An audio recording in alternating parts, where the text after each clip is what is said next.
All right, my friends. Pew, pew, pew, pew, pew.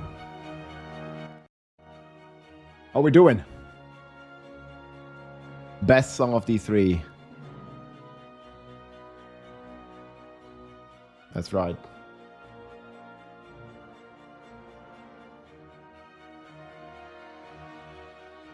Yo, what's up, my friends? How's it going, everybody? Good evening, good evening. Oh man, I had to I had to recover from the shock yesterday, dude. What the fuck happened yesterday? Oh man. They delayed all the stuff. I didn't really mind much about the date. But the endgame being delayed and the leaderboards, I don't know, man. That hit me by a big surprise. I just made a video about it as well. I just shared my thoughts. I'm still kind of hoping they just press the button, man. Yeah. I'm still kind of hoping they just press the button, man. That'd be so sick. But probably that's not gonna happen, huh? Unlucky. But yeah, it is what it is, man. But yeah, guys, today I want to start cooking builds. Because we have the full patch notes, we have everything. I just recorded the video, so I still have this, man. Oh. Yo, I don't know if we're gonna be like this after the PoE announcement. That's also gonna be in like 2 hours-ish. The Druid delayed to January? Nah, there's no way. I don't think so, man. Just because of the endgame delay, yeah. I mean, I was so sad about this. I know, like, most people probably don't really care. It's more, you know, the like the very dedicated, like, hardcore kind of fan base. You know, I don't think for casuals it's big a deal either way. But for me, it is. I was looking forward to play, especially the early, you know, days of leaderboards. Yeah, I still don't understand why they delayed it. Like, I mean, they said why, but I just can't relate to that. It just doesn't make sense to me. It's just a big L for the game. Like, they said a lot of words, like, also in the campfire. Like why, you know, it's a beta. And I agree with that, but whatever. You can watch the video. I don't want to get into it. I'm just gonna get more disappointed. Hey, yo, Dread, what's up, man? So, Dread, how do you feel about the delays? I just summarized my full thoughts, man. Like, it's like an 8-9 minute video. It's just like, I just didn't even think this was on the table, you know? But the website does look beautiful. They have a lot of cool stuff here.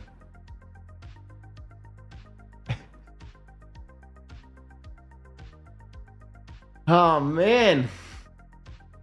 Before Season 11 isn't competing with D4 Season 10. It's competing with PoE2 Druid. Yeah, the fridge, man. The fridge is coming in PoE. It's going to be revealed. We're going to watch that later. There's also going to be drops. I'm not even sure what kind of drops they're going to have. Yeah, they're going to have... This is going to happen later, guys. It's still in 2 hours. Before that, we make D4 builds for next season. It's just the dodge roll. Yeah, okay. Hey, Kodo! Wait, do I not have announcements on? Thank you very much, man. T3 Kodo. Pork, dude. Man, 26 months. That's crazy. Yeah, how about as well? Is it new D4 season time? Yeah, but they delayed it a little bit. The season is gonna happen a little later than usual. Like, you know, usually we have more damage on Tuesdays, but this time around we have damage on Thursday. It's coming on Thursday. Yeah, I'm not one who will push the tower, and I think that's basically like 90% of the player base. Yeah, big miscommunication, mislabeling. Yeah, because I was just like checking the PTR. Like, if you read this, I don't really want to get into it again. It's just, man, oh, it hurts in here, you know? Fuck. Like, I was so excited to play this on the launch. Like, I don't know, go Barbarian. Like, Barbarian got some cool buffs. And then like on an even playing field, like even with the like people that account share and the stuff. Like it's in the beginning doesn't matter. The beginning is the most like the launch of the season is the most fun part, and also for the leaderboards. Hey, come on, guys. Yeah, I think like Rex yesterday had very good takes on this as well. Like I 100% agree with like I think like almost everything that Rex said about this. And I think Rex made a similar video to the Gauntlet as well, where it just makes no sense to drop it mid-season. Super pump for the Barb. Yeah, Lunging Strike is looking very good. I was just hoping on a Barb meta shift. So I don't really feel that the Barb meta is going to be like moving much. It's the second time they are releasing leaderboards with delay, yeah. And it didn't go well the first time. And spoiler, it's not going to go well this time. I mean, I still hope that it's going to go well. I just think that history is not on their side. I mean, it's a different system than Gauntlet, but still. It's just... Yeah, that's what I mean, Tezu. It's not really like because of RMT. It's just because like people quit and people are not interested in it anymore. Like RMT is an issue, but it's a very small issue in the grand scheme of things. You know, even if there would be like no RMT, like I don't know, if they could somehow solve it, there would be no RMT, this would still be a very bad decision to have the leaderboard come out mid of the season. It has nothing like, I mean, it has something to do with RMT, but that's not the main problem here. The main problem is people simply won't care like 5-6 weeks into the season about the leaderboard coming. They just won't care. They will already have moved on to play other games, to do some other stuff, go on with their life, you know? There's just not enough content. Either way. I want to talk about some good stuff today, man. We want to talk about builds. Still mad? Or we better today? I'm still pretty mad, actually. I mean, I don't know. I'm just disappointed. Maybe not mad. Yeah, you can check this, Mercy. I just recorded this. I don't know like what people said in the comments here, but like... That's pretty disappointed, man. 1 day season, dude.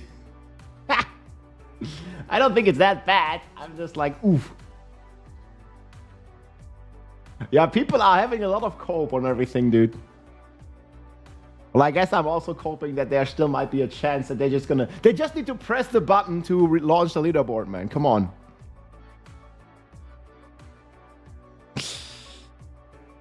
Yeah, I don't know, dude. They release Greater Rift. What's up, man? Yeah, just press the button. Go live. It is what it is. Divine Gifts, man. I was also kind of surprised they didn't buff Divine Gifts.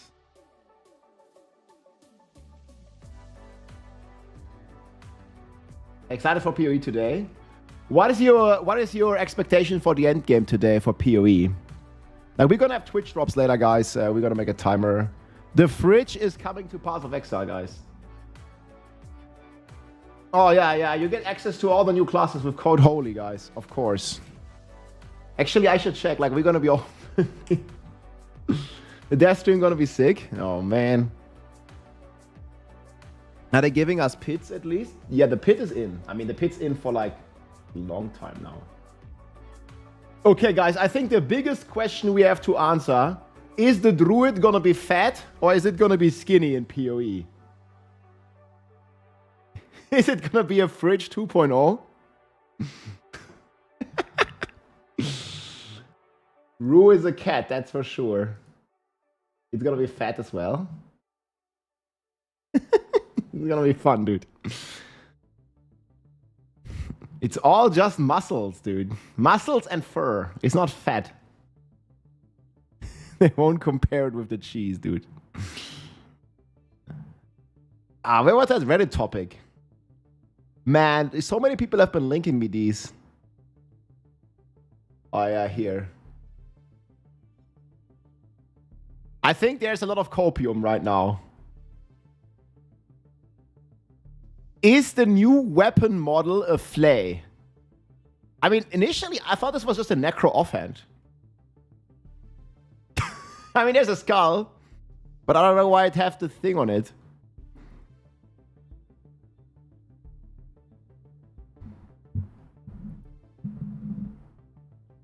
I'm deleting you. What is this, man?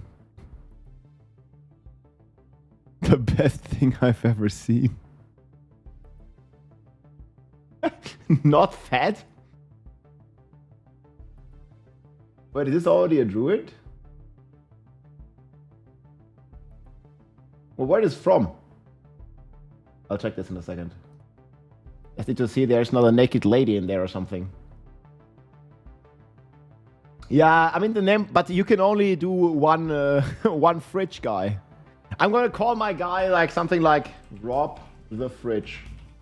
Something like this, or I don't know. The Fridge returns. Revenge of the Fridge. Something like this. It's gonna be my PoE character name.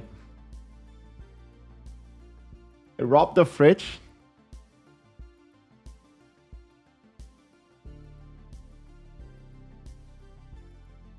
Remember this?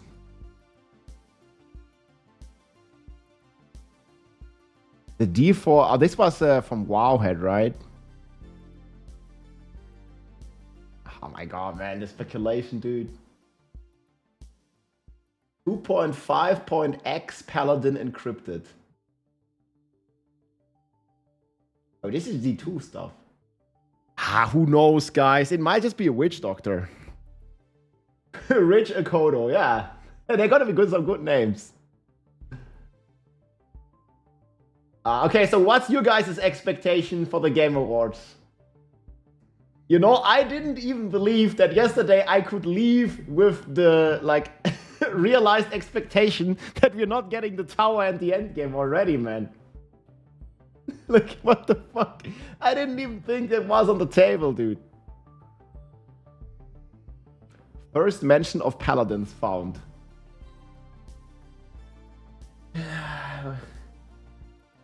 Fenris Patch Sniffer. Oh man. What did Vitablo say? The flying fridge? Oh, that was fun, dude. I'm still traumatized. It could just be a story NPC, yeah. Like maybe there's gonna be some lore stuff. Like I don't know. Yeah, I'm in a pickle and you'd like what you do, jump back into D4, but it feels a bit pointless when all the progress will reset next week. Yeah, Chief, I think it's best to wait. Like you can maybe get into the game and just like, I don't know, level up once if you like, or just wait until the season starts next Thursday. China release announcement at TGA, but they already put out the China release announcement. Low hopes for the awards. Yeah, I mean, we're gonna go in the Game Awards with like low expectations. I don't know, at this point, I'm not expecting anything. I mean, it is kind of weird that they did delay the season, right? But I just don't want to be disappointed, man. It's like yesterday, dude. I mean, I didn't even go in with any expectation, but we kind of entered the campfire chat thinking that the tower and the leaderboard is going to launch, you know, with the season. So I didn't even have any expectations and I got disappointed. So that was like fucking crazy. Yeah, okay, this guy just keeps linking that.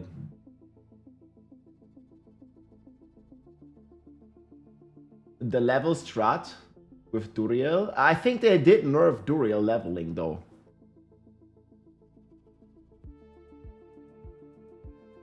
I want to play Hammerden again, man. That'd be so sick. Like Enigma,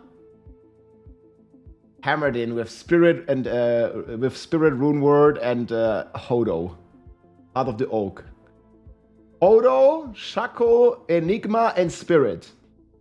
Mage Fist, Arachnid's Match, Son of Jordan, FCR Ring, and I don't know, Waterwalk, some boots. 420. Your blessed hammers will spin forever. You guy got this wrong. Oh, Mercy with the streak. What a guy. I'm updating everything. Yes, we're gonna do a full pass. We can check here real quick.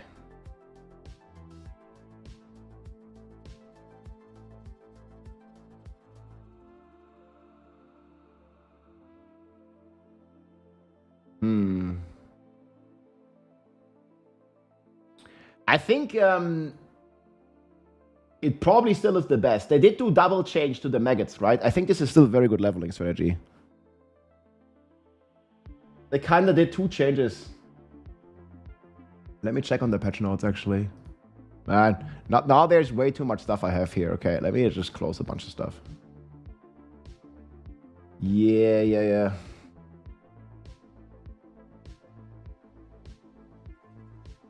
We can bookmark this.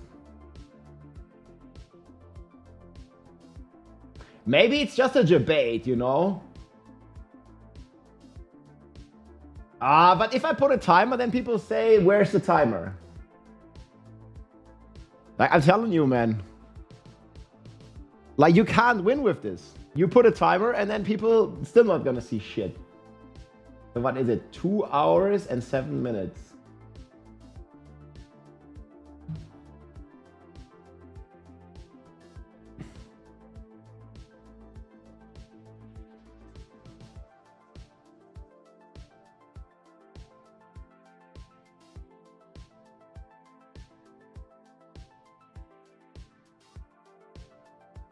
Fridge reveal.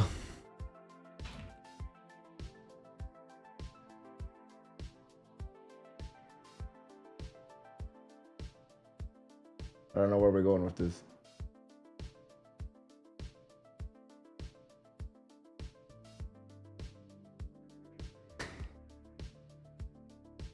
Fridge. Yeah, how do you overpower on the fridge? What's this invisible timer for anyway? Yeah. I mean, it's not perfect. So in 2 hours, guys, we're gonna get the fridge. Okay, let's see it.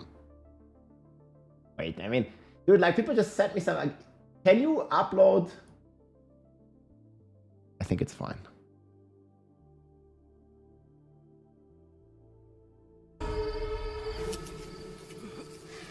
Well, where this from? That dude's naked. Well. What have we got here then? You lost, fella? Hey, we're talking to you. I asked you a question. Oh, no naked girls in this video. Okay, it's a stream save. This was played on the phone. What's wrong with him? He's lost his bloody mind.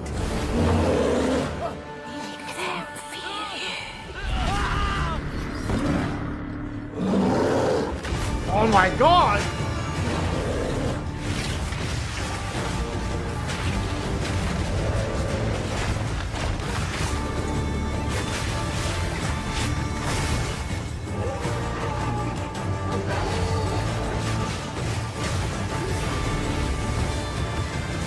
Hell yeah! It's skinny, it's not fat!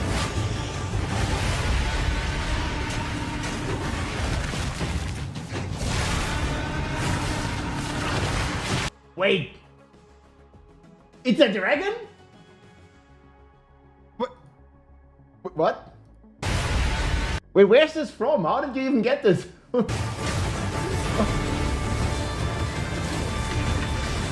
What?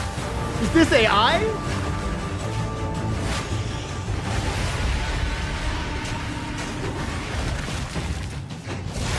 What? What? It's gotta be AI.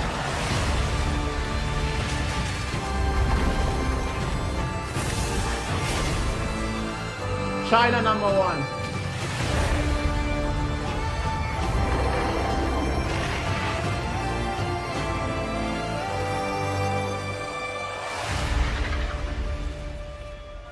I will find you, Eve.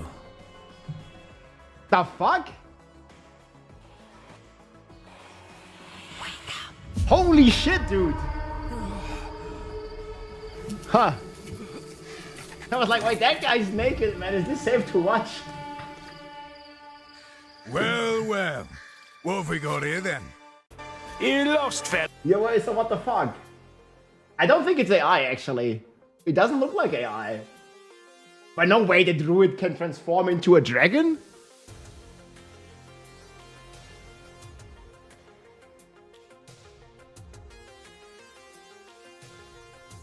Well, Blender, where's this from? It was leaked on Reddit? I read it on Reddit. What is the fridge? Well, you guys don't know what a fridge is?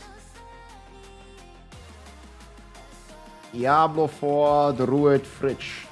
As a Druid.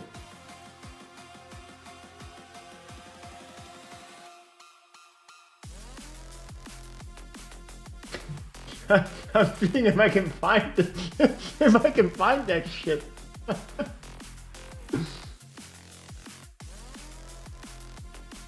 Wait, can you link me the Reddit post?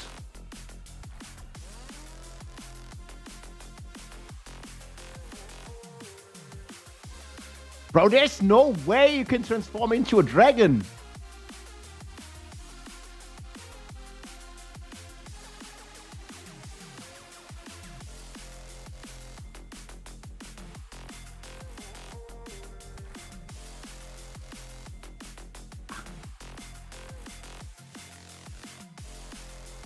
Why does it launch at the same time as Diablo, dude? What the fuck?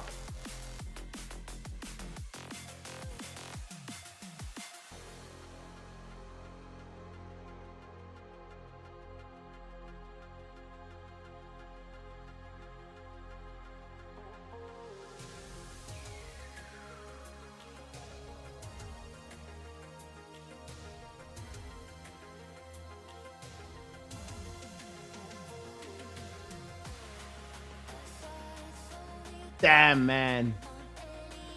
The Druid's a dragon.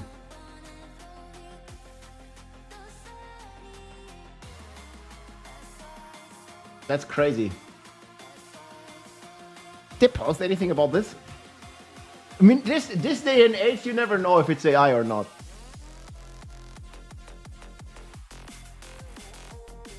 The Druid is a dragon, man. What the frick? I'm gonna be playing both D4 and PoE. I'm definitely gonna be playing D4 first. It depends, like how long I play D4, how much fun I'll have. I'm not sure if I'll play PoE at launch. But Mercy, you'll blast, right? So maybe I'll start a couple days late. It really depends on like you know what like how fun the season is and stuff. Like without leaderboards, I'm definitely less motivated. Yo, Shadow Dragon, what's up, man?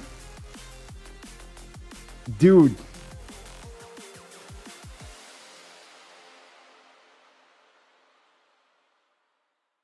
Is this on the PoE Reddit?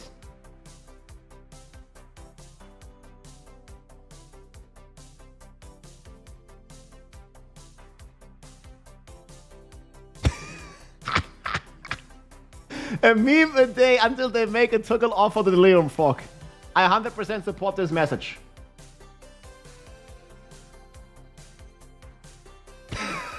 This is me playing Delirium. Yo, Mercy, look at this.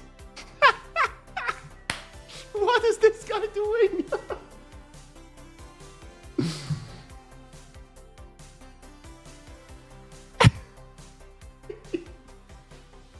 Man, it's so relatable, dude. Divine Orb.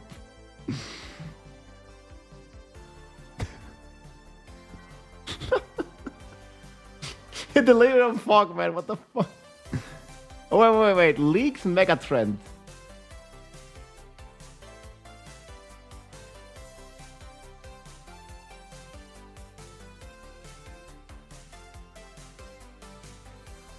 I vaguely remember there will never be dragons in PoE. I mean, it's not a dragon, it's a wyvern. Or it's a chimera. Like, you're gonna be fighting the chimera in Act 3, right? Yeah, it's not a dragon, it's a wyvern, it's fine.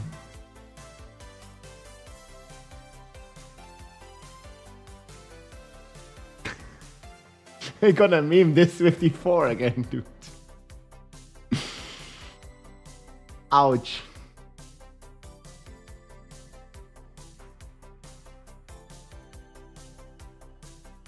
Yeah, the timer is there, guys. Okay, I'm gonna watch it one more time, though. Is that the same link? Yes.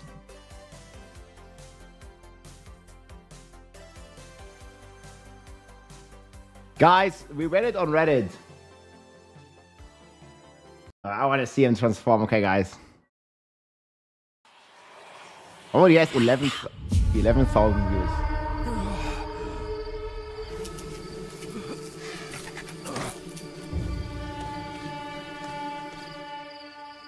Well, well. What have we got here then? You lost, fella? Hey, we're talking to you. I asked you a question. How?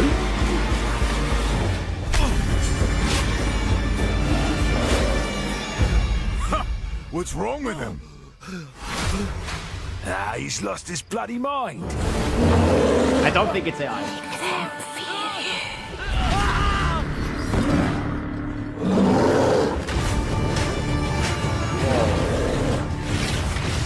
You can be a fucking dragon.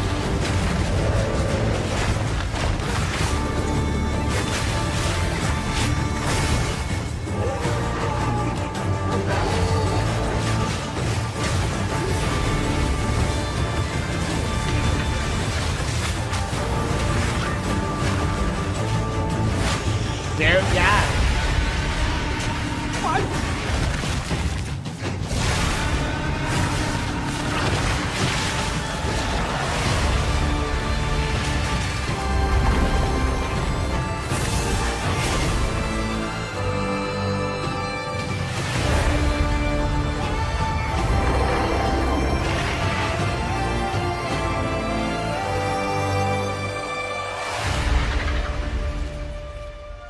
I will find you, Eve.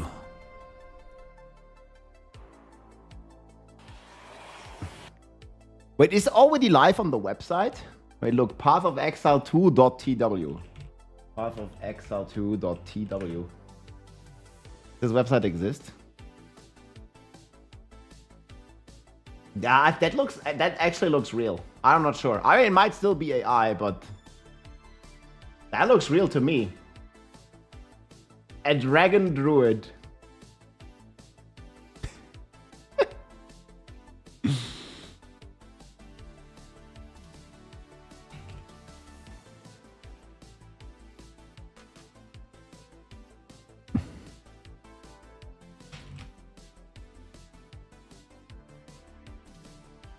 Ah man, guys, December is gonna be awesome to be an ARPG enjoyer, dude.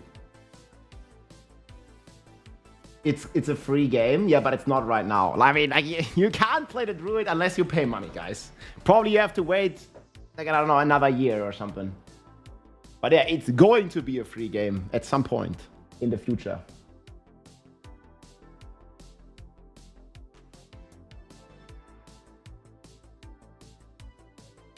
EW is Taiwan. Yeah, it doesn't work. The website doesn't load for me.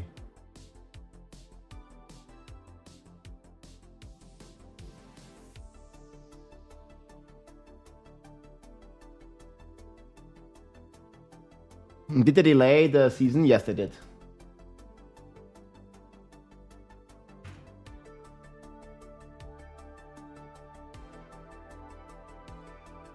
What do you think about the series?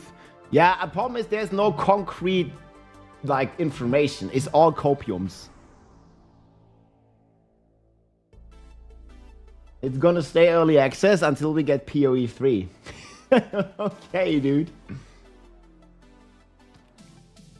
Wait, when is the free week in PoE? It's until, like, from launch until December? Or it's a full week? December 12th to however long. Where will the PoE be streamed? It's gonna be streamed on Twitch and YouTube usually, on the official GGG channel, the Grinding Games.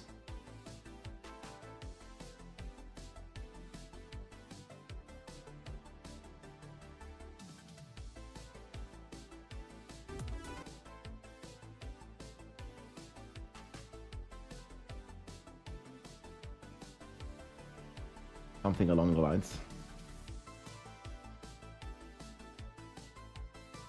It works for you. But is this where this video is coming from?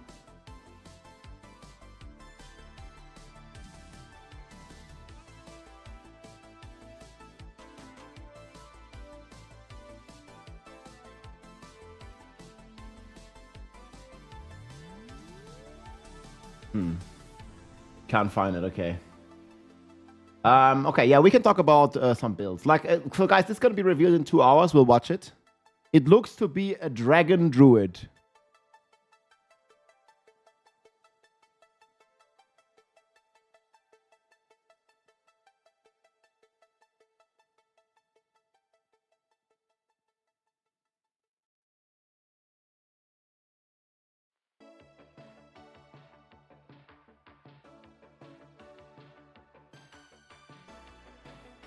Wyvern dragon.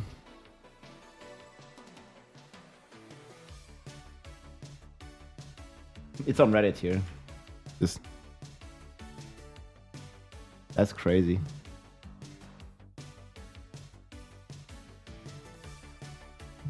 Yeah, I don't know, like big credit to this Reddit. I don't know. As is tradition. I thought a lot of people don't like the leaks, man. Many don't want, others do.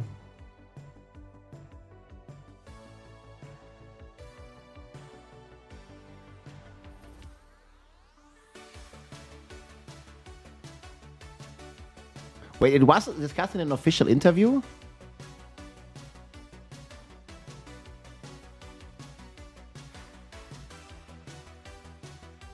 I think that's fair, right?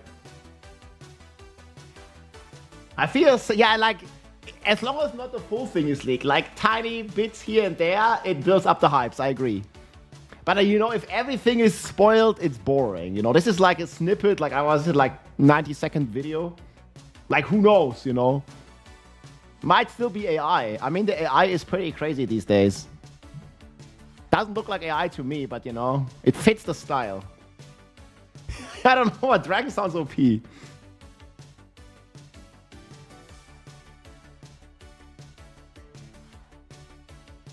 Beer is fire, wolf is ice.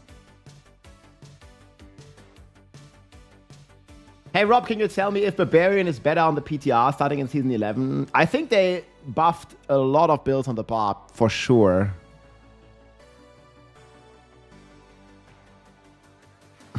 Okay, we can go through it.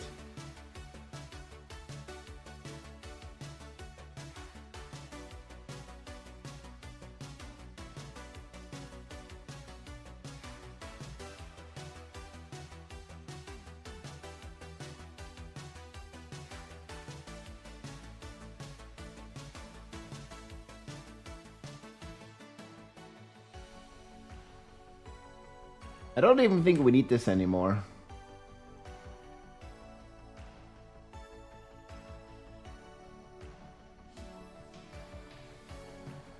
Oh yeah.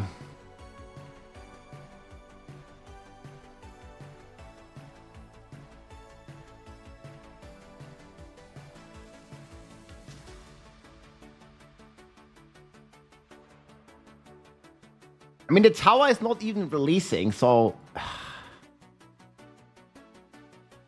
The tower is similar to the pit. I should say this as well.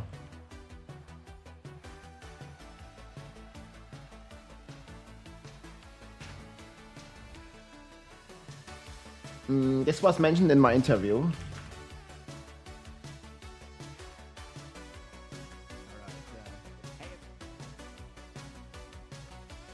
I'll link this. Tower doesn't exist. I mean, should we just say pits? It's like pits, towers, it's the same. It's potato. I mean, even I say it's the same thing. It's the same thing. I mean, at least difficulty-wise for now.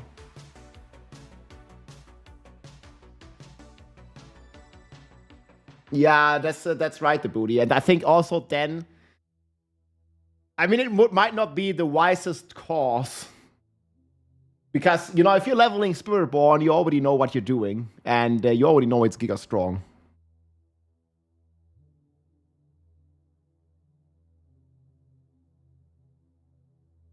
We'll see.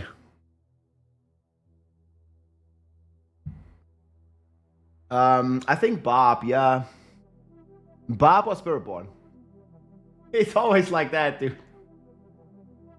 But I'm thinking Barb this time though. I played Spiritborn a bunch last 2 times.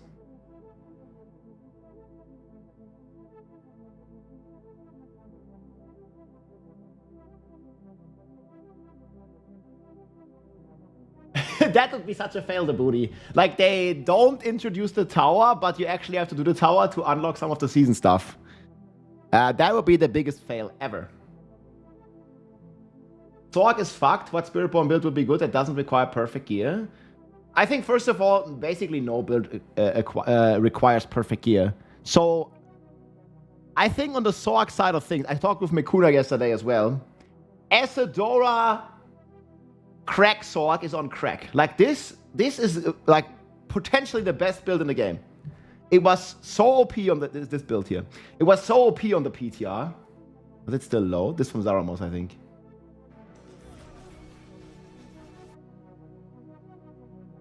I don't know whatever the quality is here. It's 1080p. It doesn't look like 1080p. Anyway, this is the Asadora Crack Sorcerer. And this build has not been nerfed at all. And the pit/tower has been buffed by 10 tiers. And we still will be able to perma-teleport after the changes, right? The patch notes only buffed it. Like, teleporting, speed farming got a bit stronger, and then we have the 10 tier, 5 to 10 tier buff. I don't know what we assume there. 5 or 10 tiers is a big difference.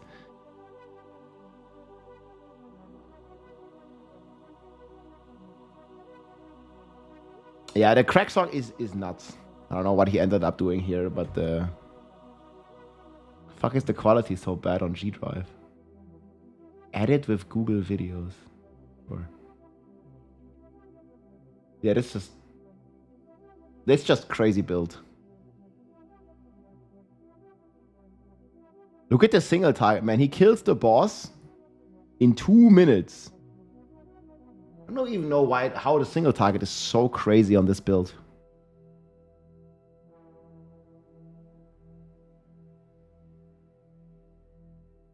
Yeah, look, he kills the boss in less than 2 minutes. That's crazy. And it's gonna get a 10 tier buff, that build. Yeah, these are my numbers, like the top 3, I think. Tooming, what's up, my friend? How's it going? Oh, it's gonna be fun, man. So what's your plan, Tooming? You're gonna play some Path of Exile as well? We were just watching this. I don't know if you've seen it yet. I'm still so hyped about this, dude.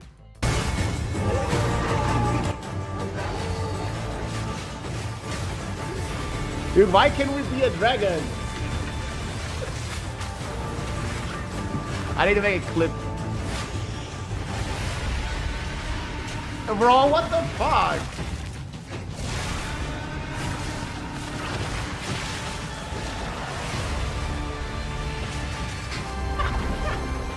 That's flying wood.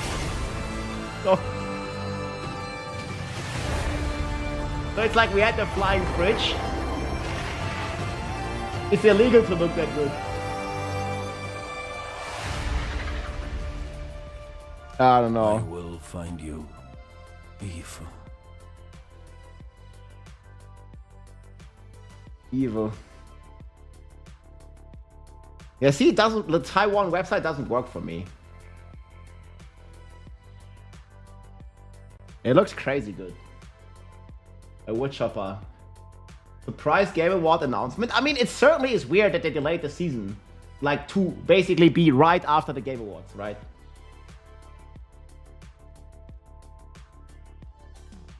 Hell yeah, Tooming, sounds good. Yeah, next year will also be fun. I'm probably gonna be in the US twice next year. I will see. I mean, they're also going to planning BlizzCon. That'll be a fridge screen. Works fine. Why does it not work for me? Or this one does. Yeah, but this doesn't have that video. I don't know where you got it from. Either way.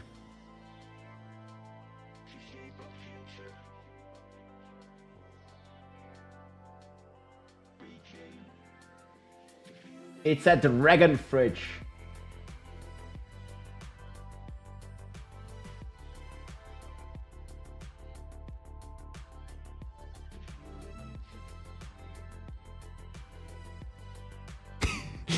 What are you all talking about? BlizzCon, I haven't really booked anything yet. I was opening their packages yesterday, so we got like some tickets and stuff.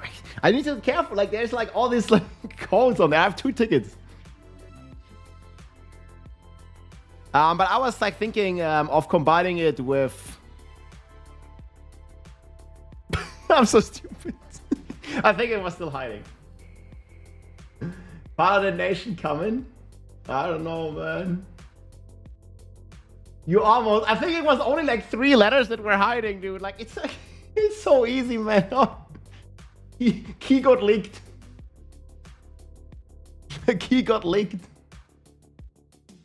I got the code. Fuck you guys. Wait, seriously? No, I think it was still hiding.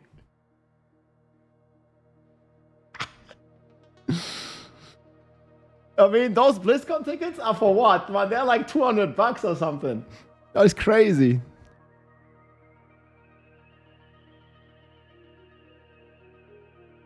Cheerio.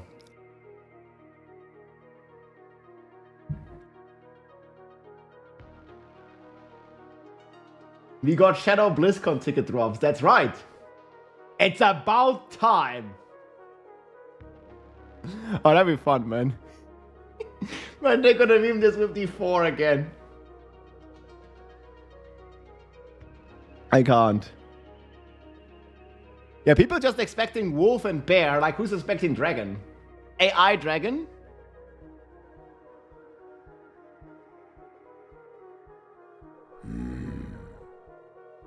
Best build for leveling. Yo, what's the best build for leveling in S11? So, I think it's still Spiritborn, no? Chat, what would you think is the best leveling build next season? I don't really think it's gonna change, to be honest.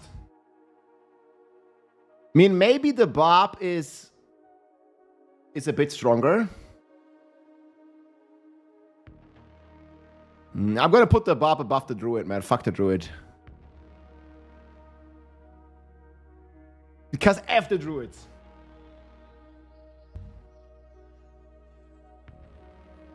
Yeah, it's with 1 starter point. So you're probably not gonna start. What are we gonna start then?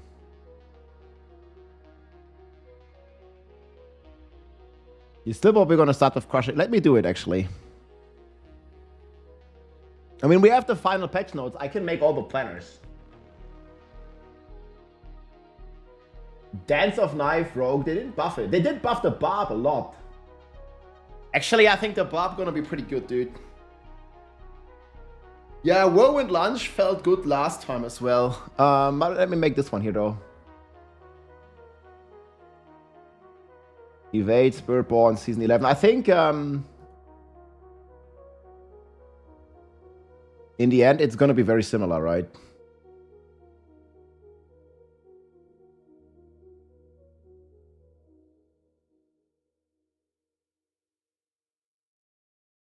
I'm still not feeling all too good about it. I was actually hoping that they would buff... that they would buff the season thing.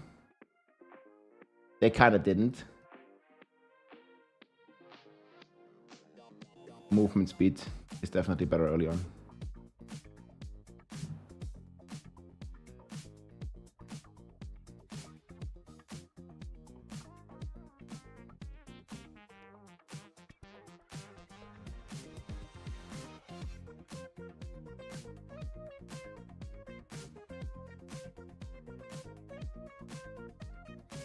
Actually, I think nothing changes here. Is there anything that changes on evade? It's just the same thing. I just have to click these powers.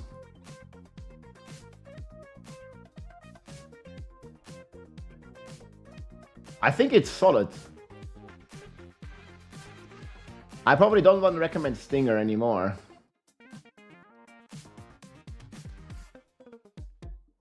This is... oh. And this one changes.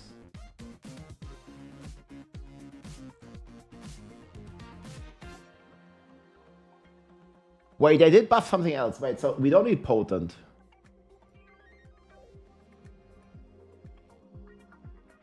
Wait.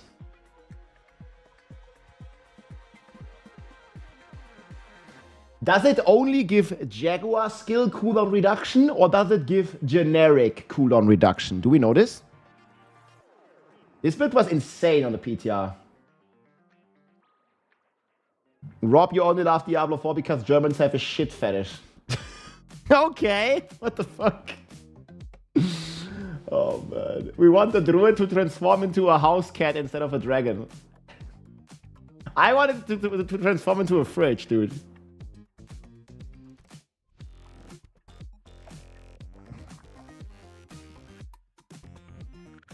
I need to read on this.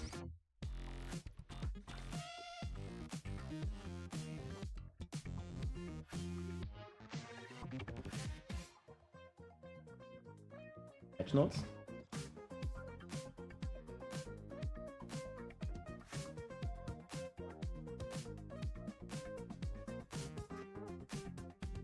A green line that goes up. This is not a new patch notes. Oh yeah, let me update the sheet. Command.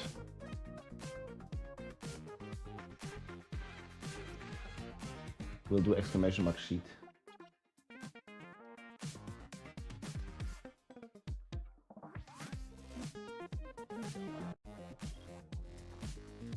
My season 11 cheat sheet.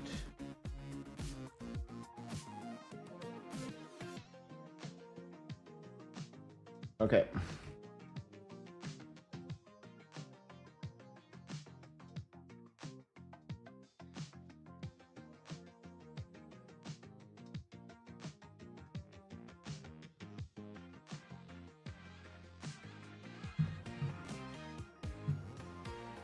Okay. So do we have the normal patch notes? Diablo 4 patch notes.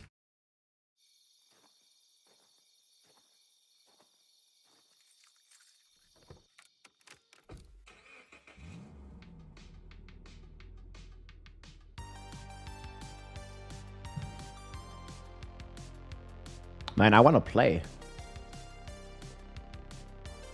Factual. Yeah, I got him. I'll update the command as well. It's all for long term.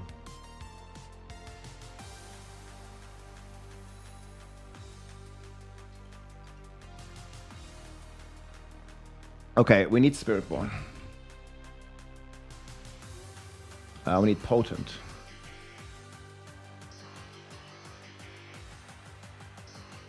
Okay, so chat. The reason you don't mention Paladin is because of an NDA. I mean, I'm mentioning the Paladin all the time. Like, I've made like 10 videos about that. Rob 2628 Paladin.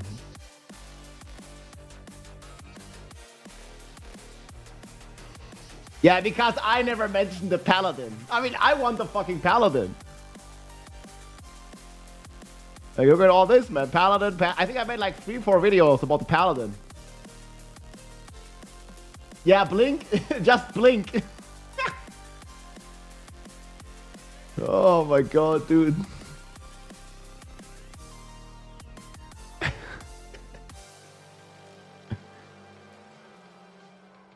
Huge Paladin. We want the Paladin from Diablo 2, man. Oh yeah, look at this.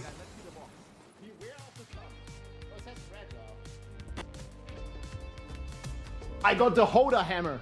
No way they're gonna nerf Hoda. Wait, something is broken here. Nah, man, it's gonna be on my keyboard now. The fucking glass. There's definitely something broken. Yeah, I don't know what the fuck all that is. The Lord alive. They trolled me, but that's it. You see all this here? That's I got a package from the US, guys. what the fuck? Compressed air? You see this here? There's always some stuff on there. It's gonna say my my real name again, so. Oh yes. Looks like I'm going to the United States again next year. Cause there's this event that didn't happen in quite some time. White powder. There's the note here called. I still have it like in the back here. It's gone. Let's go. Yes. Dude, Well, I man, the guess I got, BlizzCon like, tickets some ain't gonna tickets. work. That's pretty cool. Dear traveler, the heart is lit. Your friends are waiting, and your compass points true. We are thrilled to invite you to BlizzCon 2026. Again, it's in Anaheim, California, United States next year. At BlizzCon, you'll experience legendary reveals and unforgettable moments. Amazon class or what? Too late, scanned and confirmed. Well, at least I didn't leave my address. This isn't just an event, it's a reunion. 17 A damage hammer. place where longtime allies, guildmates, and adventurers come together to celebrate That's right. the worlds we have traveled and the open road ahead. Are you ready to answer the call? That's pretty cool. Okay, guys, let's see the box. Beware of What's the in the box? Oh, it says fragile. It was already I broken. got the man. holder hammer. F. It was already broken, dude. You want a mobile skin? What's that?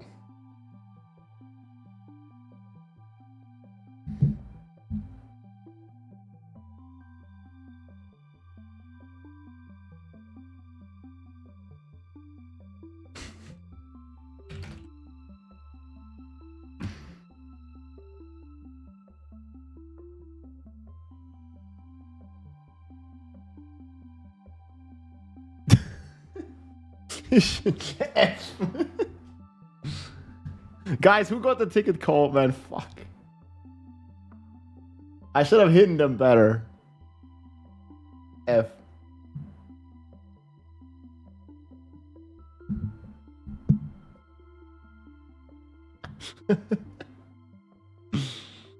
It's sold already on eBay. Okay, okay.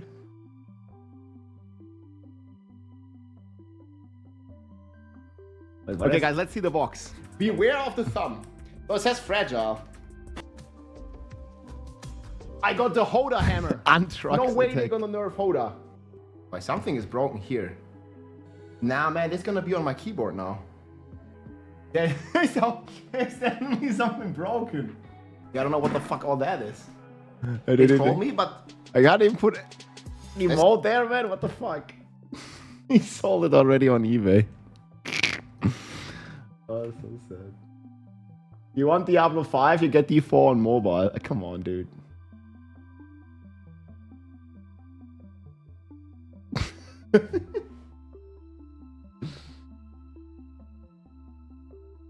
Lots of tinfoil hat creators say the reveal we have to now got Chinese servers open. That's it. I mean, why would they then just delay the season though? That sounds ridiculous. Wait. Did I watched like parts of Riker's video about this yesterday. I think Riker put it pretty well. Let me see what Riker said about this. Extra 5 season. So his video is here. Hey Riker, this is folks. Diablo 4 Season 11 saved. I think it starts like here.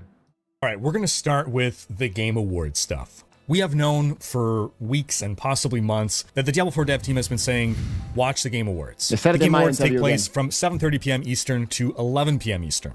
And it was This is about the potential Game Awards announcements. I mean, like, potential. Like at the last campfire, like, what? Look me in the eyes, man. Watch the Game Awards. just revealed today, just a couple hours ago, that Diablo 4 Season 11 starts on December 11th at 11:30 p.m. Eastern. Half an hour after the Game Awards ends, or generally the Game Awards run a little bit long, so at a safe amount of time after the Game Awards end. Now, for the past 10 seasons, we've pretty much known and could predict and expect when the next season will begin. Because Tuesday. on day one of a season, you can go into the Battle Pass and it'll tell you when that Battle Pass ends. And the next season would start on the same day that the previous season and Battle Pass would end. So from the start of Season 10, we could predict that Season 11 was going to begin on December 9th, because on December 9th is when the Battle Pass ends. But for whatever reason, Blizzard is deciding to postpone the season 2 days later to directly after the Game Awards. They've never done it on a Thursday before, and they've also never done it at 11 p.m. at night. This is actually a terrible time for everyone in the world. It is in the middle. It is like 5 in the morning in Europe. I mean, for US, it's like kind of okay, no? Like 8 in the evening. I would love to see. Like it always starts in Europe. The season always starts like 7, 8 in the evening. It's just a terrible time for everyone. Employees at Blizzard have to stay late for the server launch. It is the most inconvenient, awful time for all possible parties, players, devs, wherever country. The most awful timing ever. Region you are in. So given they're doing that, they're not doing it for frivolity. They must have a very good reason for doing so. Why postpone the season if you're not going to be revealing something at the Game Awards that is going to affect that season? It is almost as though they are withholding something that is coming to the season and only going to reveal it at the Game Awards. And then it's like, and you can experience it in half an hour when the season starts. We've all had a good reason to believe that the second expansion was going to be revealed at the Game Awards. That was a pretty safe bet. But due to a recent statue tease, which is unrelated to Diablo 4, and I'll talk more about that in a future video. Wait, it's unrelated to D4? But outside of that, we had an industry insider, Jez Corden, who has come out and said that, per his sources, yes, the Diablo 4 expansion will be revealed and more. So there's something outside of the expansion that will also be revealed. And I think this ties into whatever is going to be connected to Season 11, because I don't think it's going to be a stealth drop of Expansion 2. It doesn't make sense for them to just release Expansion 2 without any fanfare, any build-up, right? They want their 6 months of People are still like, yeah, we're just gonna like release the expansion. Like, I think Microsoft has set like very strict financial goals for Blizzard to hit. Like, no way they're just gonna like, you know, like just release the expansion next week. I think it's like 0% chance, right? Like less than 1% chance of that happening. Like, they're just gonna launch the expansion. For them to just release Expansion 2 without any fanfare, any build-up, right? They want their 6 months of pre-orders. It just doesn't make business sense to stealth drop an expansion. So whatever else it's going to be, it's got to be something, again, significant enough to be advertised at the Game Awards and worth postponing the entire season for. This is unprecedented for Blizzard and Diablo 4. So whatever's going on, my interest in Season 11 has immediately perked up. I'm expecting some kind of a surprise. Because at this point, if there isn't, and we're starting, I gotta start my stream and stream through the freaking night until the wee hours of the morning. That's what I'm gonna do. Nothing. A lot of people are you gonna be there with us, guys? We're gonna start the stream. We're gonna stream all through the night, and we're gonna watch that. That's what I was gonna do. My stream and stream through the freaking night until the wee hours of the morning for nothing. A lot of people are not going to be happy. So before we move on from that, folks... Dude, that would be like the biggest debate ever. Man, you guys go watch the Game Awards. You stay up late to watch the Game Awards. We're going to drop the season right after the Game Awards.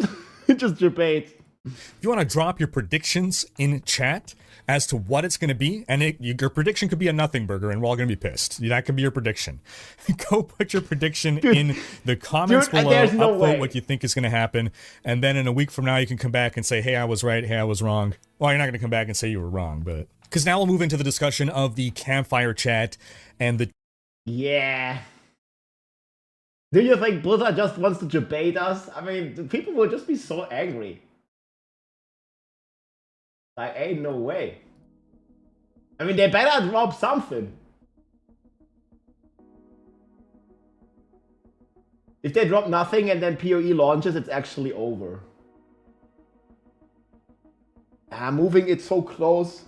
Moving it so close to PoE is...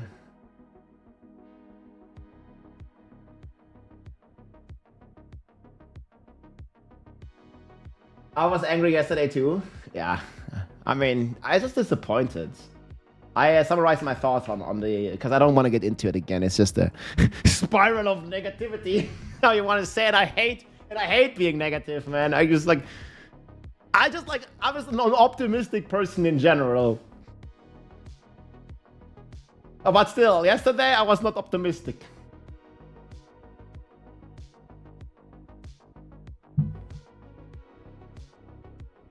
too soon, man. Don't remind me again. And I still, like, I get it that like, maybe for a lot of like more casual player, it doesn't really matter if there is a new endgame and a new leaderboard. But for me, it matters a lot. Because I was not gonna quit the season after, you know, a week of playing. I was actually planning to play longer. Like, I usually play like for a month or two.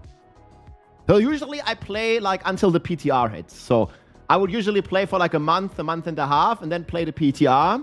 And then after the PTR, like take break for like 3 weeks until new season comes out. That's usually like the schedule that I have. And that works pretty well for me. It's just pretty chill. Because I'm not really interested in playing, you know, season 10 right now. It doesn't really excite me. It's not really fun to me. I don't like to go in season 10 and play right now. It's just... it just gets boring so fast, man. Because I already played so many hours. It's Blizzard, what are you expecting? Well, I don't expect them to debate us.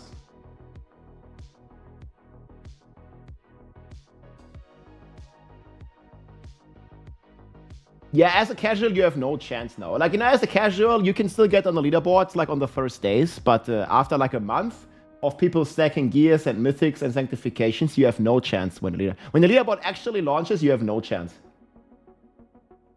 And that kind of sucks. Right? At least that's to me.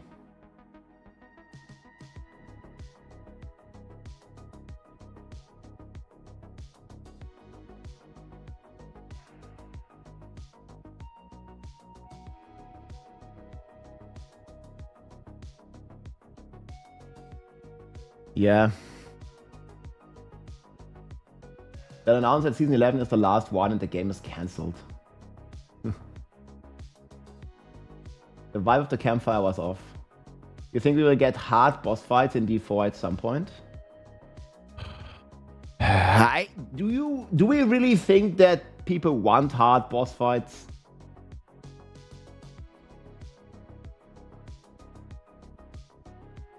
Yeah.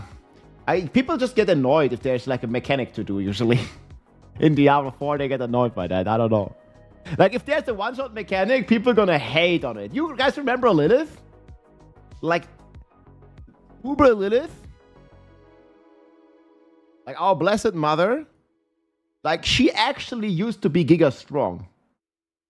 Like, she used to be, like, insanely powerful. But then, you know, big parts of the player base, they always like, man, the hardest boss in the game is too hard. I can't kill Uber Lilith. It's too difficult. Please nerf it. Make it easy. Like, why can't I kill Lilith with playing 1 hour a day? And like all this stuff. And then every season they nerfed and nerfed and nerfed and nerfed Lilith even more until eventually they removed all the mechanics and you can just one-shot her. It's so bullshit.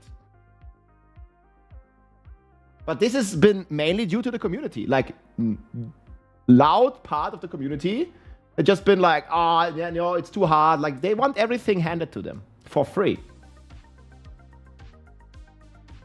Yeah, the boss was hard when she had immunity phases. Or like, she actually did mechanics before you can just one-shot her. I think for the hardest boss in the game, that's okay to have. Like, do you want every boss to just be a one-shot fest? I think it's boring.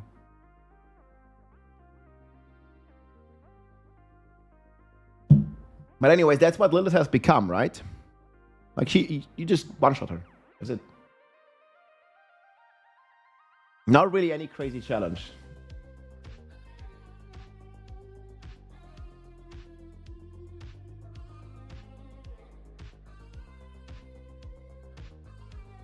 And I mean, it does feel somewhat similar now, like with delays and everything. And it doesn't really feel like, you know, like they're not putting the leaderboards and the endgame stuff like out. It's like, you know, people that are most upset about this is actually like a dedicated player base. As said, like, I don't think a casual player will really care about this kind of stuff. Wait, we need...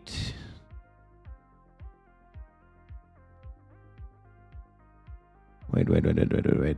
This needs to be the purified one, right? I think I did it the other way around. Shit. Yeah.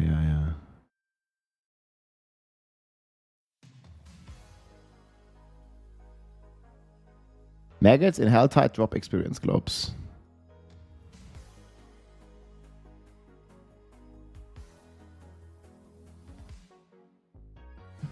Okay, I think that's gonna be evade.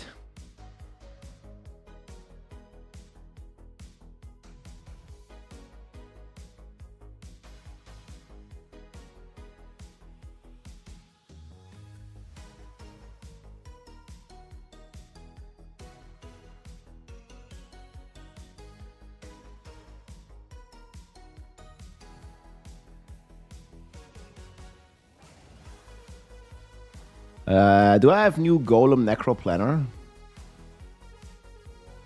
Should have, right?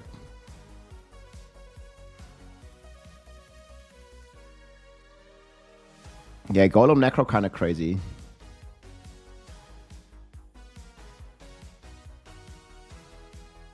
That's like easy transition.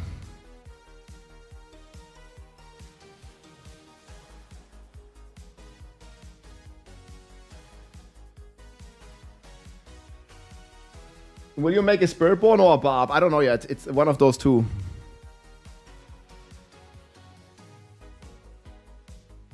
Crusader weapon skin. What's the Crusader weapon skin? I guess you're talking about this stuff here. It looked like a Necromancer stuff like with this, but it has this like thing on it. I don't know.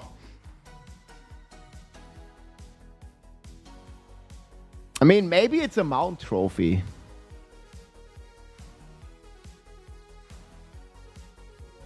Mount trophy. Spiritborn as your one character. Nah, I'm gonna make multiple characters for sure.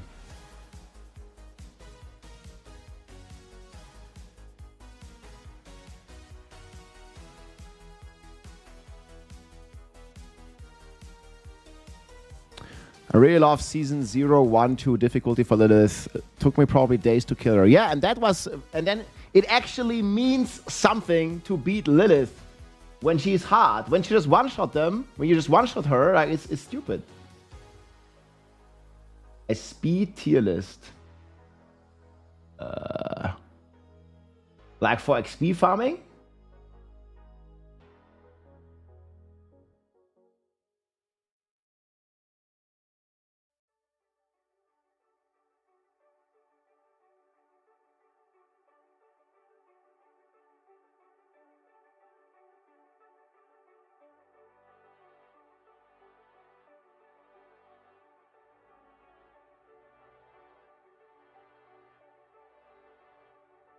I might make one.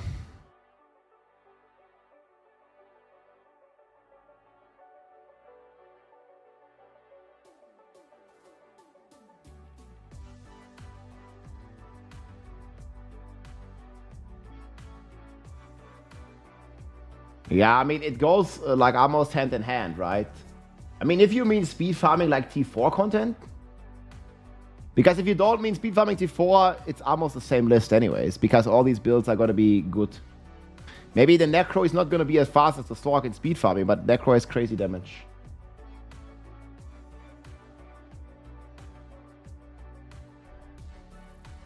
Wrong decision to put Lilith in the T4 journey, yeah, so that's how people complain. Let me actually open this one here now, guys. This is my advent calendar from Holy. Today's the 4th. They have like all 24 Christmas days.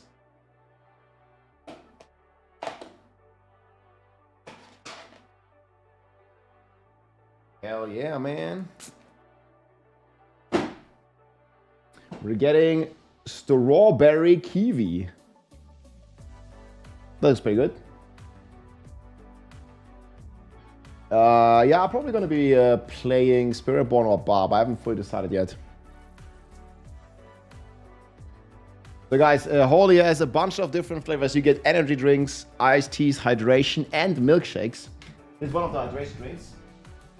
I usually just put it in some like ice water. Like straight from the fridge. Straight from the fridge that shall be revealed later, guys.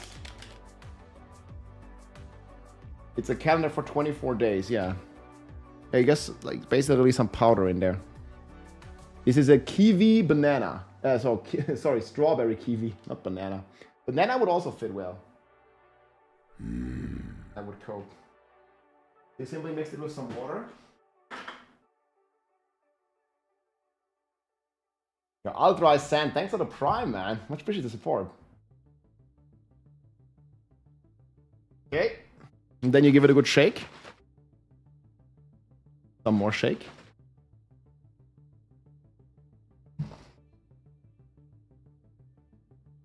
So there's no sugar in this one either. Sugar-free, super delicious, many flavors. And also, they have like a very special offer right now where you can get 20% off here with mixing and matching, ordering like more than one basically. And then you get another 10% off with my code RAWBOY using the link here. While supporting the stream, guys, I always recommend starter sets here. You get one of these shakers as well. And a ton of different flavors. Cheers, my friends. Strawberry kiwi.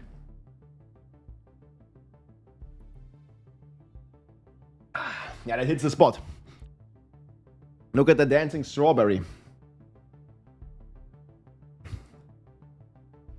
You did not get a notification? Yo, what's up, man? Yeah, Zero, maybe we can try some holy soon. IRL.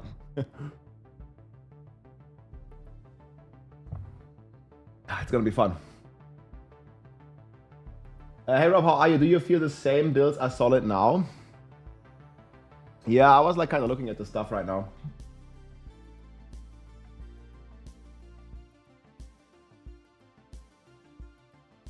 Did they buff blood with vodka? Maybe. Yeah, Mercy will also try maybe. We can mix it well. I mean, this is gonna be needed for the Game Awards, guys. They have some amazing holy energy drinks. And we're gonna be like using that to stay awake all the way till the Game Awards and then play the season. Holy energy and vodka. Well, these are like non-alcoholic, but you sure you can put alcohol in it? I mean, I need it after the campfire chat. Yeah, I think I might be moving Bloodwave a bit up. I don't know, Bloodwave Necro probably doesn't make it into S tier.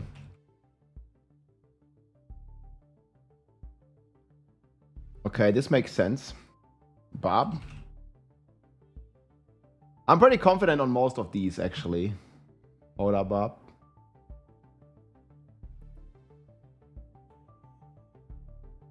Why did they buff on Druid? Holy vodka. Absolute holy angel.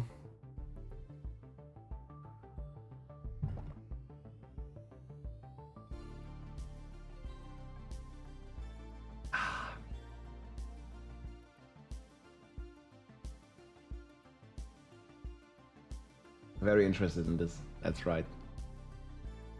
Many are.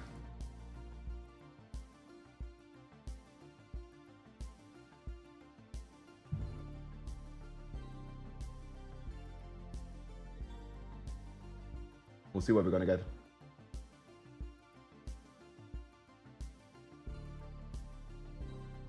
The Dragon Druid? We will. Let me do like a bit of tier list here and then we will. What's the Dragon Fridge? You'll see it in an hour. Maybe in like half an hour. There was some leaks. I'll show you in a bit. But like let me... What did he say? Yeah, pork. What's the boar in the cosmetic picture? What's a boar? I don't know. You mean this? Yeah, we talked about it earlier. I'm probably gonna make a video about it, man. Like, people always keep asking me, man. Yeah, I don't know. Maybe it's a mount trophy.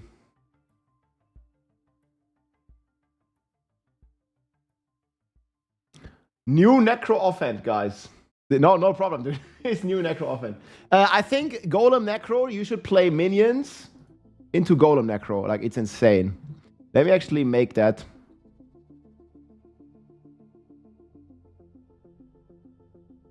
Yeah, I think you play minions. And then you just transition into Golem endgame. I think it's gonna be extremely powerful.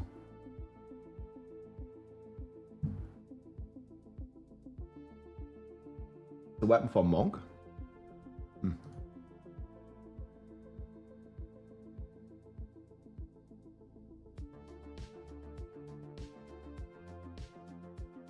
Yeah, you need this one where maggots drop the extra ones.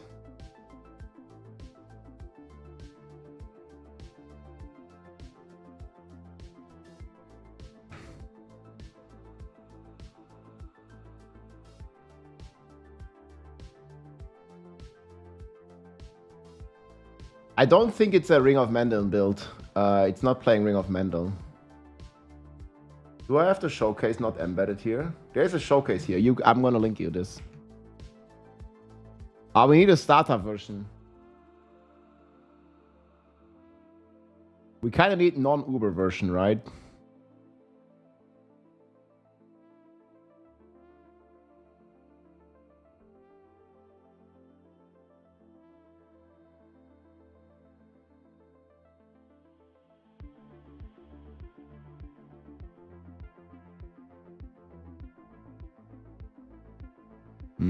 Can we get anything with Golem here? No.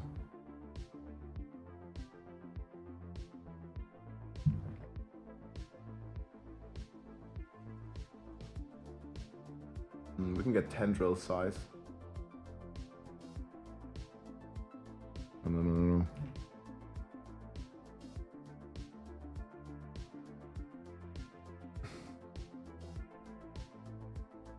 Not minion. Minion.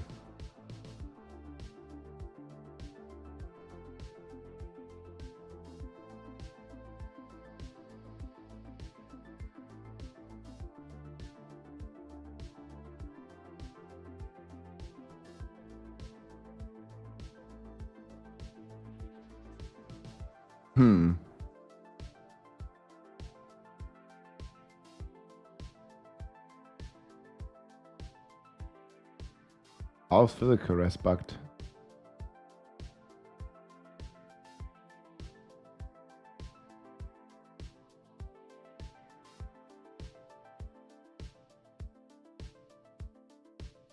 Shadow priests.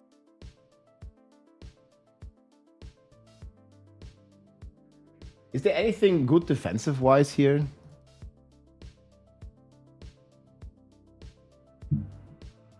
Maybe we just play Might or something?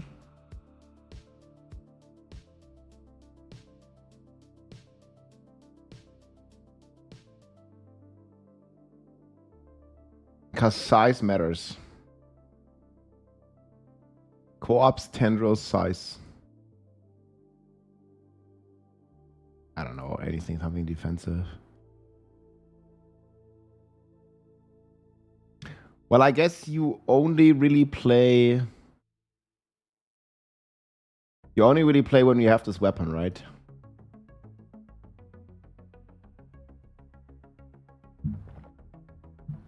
Yeah, I think that's pretty much the build.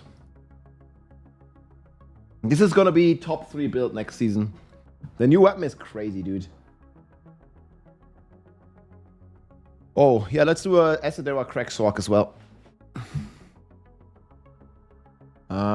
Did I say this already? What? Crack Sork. Let's do this one.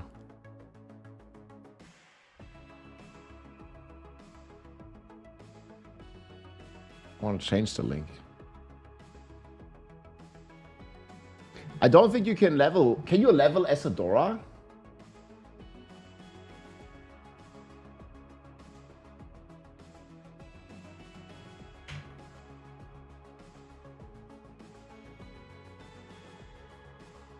I mean, you're not going to have it, right? So you always want the XP stuff. We'll have to see how much they nerfed it. I still think it's going to be pretty good. And I also like the movement speed over the res early on. Always armor.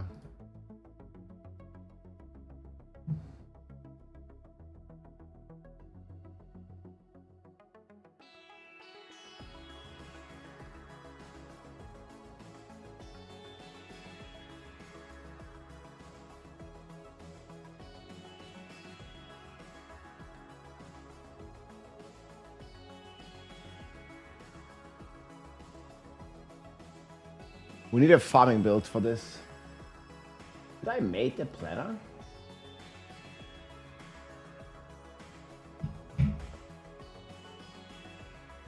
I didn't make it. That's good.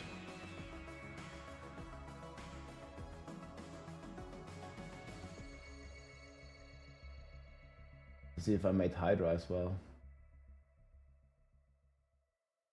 I didn't. There's also Frozen Orb now.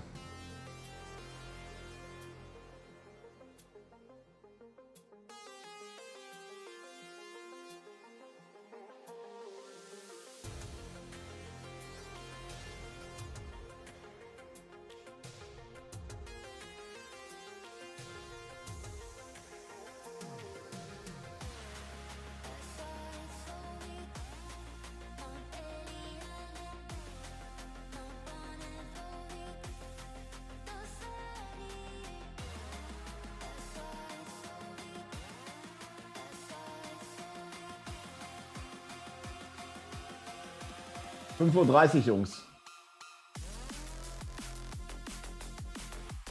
Yeah, this is the strongest Sorg build. Look at this. We definitely need to make a non-Uber version.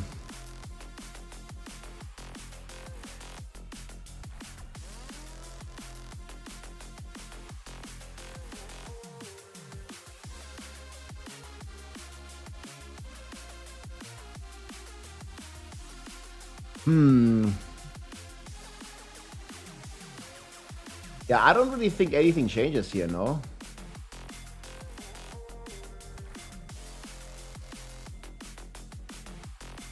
There are going to be a lot of tight streamers. Well, not only streamers, also just gamers. I mean, you are gonna go sleep or what? It's 5 in the morning.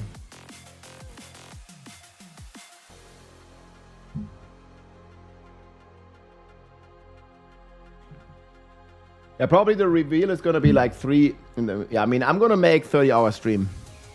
I'm just not sure when I will start. I mean, ideally, I should sleep. Go sleep very early. Sleep until midnight and then start my stream. But I don't know if I'm gonna do that yet. It's gonna be pretty crazy.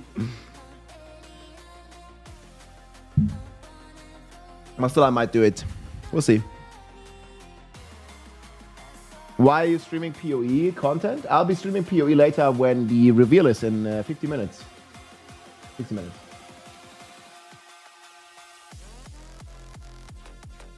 Just not yet.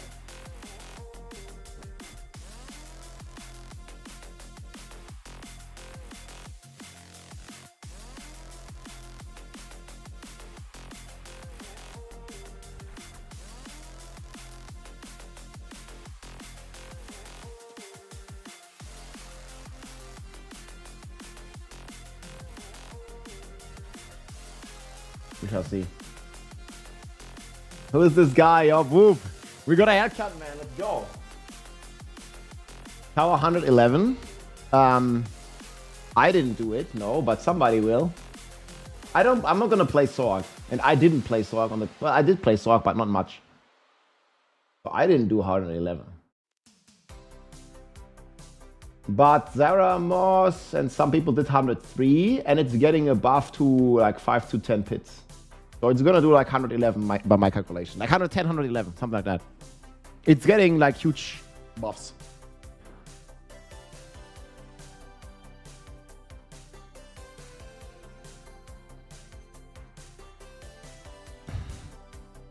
Okay, guys. What are we gonna do for non-Ubers? Long time no see, man. It's going good, man. Thanks for tuning back in. We just got a bunch of news for Diablo 4, and we will get a bunch of news for PoE2 today. The fridge gonna be busted. Yeah, man, there's a dragon, apparently.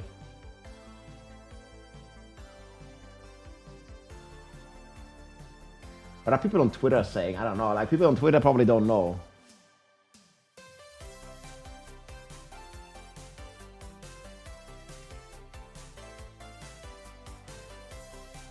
Like, I read it on Reddit.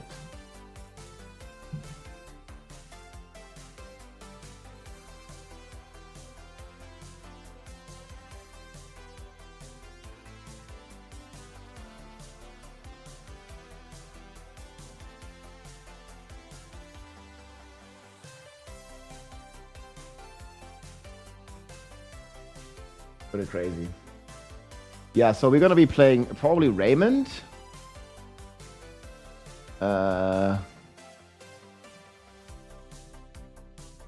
You probably want the teleport cooldown, right? And then we will play Ice Shards. The only problem is when I choose Ice Shard Helm, people always confused. Every time.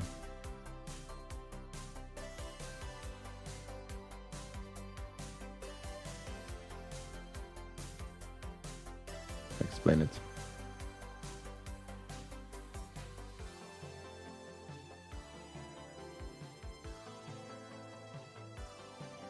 Use Ale of Glass only for the stats.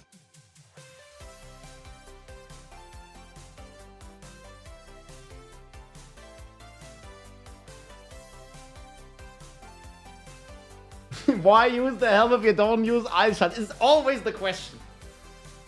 That's why sometimes I'm just saying, I might not put it, man. Attack speed is also insane. Like, all the stats are actually insane on this helm.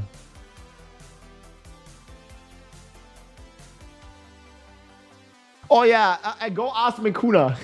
Man, he was so pissed at some point. Yeah, we have this like embed function, so it's like pretty chill now. Like I can just embed it and then people will know.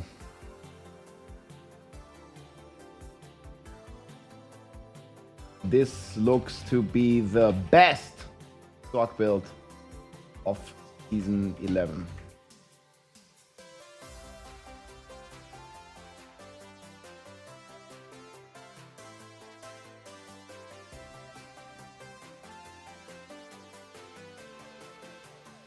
Do we link to Twitch? I always had Mikuna 7, but no more. You have questions? Go ask Mikuna.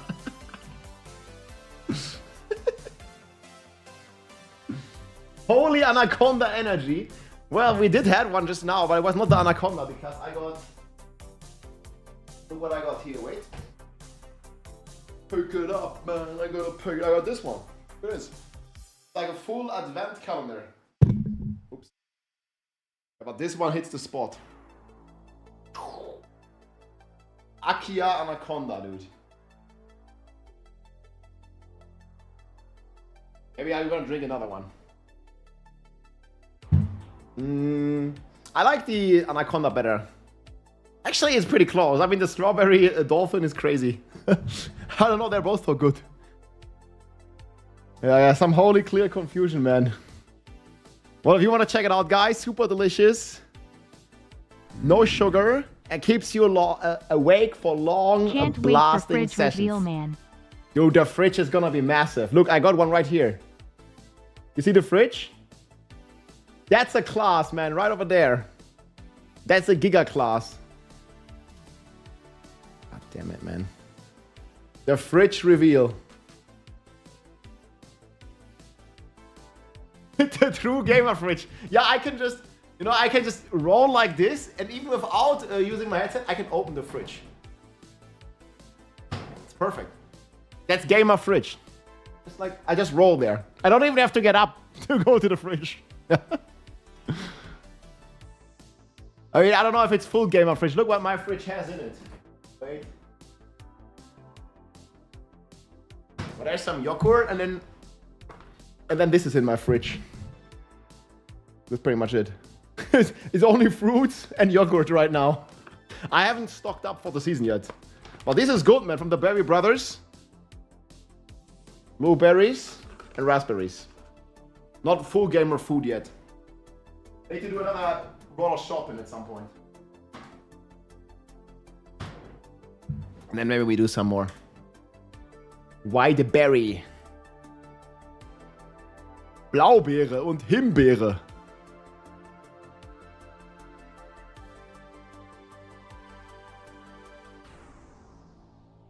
Oh, I got an extra T there. Yeah, okay. This is Asadora crack, guys.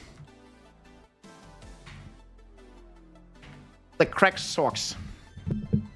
Okay, what are we gonna do next? S plus tier. I might even. Do we do S plus?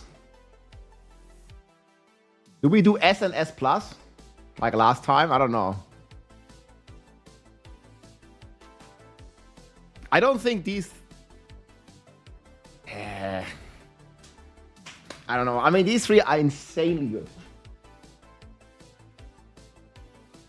Why Asadora not the new Uberneck? Doesn't do anything. They did giga nerf the new Uberneck.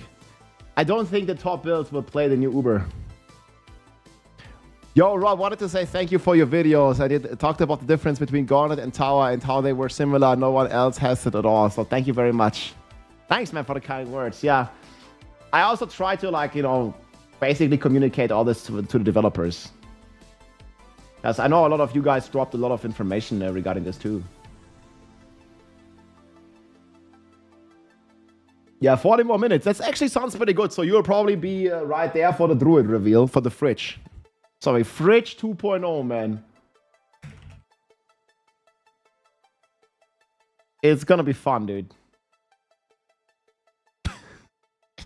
He doesn't even look fat.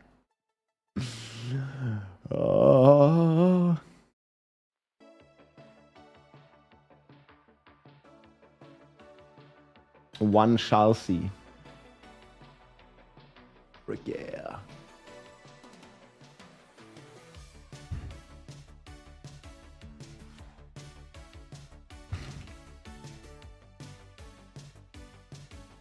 They're gonna be insane.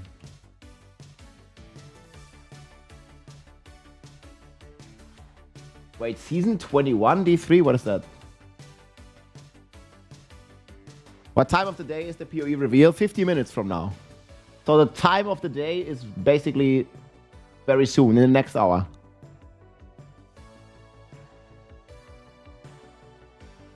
And that's the time of the day. Yo, Herbs, that's gonna be the Dragon Fridge? Dragon Druid? Yeah, I was watching this earlier.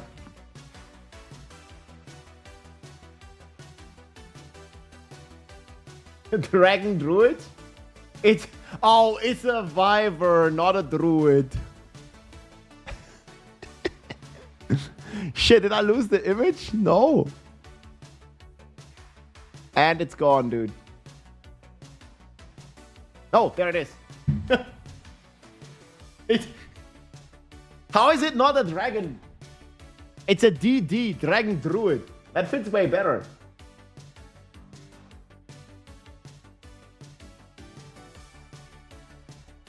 D3 season. What are we talking about? Why are we talking about D3?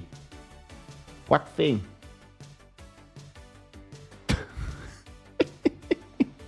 That could be you. Or us.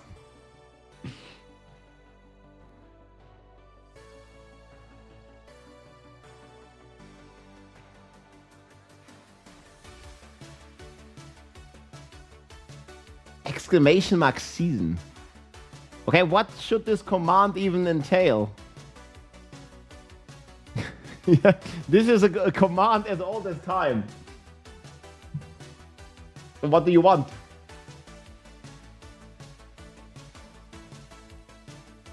The dragon stands on 4 legs. Wyvern stands on the back legs. Wyvern is a type of dragon. Okay, so it's a dragon. Easy.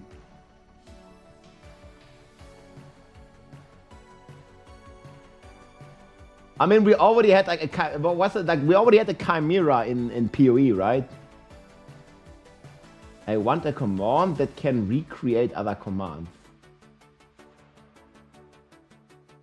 Why I can't see the season 11 builds? What do you mean you can't see them? I'm just making them right now. Does it not work for you? Here's the link. You can't see them.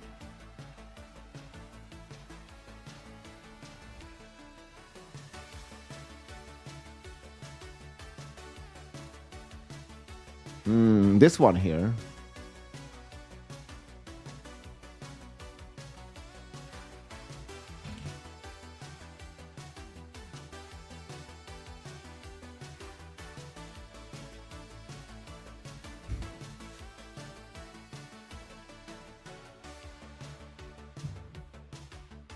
Fuck that.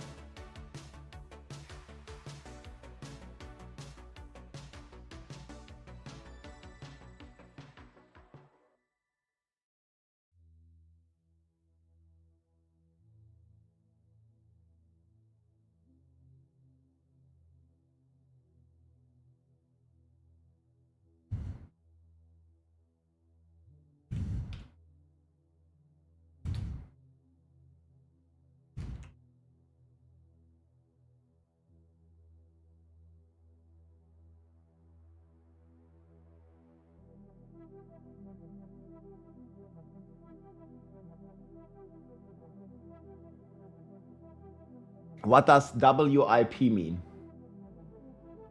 It means work in progress. I should not use these shortcuts, man. Like for the average user, it can be too complicated sometimes. That's okay. We need to make Hydra Sorg, but we're gonna make Hydra Sorg real quick.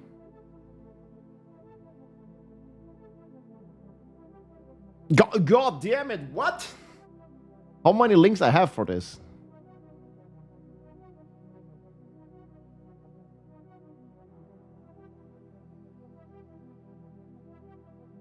No chaos, no Uber. Okay, we can delete all of them.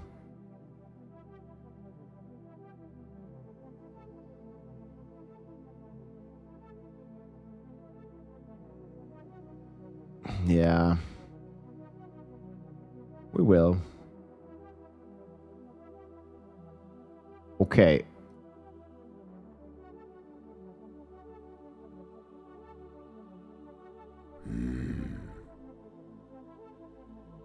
Season 11, is the barb back?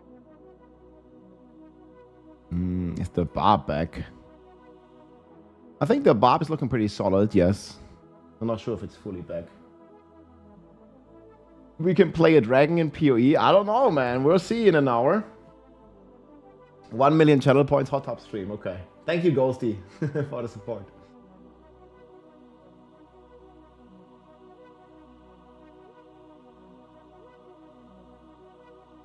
Die, maggot. Mortification. Okay, Sorcerer doesn't need movement speed, right?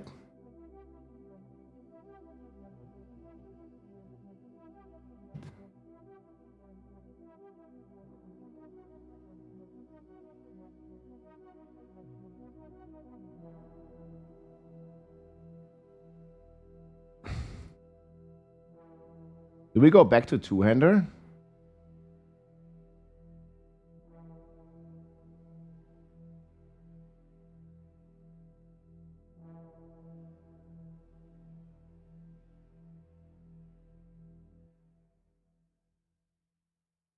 With Hydra is cross skill.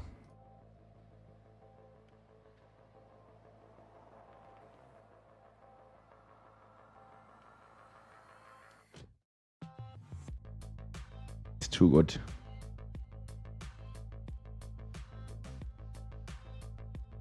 I don't think I'm gonna put sanctifications.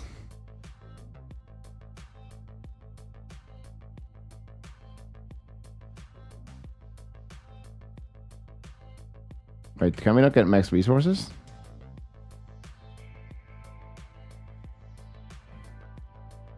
Are we gonna be playing this?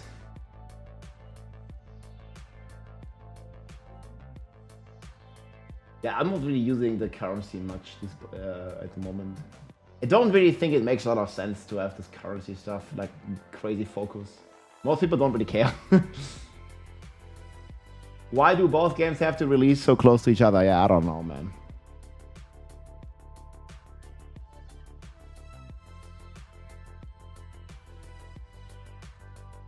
Yeah, it was. Oh, way back when.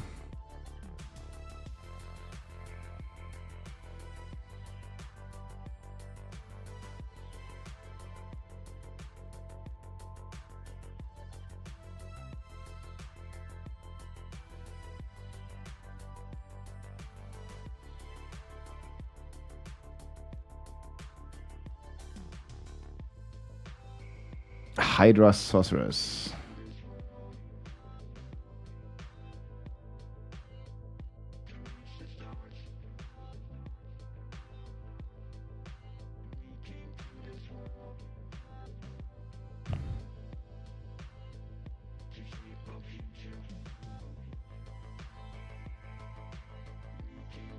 I didn't make the Poop Wave Necro yet, the Blood Wave Necro. Yo, Bob. Thanks, man. 5 gifted subs. Much appreciated, man. Let's go. Oh, next week gonna be hella exciting, guys. Frick yeah.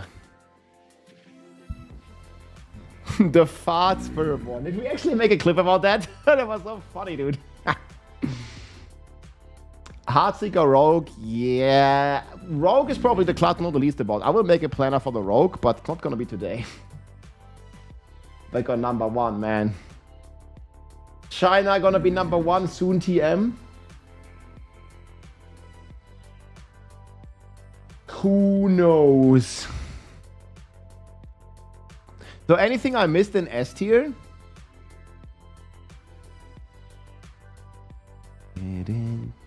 I think we're pretty good on that. Rogue is so stupid. Probably not gonna recommend that, but we're gonna be with Heartseeker.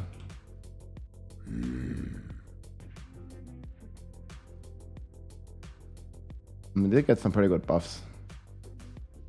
What happened here?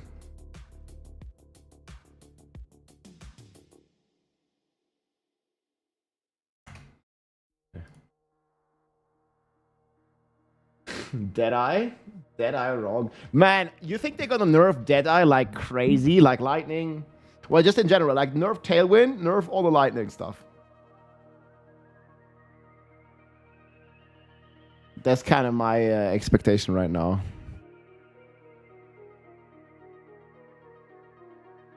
People still mad at the Druids.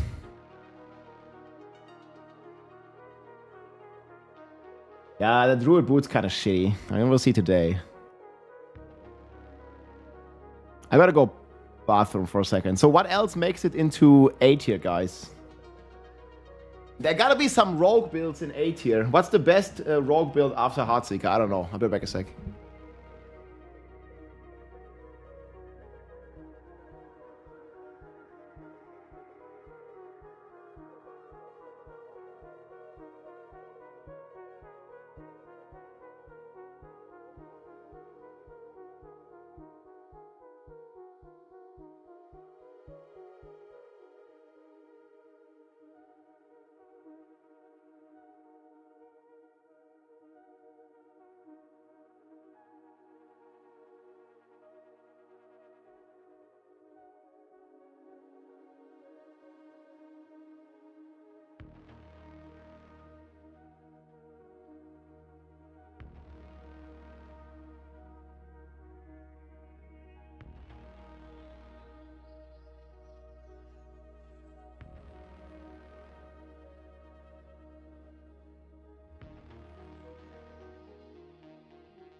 Yo, yo.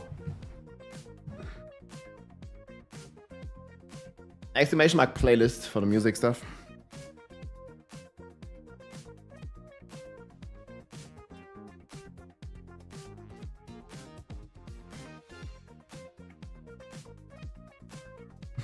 They took our tower. Yeah, I'm probably in the minority who's pissed about that, but I still am.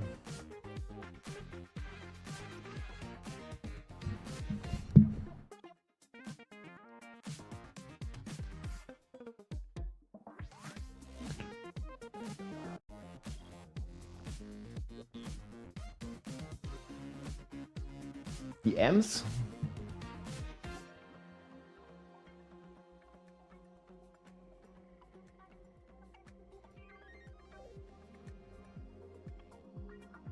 Yeah, I can handle that.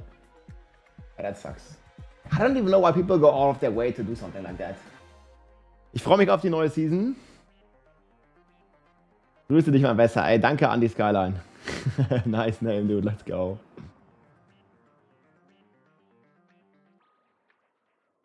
Yeah, it's a perfect time to return, actually, then, I think. Like, next season, there looks to be, like, majority are challengers in the game. Like, very, very big changes throughout many of the systems.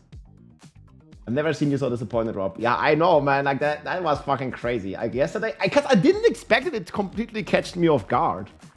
I was like, you know, not in my nightmare I even thought of that this could happen. Out, Jedon fall. Thanks, Andy. Much appreciate the Prime. If you have Amazon Prime, guys, you can consider supporting the stream for free by connecting your accounts right here. Did Cataclysm Druid survive? They only changed the Melted Heart for Cataclysm. So I think overall Cataclysm is still going to be pretty potent build. Especially for speed farming, man. Like doing like hordes with Cataclysm. Like you just walk on the fridge and everything dies. And we're going to get the new PoE Fridge 2.0 in 30 minutes, guys. Yo, my son also using the Prime. What a guy. Appreciate it, man. I mean, there's always a lot of cope, guys. It is what it is. Not much we can do about that. 1 or 2 weeks is okay, but 1+ month delay is horrible. Well, they did say early next year, guys. So that sounds like January, right? I agree with you, man. It's a big L. Like, there's no sugarcoating in, man. I hate this decision. But, you know, it is what it is. We got to make the best of it. Yeah, here are my full thoughts on this. I just made this video.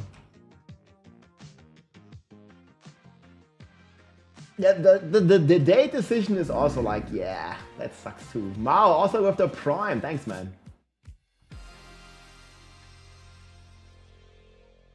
PoE Druid or D4 Druid? Which one's better?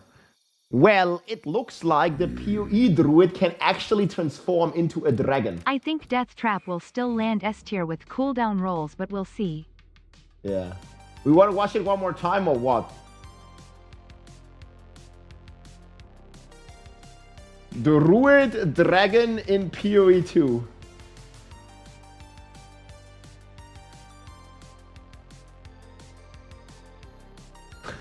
What is this? Spoiler leaks. Okay, guys, close your eyes. Low quality image.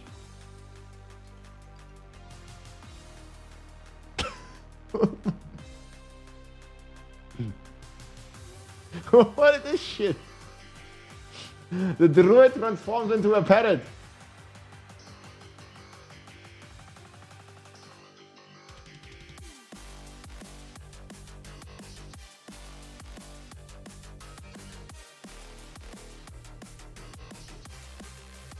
Dragon Druid.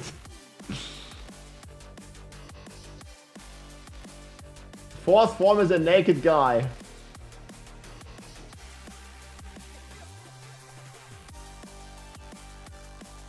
And this was actually 7 hours ago. Guys, new Druid gameplay leaked. Yo, Kali with the gifted sub. Man, much appreciated. Yeah. I mean, I'm definitely going to make a lot of content around the leaderboards. But therefore, we need to have like a good tier list. Oh, we have a golden train? You guys seeing what I'm seeing? Golden Kappa train. Yo, what? Yo. Somebody started. Yeah, if you gift a sub or if you sub, you're gonna get the golden Kappa emote at the end. It's gonna be this one, but gold. Yeah, sorry, it doesn't work on YouTube. I'll link you the Twitch stream on YouTube. Yeah, you can use your Prime or gift or anything. Support the community, get golden Kappa hype. Okay, guys, for the hype, I think it's time to switch then. When is the drop starting in PoE? Thank you, Remos, with the Prime. Oh man, it's been some time since we had a golden Kappa. The legendary homie. Amma and Bob. Hey, thank you very much. Save the train from going out. It's the golden Kappa. Apparino. Look at the guy. He's like gold, man. Let's go. Thank you. 5 gifted subs and 5 gifted subs, you guys. It's ready to log in. Man, I just wish they wouldn't launch at the same time. I want to play the dragon, dude.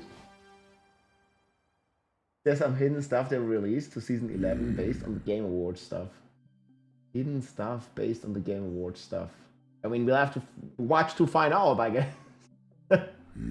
Gift 1 sub for reward. Yeah, 1 is good. There are some hidden bugs. Oh, man. That just always happens.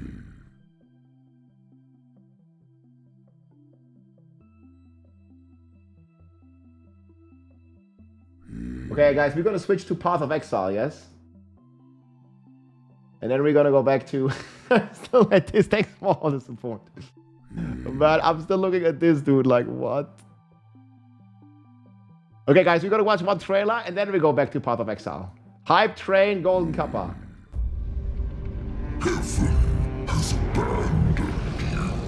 Dude, there's so much, like, heaven references, man. Jesus. Thank you, Zero. Come on, D4 enjoys out. What is this? The night is over. It's okay to enjoy both games, guys. Hello, it's fine to play more than one video game. Golden Kappa trade at 40%. Darkest before the dawn, Wanderer. And I, Hadriel, will guide you to the light. Thanks for the Prime Gaming.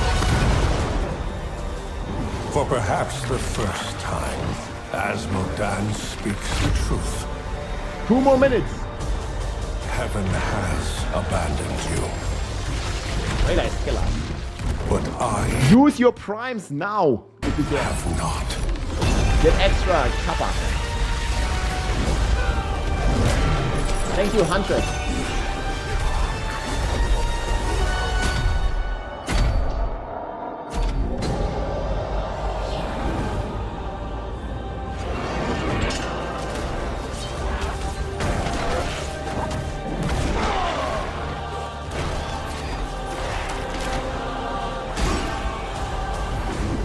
I will give you the tools and the holy spark to ignite the crucible of justice.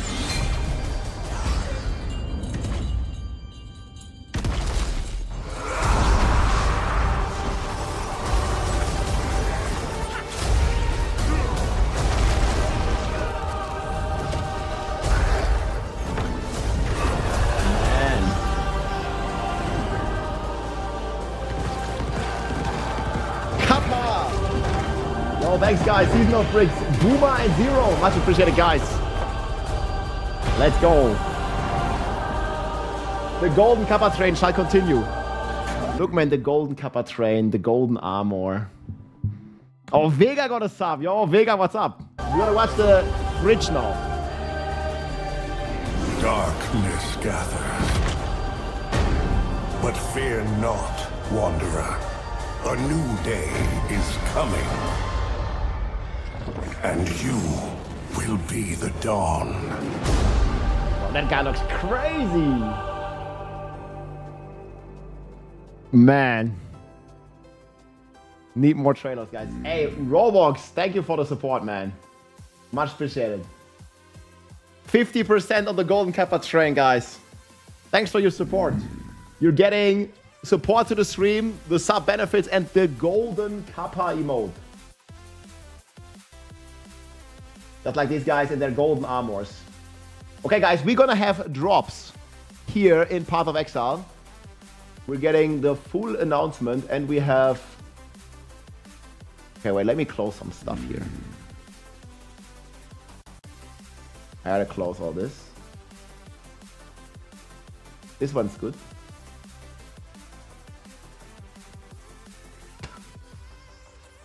We don't need this one. Okay, we don't need the leaks. They already have a stream on. Falcon Storm with the Prime. Thank you very much, my friend. Oh, here, Path of Exile. They're already streaming. Soon TM.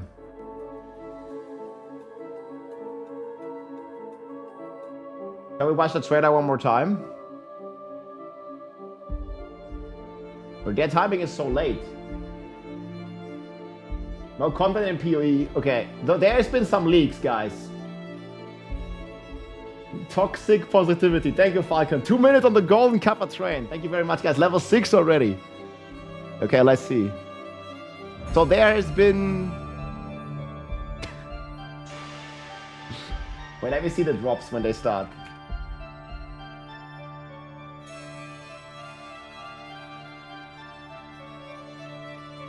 $11 AM PST, we get the drops, guys. Make sure you connect your accounts. Thog build done. It's done for now. Yes, there's a Dora crack. You can find all the builds if you just type !season 11. I swear PoE dev stream never disappoints. Okay, this is the drop we're getting. We'll do some more Diablo builds. We'll see what's gonna happen here as well. And we have the trailer stuff. I don't know if it's the real trailer. We'll see. I lost this. What is this thumbnail?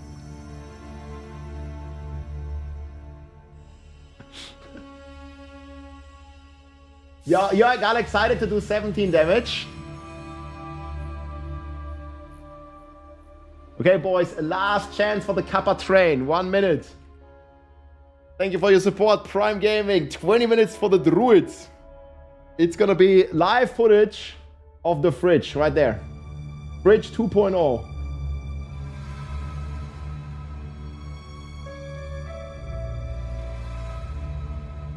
Need more Kappas.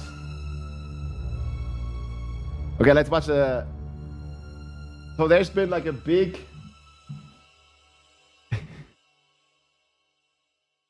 Wait, what is this? Ah, okay, I see. See, it's a dragon. Worm. Dragon. What the hell? Okay, guys, thanks for the support. There's the last chance for the Golden Kappa. But many of you got it. Thanks for the support. An Uber bill and the non-Uber for the Sorg. Yeah. It's not fully done yet. I mean, I can check it one more time. Can't wait to see a dragon and to be a dragon. Like, I didn't do like a final pass on anything. Yeah, it's still Starless Sky, right? You probably want Tar Russia. Good catch. It's Tar Russia, it is. Golden Kappa. Did we get it? Yes! Easy. I love... that's a second too late, man, but thank you for the Prime. Here we got the Golden Kappa. Oh yeah, let's watch. Zero, you didn't see this yet?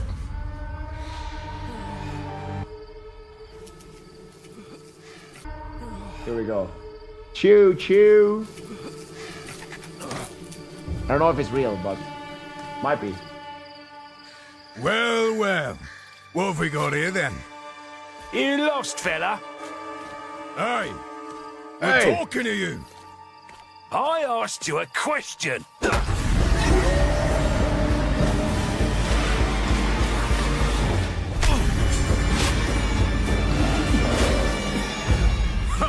What's wrong with him? He's lost his bloody mind.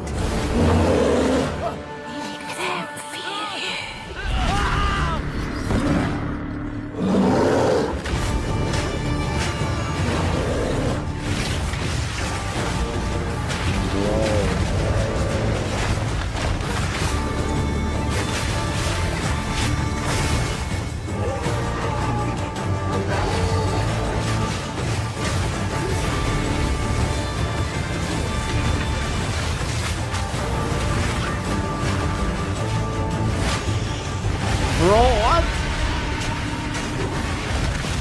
There's no way it's a dragon. Oh man. What the hell? PoE Druid shapeshift into a dragon.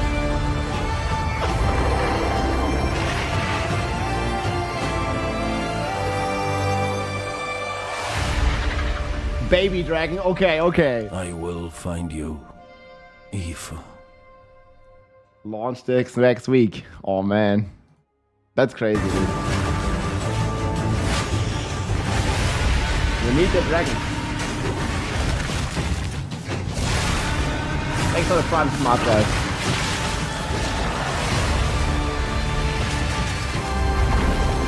Need this in better quality. Need this in way better quality. So which one is it? Why do you say it's a wyvern? Like, because it has... It stands on 2 legs or what?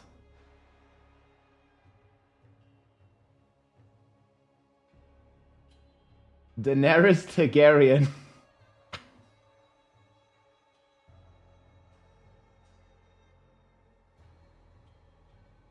PoE2 is not free right now. When is the PoE2 free week?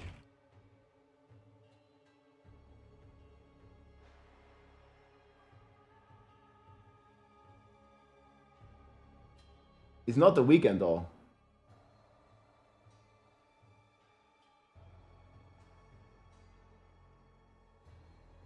Okay, it's the weekend, never mind. It's gonna be free on launch.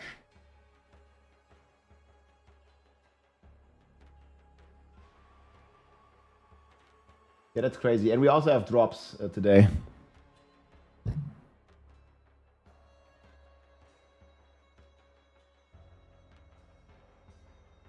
We have Druid gameplay from before. You want to watch that? I'm gonna get a snack, I guess.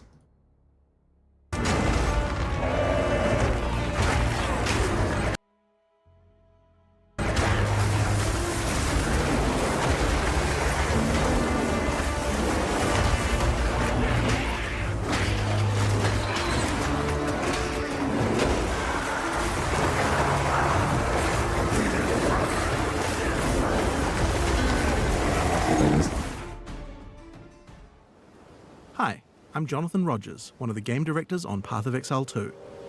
In Path So of this Exile was from Gamescom 2 years ago. 2, you can pick from one of 12 character classes. Each character has a combination of primary attributes that they focus on.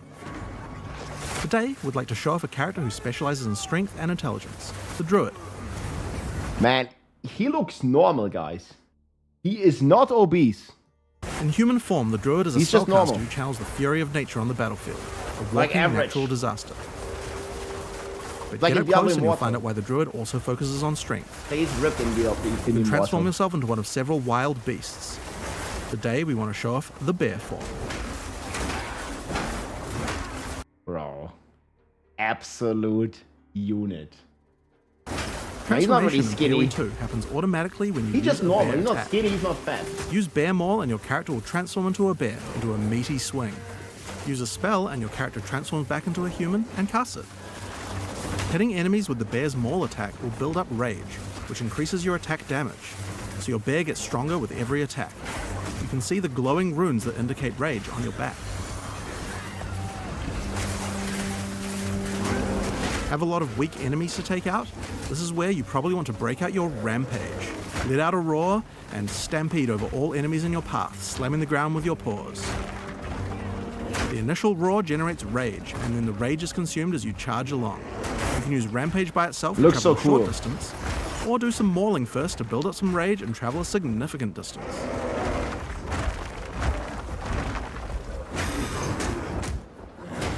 Now, while the bear is big and strong, this isn't a pure strength class. You don't have as much armor as a warrior would have.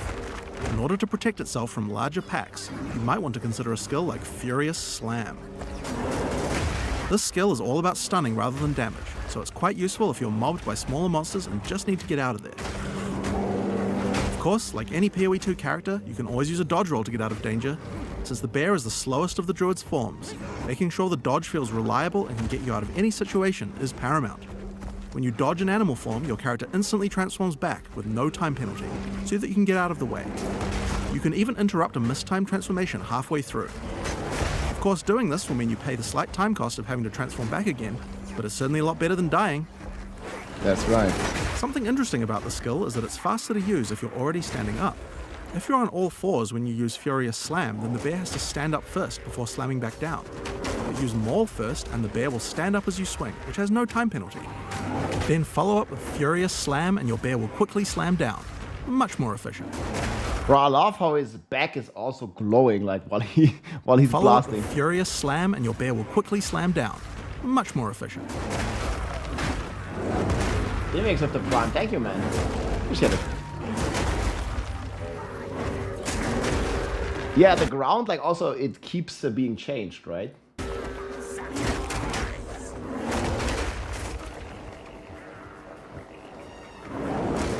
It needs to be a capital K. Next up, I want to talk about Ferocious Roar. Ferocious Roar is a bear meta skill gem. It allows you to take any Warcry skill that another class like the Warrior might use and allow you to use it as a bear. I'm going to take the Seismic Cry gem and socket it into Ferocious Roar. You can actually Druid's socket already more than crying. one Warcry and use them all together, but let's just stick to one for now. Seismic Cry pushes enemies back and has some stun chance, but the reason we want to use it is for a mechanic called Exerted Attacks. If there are any heavily stunned enemies in range of the Warcry, then your next slam skill will be powered to do double the number of slams. First, I use Furious Slam to stun these enemies. Next, I follow up with Seismic Cry and get the Exerted Attack, and then I slam again. See how 2 slams triggered? It looks super cool, actually.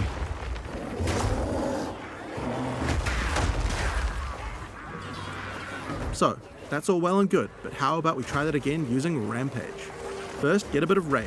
Yes, this Slam is to old stun the footage. enemies, Seismic Cry to get the exert, and then Rampage around to do insane amounts of damage. So we've covered some of the bear side of the Druid, but how is he as a spellcaster? Now, of course, we want to maximize the amount of time you spend in your animal forms, so most of the spells targeted at the Druid tend to be things that last a long time or provide tactical options on the battlefield.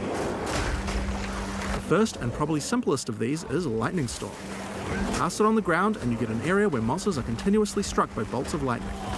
The bolts don't do much damage, but they shock monsters, which is a debuff that Thanks. increases all damage on them, meaning it's a great spell to use before going in as a bear. So, that's going to increase your damage, but as I mentioned before, the bear form of the Druid could use some defenses as well. The bear in particular is the slowest attacking of the Druid's forms. He hits hard, but if he gets swarmed too much, it will result in your death. That's why Tornado is so useful. Tornado sucks monsters in, allowing you to split up packs and deal with groups separately, or pin monsters in place and set up combos with your other skills. The Tornado doesn't really move big monsters much, so you can actually use it to separate a boss from its minions too.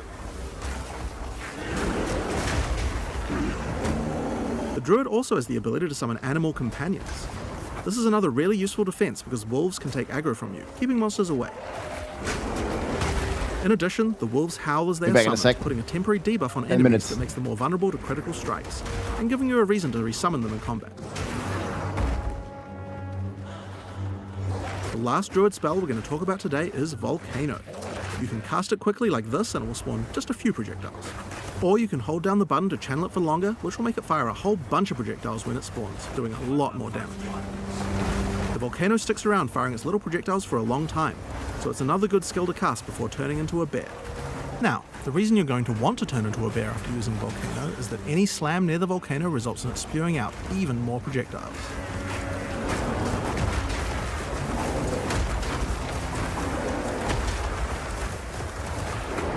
And if you thought that was a lot, then Rampage is even better, because it does 2 slams every time it hits the ground, and you can run around the volcano.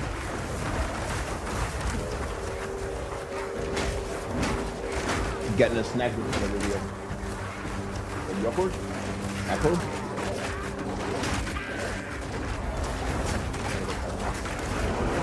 Now, if you've been paying attention, you Right, might have the Druid realized looks this is cool. going to be So many extra good combination with Seismic possibilities. Cry, which we were using earlier to double the number of slams. So, first we're going to cast Volcano. Then Furious Slam till you stun something, Seismic Cry to get the double slams, then Rampage around while the volcano spews out a stupid number of projectiles. This combo would have been even better if we'd remembered to cast our Lightning Storm first, but getting time for that seems tricky.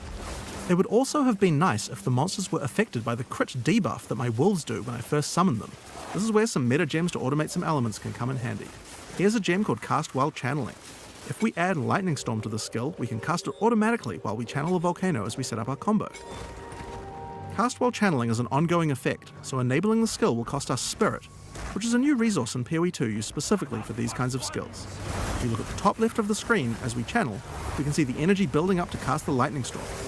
So long as we channel Volcano for long enough, the Lightning Storm will also be cast on the same targeted location. Currently, Cast While Channeling is active in reserving Spirit in both our human and bear forms. This means that any channeling skills we use as a bear technically will also cast the Lightning Storm.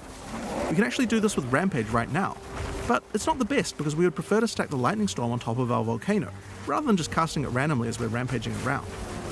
We're also unnecessarily reserving Spirit in our bear form we could be using for something else, so let's fix that. I'm going to go into the skill options for the skill and disable it in my bear form. We showed at ExileCon how you could use skill options to control which weapon set to use when casting skills, but you can also use the same interface to enable or disable which buffs you would like to have active in your different weapon sets too, without having to recast them all the time, and shapeshifting counts as a weapon set.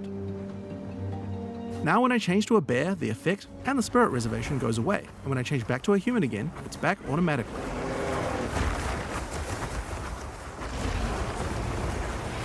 So, now that we have some extra spirit available as a bear, why don't we make our life a little bit easier by automating one of our other skills? This is the Cast on Melee Stun meta gem. I'm going to put Summon Wolf in Cast on Melee Stun, so that whenever I stun a sufficient number of enemies while I'm a bear, it will summon another wolf. This is great because usually when I'm stunning, it's because I'm about to do my exerted attack slam combo. When wolves come out, they howl, adding the crit debuff to the monsters, right when I need it. It also helps keep my wolves alive and summoned at all times without me having to do it manually.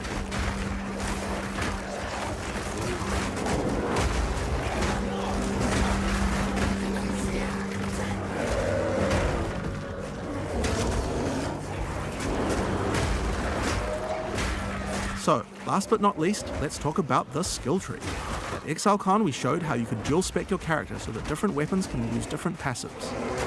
Well, as I said before, the bear form counts as another weapon set for specialization purposes, so he gets a tree too. If I open my passive tree, you can see how I'm near a melee damage cluster and a spell damage cluster.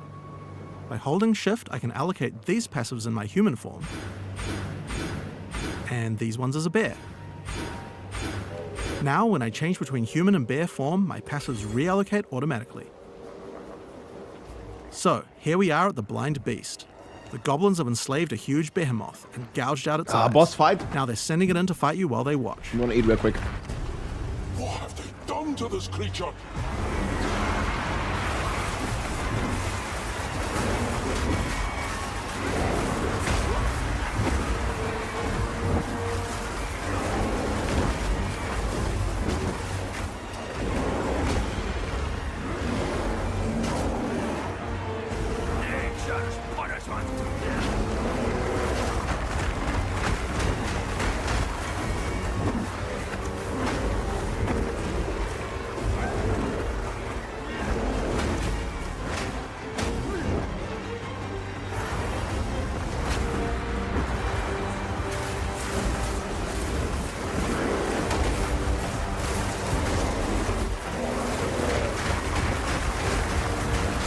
Man, Druid is kind of ZDPS in this footage. True.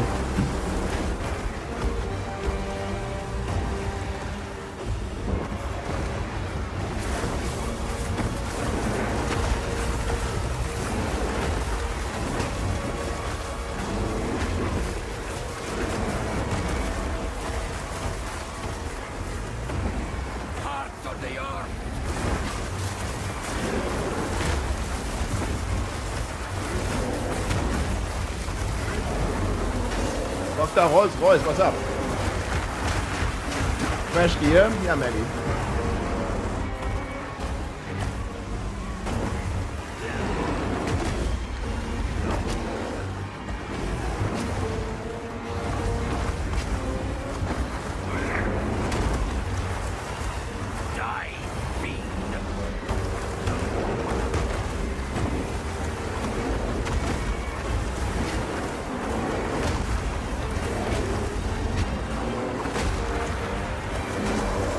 I remember when I fought this boss on my dead eye, it died in like 5 seconds.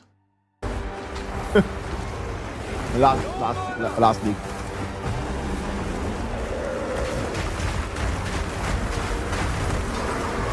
Your suffering ends here. Shameful. And there we have it. With a little bit of customization, we have a build that can combine many different active skills to do some really interesting effects. At the same time, your skill tree reconfigures automatically at the right time, and your buffs reconfigure automatically as well. You can even cast certain skills automatically. But we also haven't lost the dynamics of combat. Many skills interact with each other, and the ones you choose to use at any different moment depend a lot on what enemies you face or what situation you're in right at this moment. And at just the right time, you might be able to combine all your skills in one crazy combo, get some satisfying screen covering spam, and do some crazy damage. Now, these are just some of the skills targeted at the Druid in PoE2. We didn't even show you the wolf form yet. There's a lot more to play and experience. And the we look dragon forward to form. letting you guys try it out when we go into beta on June 7th, 2024. Okay, this has been some time ago. Wait, wasn't there some footage where he was doing like a roll? Like a dodge roll or something? We'll find another way to make the fridge the remake reality. He can do like a belly roll, yeah. I remember like watching that.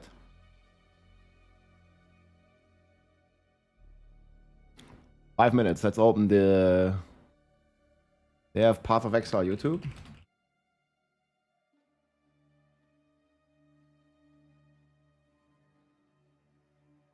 They're probably gonna drop it here.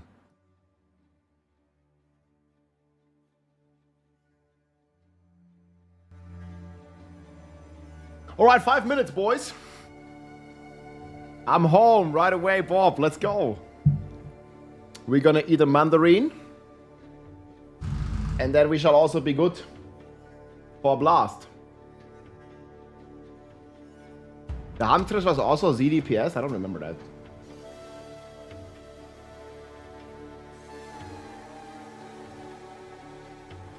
Well, they have the Game Awards to, you know, change back trajectory, but yeah, I'm pretty sure there are gonna be a lot of D4 refugees in PoE, at least for a while. Mandarina, yeah, looks like this. But you have to peel it, so it's like always a mess when you touch the keyboard after, so I'm gonna have to clean my hands after.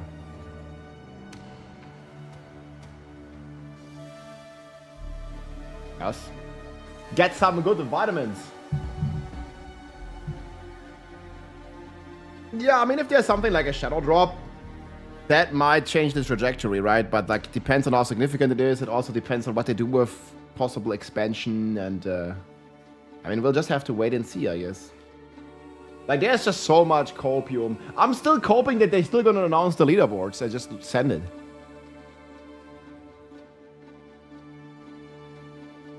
Mm-hmm. We got the golden kappa, man. Easy.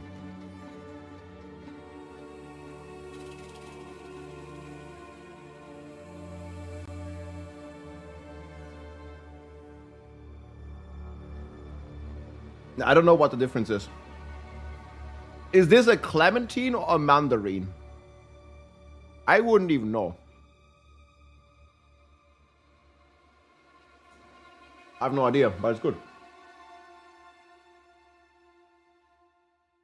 I don't know what the biological difference is or something. It's a mandarin. I mean, that's what I was saying, but I'm not sure.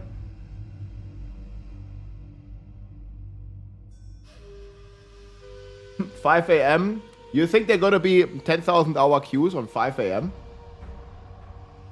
Hey, Mr. Chuckle, what's up? I'm doing well. I just took a bit of a break, couple weeks. IRL questline. I actually became an uncle.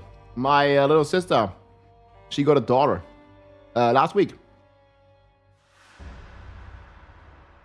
Uncle Rob. Congrats, man. Thanks. Yeah, we're talking about it a bunch. I can't show pictures, but it was he's sweet. Thanks. Have a great time. But it's not D. It's the sister even younger than Danya. I have 2 sisters. I can already tell. Like when D's gonna stream next week, everybody gonna be like, "Oh, congrats on becoming a mom." Like, no, it's the other sister. It's my other sister.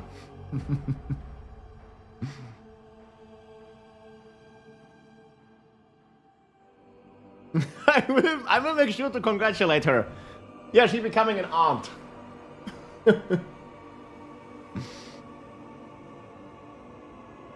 Not a mom. Well, maybe 2 TM.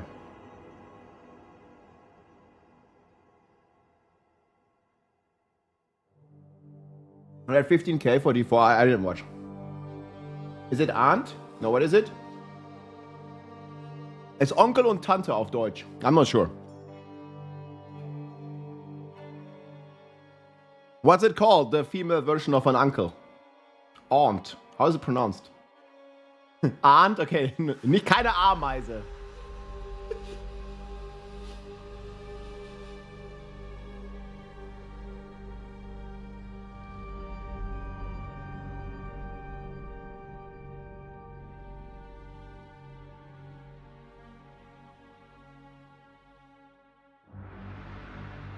Mhm.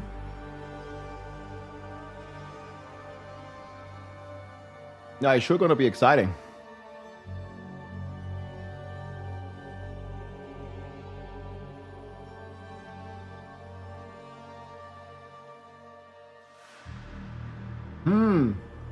30 seconds, boys. Okay, lightning arrow nerf. I mean lightning nerf in general. Habit of lightning, lightning arrow, lightning rods. Guys.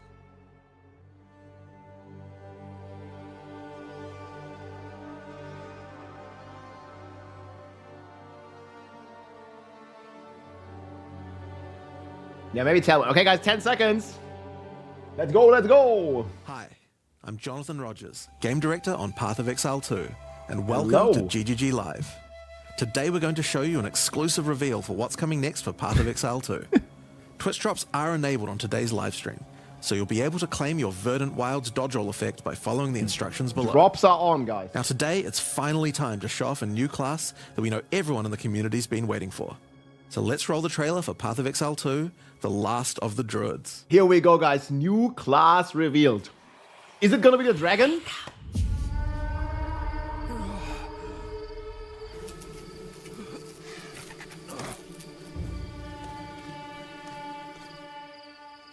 Well, Hell well. yeah. What have we got here then? You lost, fella?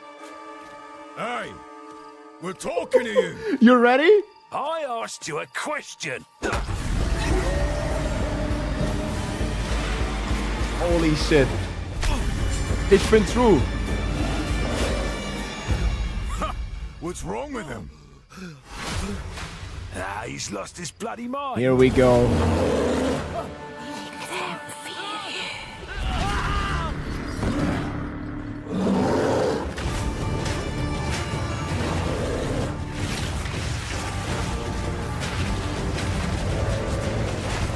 Very new. Man, that looks so sick.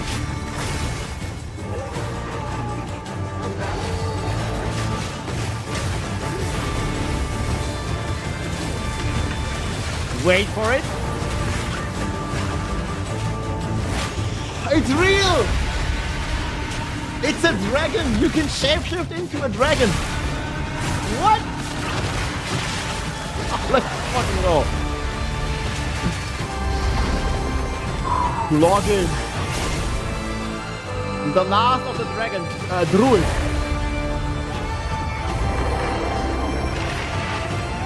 Hell yeah, that's a new class, man, coming to PoE next week. I will find you, Eve. Hell yeah, man, let's As go. you can see, the Druid is a shape-shifting elemental spellcaster. After his fellow Druids were destroyed by the King in the Mists, the Druid lost his humanity in the forests of Ogham, where he wandered for years as a beast. Now, finally reawakened, he's determined to find his lost wife and regain his humanity. The Druid has His been one of wife? the hardest classes for us to design. As well as having human spells, he has 3 animal forms, and we wanted to make sure that there were interesting combos between all of them. The Druid is our first hybrid strength and intelligence class. That means he needs to have the ability to use spells and attacks. As a human, the Druid typically uses magical staves to harness the powers of the earth and the natural world. Shape and filth. One of the first skills you will learn is the ability to create small volcanoes from the earth. This skill spits out balls of magma at your enemies, and will continue to do so for some time. While the volcano is active, turn into an animal and wade into melee range. Many of the skills you use as a human last for a significant period of time, giving you a good chance to turn into an animal and rage out. But how do you turn into an animal, you may ask? Well, the answer is a new weapon type that Druids use, animal talismans. When you equip an animal talisman, you can choose which animal form you would like the talisman to represent. Depending on what you choose, you'll be given that animal's basic attack as a new skill to equip. For a bear, that's cool. maul. To turn into a bear, simply use the skill. Your character will instantly transform into a bear and attack.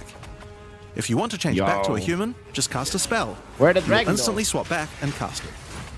We wanted to make sure that swapping between forms was seamless and immediate. Changing forms should be something that you do without even thinking about it all the time in battle. In order to allow for hybrid melee and caster gameplay, most of the skills you use in your human form last for some time and aid your animal skills in some way. The volcano we used earlier will emit more molten balls whenever you hit it with a slam, making it perfect for use with your bear form's furious slam. Man, the combination potential here is so crazy. Let's go. Form, many of your abilities use rage. There are a lot of ways to generate rage, but the easiest one is simply smash your enemies with maul. Once you see the runes on your back glowing, it means you have enough rage to do a much more devastating version of your furious slam. Close to Riker voice. Move.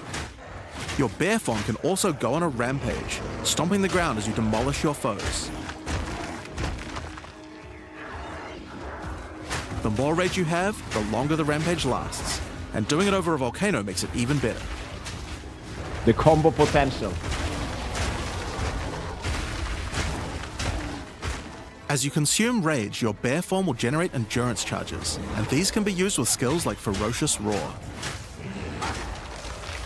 Ferocious Roar is a war cry that empowers your subsequent attacks to break your opponent's armor. The more endurance charges you have when you use it, the more empowered attacks you will gain. But Ferocious Roar has another special feature too. It's a meta gem that allows you to socket any Warcry gem from another class into it, giving you the ability to use these skills as a bear.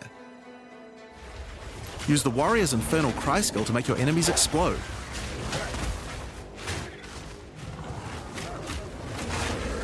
Boom. Or This use Druid is not Seismic Cry to afraid. stun your enemies and double up the number of slams you do. How are we transforming into the dragon? You can even use it with Ancestral Call, a skill that turns you into the fire god Khal.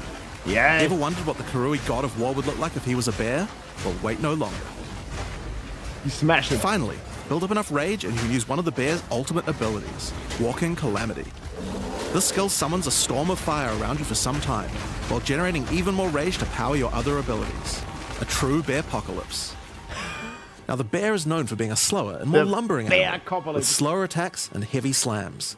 But what if you want to turn into something a little more nimble? Well, let's check out the second animal form for the Druid, wolf form. For the wolf form, we wanted to go fast and furious. Even just the wolf's Shred. basic attack will leap forward and rake his foes. After attacking, the wolf stands up on 2 legs, but after running for a short time, he goes back on all 4s, packs of enemies. The wolf has a lot of cold attacks based on his association with the moon, and the first of these is Lunar Assault. It's great for freezing your enemies in place. After they're frozen, use your basic rake attack to knock shards of ice off your enemies, which land on the ground nearby and explode. If you want to get into battle quickly, you can use your pounce attack. This skill leaps at a target and applies a mark to them. Killing the marked enemy will summon a wolfman into your side, allowing them to fight with you. Now look at the small guy. Mark and kill as many enemies as you can to build up a sizable pack. While an enemy is marked, your wolves will prioritize that target and do more damage the more wolves you have. So make sure you keep your pack strong. The Now, lone one wolf problem dies. you might run into is your wolf pack dying in boss fights. But the pack You often survives. don't have any enemies that you can mark and kill in order to regenerate your pack. To deal with this problem, you can use Cross Slash. Cross Slash jumps backwards and does a vicious double slash. Any marks on your target explode and triggers their abilities. This allows you to pounce to mark an enemy and then summon a wolf even without killing it. Cross Slash also has another feature though. Remember those ice fragments from before? Well, Cross Slash will propel any ice shards on the ground towards its central target. First, freeze your enemies with Lunar Assault. Then rake them to create as many ice fragments as you can. Then follow up with Cross Slash to generate a field of icy explosions to obliterate your enemies. Sick. So it's like bear is fire and the wolf is cold. And dragon is everything. Finish them off.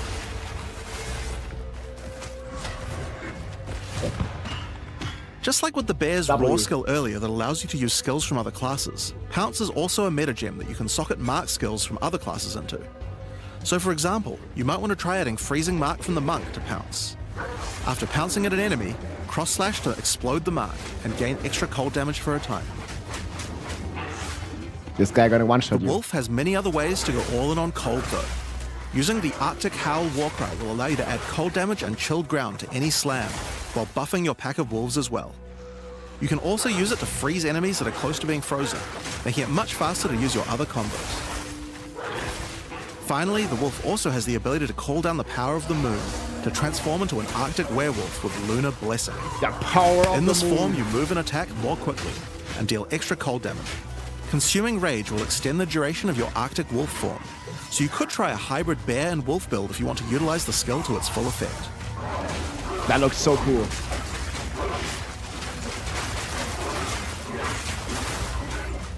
Alright, let's talk about the third form available to the Druid. Here we and go. I think it's a cool one. The Wyvern. The Dragon. Wyvern has a number of long-range breath abilities. But that doesn't mean you can't get into melee range when you want to. Dude, look at the guy. The basic attack of the Wyvern is Rend. Jump forward into combat and slash your enemies with your lethal talons. Dang. If they're close to being Who stunned, expected this? you can blow them off balance with a blast from your wings, causing an explosion of damage. After the battle, though, it's time to feed. Devour the corpses of monsters to create power charges, and this is when the Wyvern's abilities really come online. Holy. When using Rend, you can consume a power charge to charge up Yes. your wings with lightning. Not only does this do a bunch of damage, but it allows Dude, that you to looks turn so this melee cool. skill into a much larger AoE attack. Once your wings are charged, your Wing Blast will also do lightning explosions for even more damage. If your enemies are close to death, no need to wait for them to actually die. When you see this blue marker, just devour them alive. Fresh meat is much tastier after all. Fresh meat. Alright, so those are some melee options, but how about range? Well, you wouldn't be much of a dragon if you couldn't breathe fire after all. Yes. Rolling Magma is the first of the Wyvern's breath attacks. Spit balls of fire that bounce along the ground. These balls will trigger volcanoes as well, so it's a good idea to cast one as a human right before you start spitting. Hell yeah. But that's not all you can spit. You have something a little nastier in that gullet of yours. Spitting a barrage of oil at your enemies will cover them in a viscous sludge that makes them easier to ignite. If you have power charges though, plant your wings in the ground and vomit a barrage of lightning-infused projectiles. The more power charges you That have, gameplay looks the sick. longer you can do this for. But make sure you keep your foes at range. You're vulnerable to melee attacks while channeling this skill. In order to help with that, let's take a quick diversion back to some of your human abilities. As a Druid of Scoth, you have the ability to harness the power of nature to create entangling vines to slow down your enemies. Another of nature's punishments is the thunderstorm. Creating one of these will create periodic strikes of lightning from the sky, and will also make your enemies wet. Why is that useful? Well, of course, things that are wet are easier to shock. That's right. Use it with lightning damage from your wyvern form to enhance your damage. Making things wet I love also how makes he them jumps easier back. to freeze, so it works nicely with your wolf form as well. And you know what else likes water? Plants. Water your plants to give them various extra abilities. Use Lightning Storm with Entangle to make them last longer, and attach more vines to each enemy, slowing them further. Of course. Summon Thrashing Vines to slam at your enemies for a time. Any that are created in water will be larger and deal more damage. Now then, with our Man. enemies sufficiently subdued with our plants, time to really lay into them with our lightning-infused They're barrage. cooking.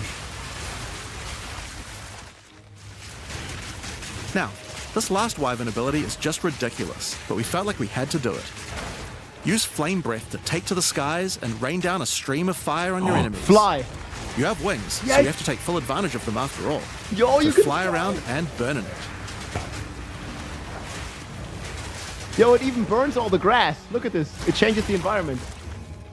Oh my god. Now, there are a few other Druid. skills we didn't cover, but there's one in particular that I think will open up a lot of builds. Spell Totems. Spell Totems are meta gems that let you create a totem that will automatically cast any spell in the game for a time. In order to create one, you will need to spend 3 endurance or 3 power charges. You could use them to throw fireballs, summon comets, or shower the area in lightning. Really, the options are kind of endless.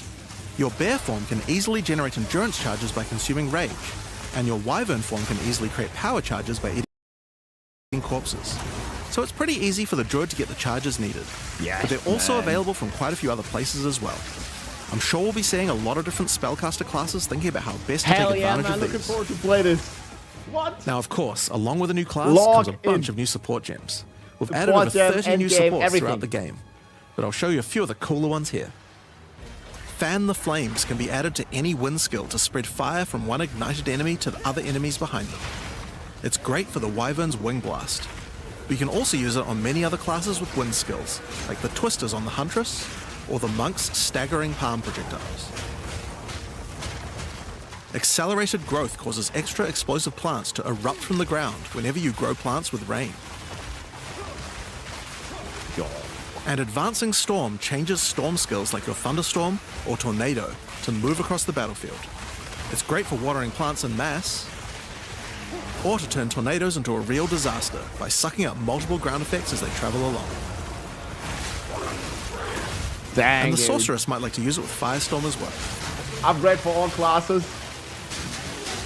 Echoing Cry causes your Warcry skills to echo. They will repeat a couple more times with a delay after you use them, giving you more empowered attacks. Use it for the Druid's animal form Warcries, or on the Warrior for a nice power boost. Herald of Plants. We need that.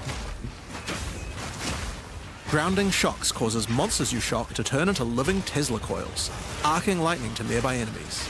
You could use it with your empowered wings for an That extra dragon damage gig is boost, fat, dude. but it's also great with any other shocking skill. Try it out with Lightning Spear. It obviously needed more AoE clear. Sure it did. There's a whole pile more, but we'll leave those for you to Wasn't OP discover. enough. Yo guys, that looks insane, man. Really looking forward to play this. And there's also even more endgame coming to PoE next week. Let's go. The Shaman. The Shaman channels nature's elemental fury and can harness rage as a spellcaster, unifying his animalistic and magical tendencies. By allocating Druidic Champion, you gain spell damage the angrier you are. And with Furious Different Wellspring, you ascendancies. generate rage continuously and can spend it to empower your Shaman spells. King. With the knowledge of the Asmerian Magi, the Shaman can harness untapped power from runes and idols. After allocating Wisdom of the Magi, you will notice that all runes and idols have extra mods only available to the Shaman. These new mods unlock countless new possibilities for Holy. enhancing your build. You can also allocate Bringer of the Apocalypse, allowing you to become a walking natural disaster. After dealing enough elemental damage, storms there's of no all way. elements rain around you, destroying all who would face nature's fury. There are other abilities for the Shaman, but I'll just show a few from each class for now. The other Druid ascendancy is the Oracle. The Oracle perfected the power of foresight and utilizes this in combat to gain massive advantage. When taking Fateful Vision, you will see visions of your future self using specific skills. If you decide to follow this path by using the skill yourself, it will do significantly more damage. They've been cooking. I'm doing a And druid. with You and convergent everybody paths, else. at a critical moment in battle when a monster is vulnerable to freeze, stun, or electrocution, the Oracle can use Moment of Vulnerability to see a vision of the enemy's future, and then merge it with the current timeline, allowing him to deal damage to both. That dude's huge.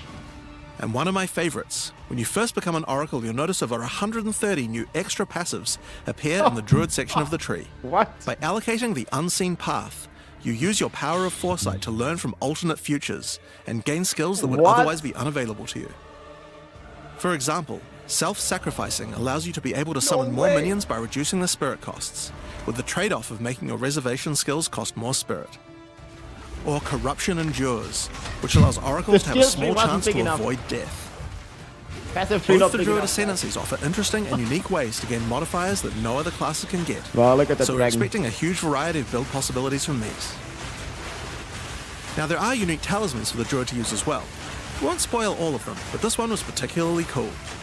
Fury of the King turns your bear form into a fire demon, Look at that. converting most of your damage to fire. What? As a demon, you can also use Molten Crash, a jumping slam attack that leaves fissures There around. sure is a lot of content. This unique also continuously grants glory, allowing you to use your ultimate abilities more easily.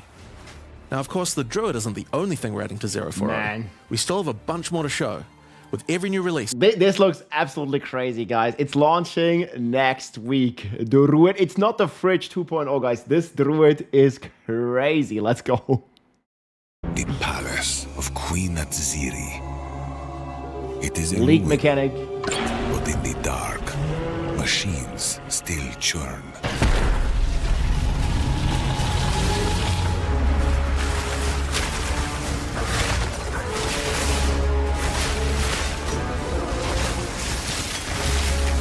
The temple has many functions, and with it, a chance to save the Val, a gateway through time.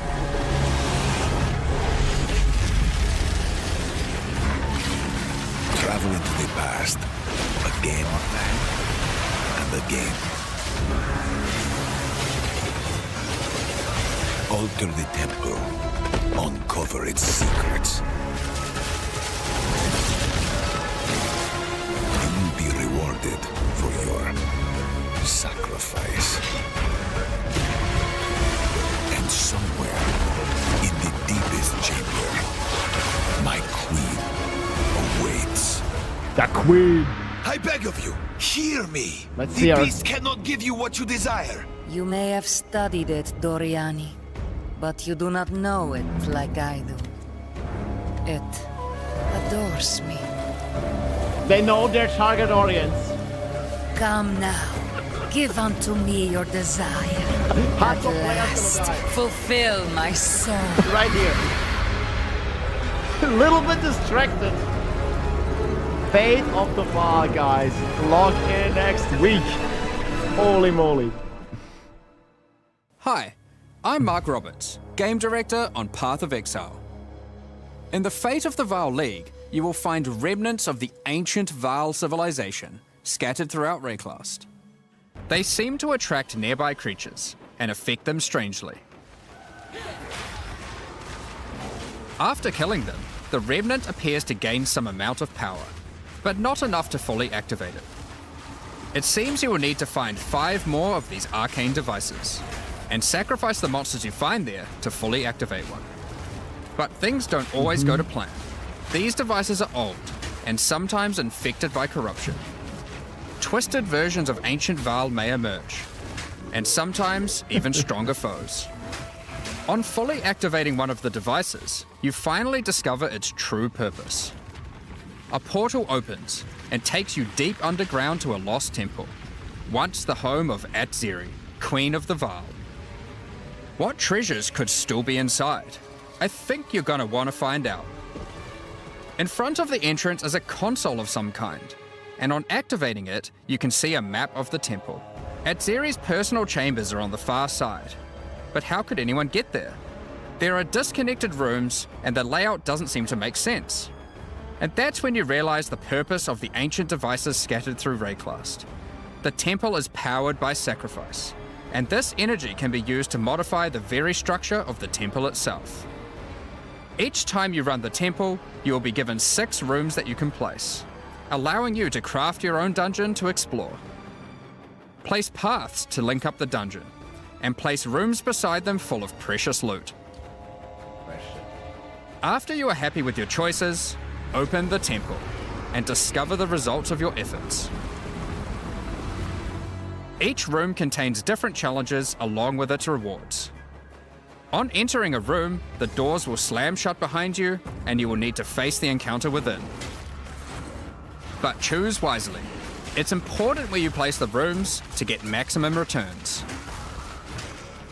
For example, when placing a commander, you could just place it anywhere along an existing path, but a much better strategy is to place it next to a garrison of troops for him to command. With better leadership, the garrison will level up, making the monsters harder, but also more rewarding.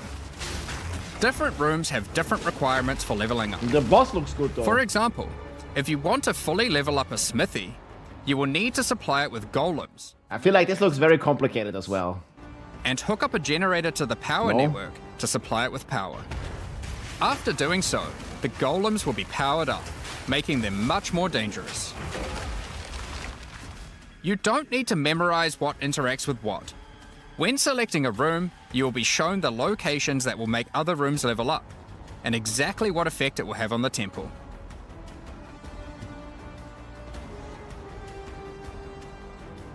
After running the temple, a few of the rooms will destabilize and be removed.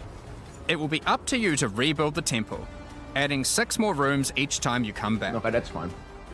Making the temple larger, and larger, and larger. So, that's the basic functionality of the temple, but there is a lot more. Once Doriani finds out about your travels to Leraval, he will attempt to persuade you to take on a new mission. The temple entrance contains a prototype of the time portal device. It will be able to take you back in time, but only to one specific point, right before Edzeri triggered the cataclysm that destroyed the Vaal. He requests that you go back and attempt to stop Edzeri to prevent the Vaal from ever being destroyed.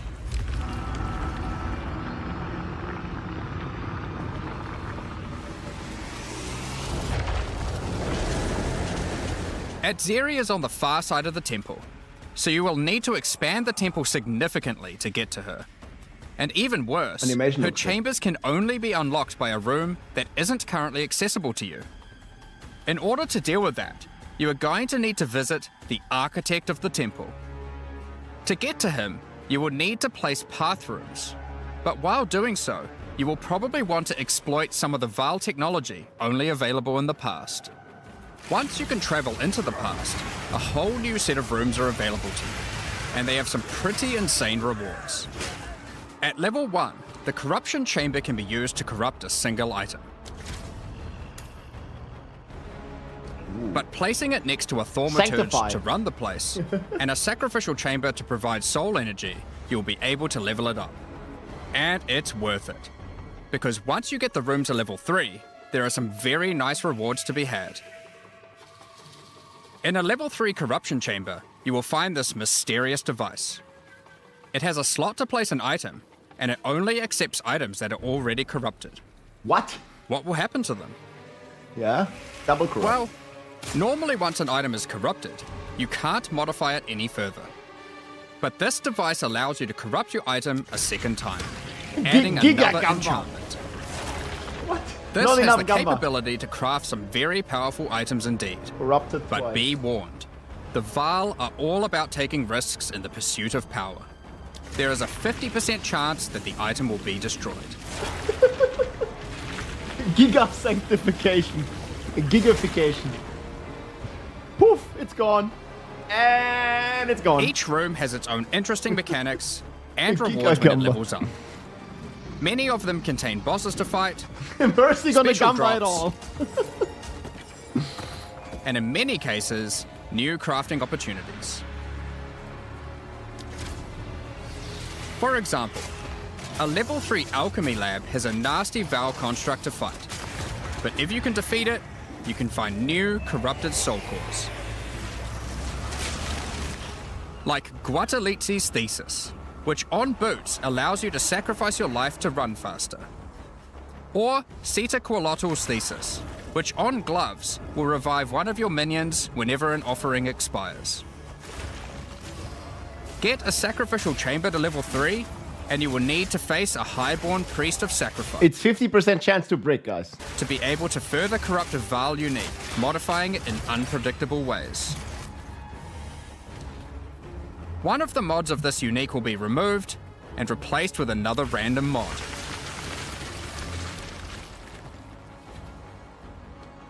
For example, this Soul Mantle. It gives you an additional totem, but lowers your totem's life and curses you when they die. By using the machine, this could result in a terrible item if you remove the good mod, but also some amazing items if you replace the downside. Can result in terrible item. F. Now, That's gonna be one me. extra thing to mention about these Val crafting machines. You don't have to take the items you want to craft into the temple.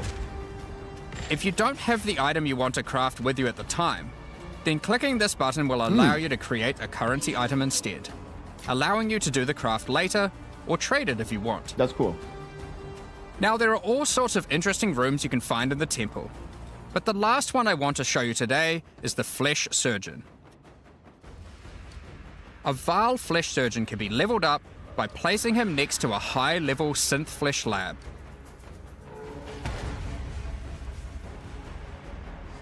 But be careful. The Flesh Surgeon has some rather unpleasant experiments in his personal lab. Afterwards, you might notice the surgery table just sitting there.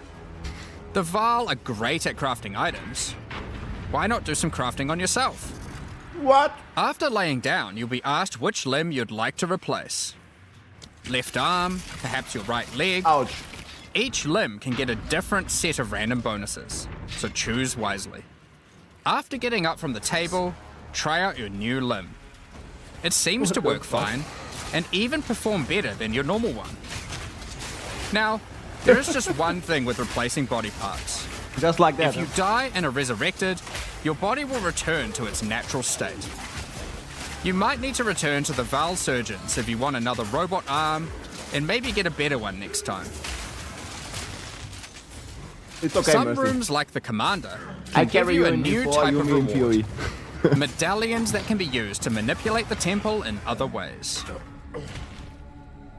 Using a Queeper-Lartl's medallion will allow you to artificially boost a room, even if it doesn't meet the normal requirements to level up. And a Huatalotli's medallion will stop rooms from destabilizing when you complete a temple, allowing you to guarantee getting a reward a second time. Great if you want to stock up on double corrupts. Now, with all that aside, time to face the Architect, and you will be in for a fight. Once defeated, you will find another console that can be used to modify the temple. But this one is special. It allows you to place new types of rooms with specific rewards. There are rooms with specific uniques, special runes, and currency. But also a few other, more niche crafting experiments. Like this one, that can extract the socketables back out of an item, at the cost of destroying it. Now, something really important is every league we release a significant amount of content for the endgame. In order to make sure that the Fate of the Val works well for late game players, we've added many mechanics to make sure that you can scale the difficulty and rewards to match. Getting some rooms to level 3 adds extra mods to the entire dungeon, and these stack with each other. So in endgame, when you can get some really big temples, you can generate a challenge that can even match the strongest of characters. We also start to introduce ways to store up energy for the temple, allowing you to save up many runs so you can do them later at your leisure, and not interrupt your mapping too often. That's great. Big Now quality in of each life. league, it's important that we have a new pinnacle boss to test your character's might. In the New Fate of boss. the Val, you will get to face Adzeri while she was at the peak of her power. One of the rewards you will gain by defeating the Architect is the ability to place the Royal Access Chamber. Once connected to your temple, you can visit it to finally reach the Queen of the Vaal herself. This fight takes place at a critical moment in history, right as Azeri communes with the beast's power and takes her true corrupted form. Wait, 4 breaths? Now, we're not going to show you the whole fight, but we will tempt you with one of the rewards. This is Azeri's rule. This staff gives additional levels to all of your corrupted gems and lets you trade life for extra damage. But in addition to that, while using the staff, mirrors of refraction will constantly appear on the battlefield. Any projectile you fire at these will split into a nova, and they can chain from one to the other. 4 is better than 2. So, that's the fate of the Vaal League. But we are also bringing the previous league, Rise of the Abyssal, into the core game, along with a few changes. Now, for those of you who haven't seen what happens when a league is over, it's important to understand that you will not be seeing abysses in every area anymore. Rise of the Abyssal is now one of the league mechanics that can show up randomly in Endgame. Ooh, nice. If you want to specialize in running abysses, there is now a tablet that will allow you to add them to any map you run. But what about the lag, though? You can also craft the tablet to add abyss-specific mods to enhance how they function. I remember even with Giga Computer, I was still lagging out on Abyss. Atlas Tree. You can gain your first points by completing an abyss. But there are more available for doing depths and killing certain bosses. And there are a bunch of different options. You might just want more monsters and bosses. But you can also make finishing an abyss have a chance to overrun a nearby map with the abyssal. Or make your waystone modifiers also apply to abyssal depths. You could specialize in the interaction with other leagues, or specialize in a specific abyssal faction. One of the important elements that we have heard loud and clear is that needing to do abyss crafting on waystones is quite annoying. So, we have removed that. In fact, we have removed instilling from waystones as well. This mechanic felt mandatory on maps because it boosted the value of all other content. But it was both annoying to do and resulted in a lot of visual clutter. Yep. Instead, we are bringing back some of that power on tablets, which you don't need to craft nearly as often, since they last for 10 maps each. Once you defeat the Arbiter of Ash, you will be able to upgrade tablets to a rare with 4 mods using regular currency. Ooh. Even this isn't enough to fully bring back the power you could have gotten from instilling, so we have also buffed the bonuses that tablets give. Man. Going forward, we're not going to be adding any more crafting directly to waystones outside of the basic currency, because it adds too much micromanagement. Yeah, that's but very good. On that note, Fate of the Vaal does bring the ability to corrupt your tablets, hoping to get one of many different random outcomes. Jesus. Now, with regard to Delirium Fog, even though you shouldn't have to have it on every map anymore, we still did want to make it less visually annoying. Delirium Fog has been toned down significantly, so you won't feel like you're just playing in a sea of grey. Another big source of problems in the endgame is the feeling of getting overwhelmed with monsters. What? In 031, we reduced the number of monsters in early endgame in order to help with this. But still scaled up the number of monsters to previous levels by the time you got to tier 15. That's good. Well, after letting this simmer for a while, we are still getting this kind of feedback. So we are no longer going to scale up the number of monsters you go as you get deeper into the endgame. Instead, we are scaling up the difficulty and rewards by the same amount. So to be clear, instead of increasing the number of monsters by 40%, they will instead drop 40% more items, grant 40% more experience, and have 40% more life, in addition to all the normal scaling they get due to being higher level. This only applies to regular monsters, not bosses. We have also reduced the speed modifiers that monsters can get sometimes, which also helps a lot with this. Now, we did have a large amount of content for endgame planned for 040, but unfortunately we just didn't get time to finish it. The scope was a bit too large, and so we'll need to wait until 050 for that. But rest assured, there will be a ton of upgrades for the existing leagues, as well as new pinnacle bosses, and a significant overhaul to the Atlas passive tree coming soon. Now, another problem that becomes a much bigger issue in the endgame is game performance. And we have done a lot of work. Yes! The primary issue is CPU load. Man. And to address that, 5K a PC. lot of things have been optimized. 5090 still and we can't have play. done a lot of work to take advantage of more of your CPU cores. You should see frame rates of at least 25% higher. And a lot less bad frame spikes during gameplay. Is that enough, though? It does make quite a big difference, especially on consoles. I mean, a lot more work in this area is on. You have 7 frames, you have 25% more, you're still only at 10. Of course, another important area is game balance. I think and we have made a lot of changes. Now, okay, lightning nerfs. Most of these we will save for the patch notes, but I'll do a quick summary of some of the numbers.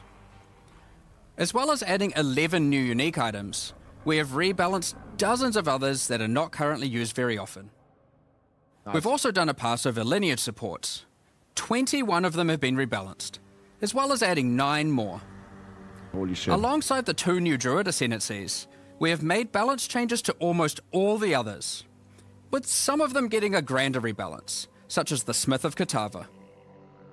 Alongside the 20 plus new Druid skills, we've also rebalanced 90 other active skills across all the different classes. And to top it all off, there are also over 250 new passive skills added to the passive tree. Look at this tree. These changes should go a long way to increase the viability of many more skills, uniques, and overall build variety that can tackle our most challenging content. Next up, we're going to be talking about our new supporter packs. Today, we're launching 2 new series of supporter packs, the Precursor and Kalgurin packs. Each tier contains the pack's full face value in points, alongside several exclusive microtransactions. As always, the microtransactions in these packs are purely cosmetic and do not affect your character's power or progression in any way. The Precursor series of supporter packs contains 6 exclusive microtransactions. First up, the Marble Statue character effect. Once you finally stay still for a moment, a podium rises up out of the ground to immortalize you, turning your skin to marble. What? When you next move, the stone crumbles around you. The Precursors had mastery over gravity manipulation. So too can you, now with the Gravity Well portal. Witness the power of its pull as you approach it. Draw in enemies with your own gravitational pull with the Awakened Precursor armor set. The Precursors designed and built many mysterious ancient beings. This one used to serve as a scout that would patrol and tase intruders. That's right. Why salvage gear yourself when the Master of the Forge can do it for you? Molten gold spills out as the Forge Master breaks down your items. He's smashing. The Relic of the Precursor's map device is a mysterious machine that sits atop ancient colossal statues. It keeps track of the number of charges consumed on your Precursor tablets used in the device. The Kalgurin pack series also contains 6 exclusive microtransactions. The Kalgurins had astounding skill in astronomy. Why does it have to release at the being same able time to as track Diablo 4, cosmic man? events with absolute precision. Harnessing that skill, with the Astronomer's level up effect equipped, I want to play you both. too can now see exactly how long it took you to level up as it outputs the time in chat.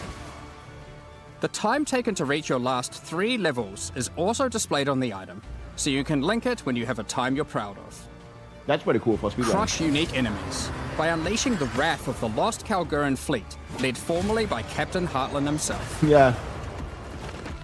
A Kalgurin seafarer needs armor fit for the treacherous seas of Rayclast. This set has you covered with the classic tricorn and, of course, a peg leg. The pirates. The Lost Treasure weapon skins top off your appearance of a true raider of the seas. These gilded weapons can be applied to wands, 2-hand maces, and shields. After a long day of plundering loot, retreat to the Kraken's Cove hideout. a home of some of the most deadly, ocean-dwelling creatures in Rayclast.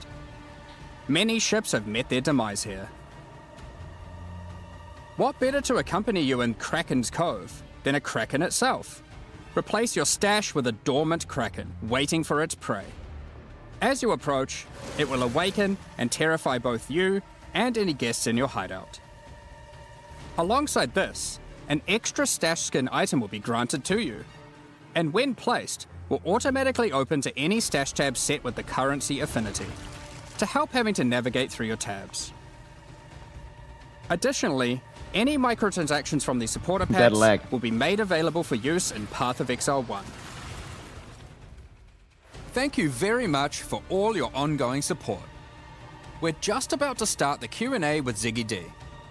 Afterwards, at 11 AM NZ time, we'll post the patch notes. With release at the end of next week, our community team will be posting crucial information you'll need for the release. Keep an eye on the news.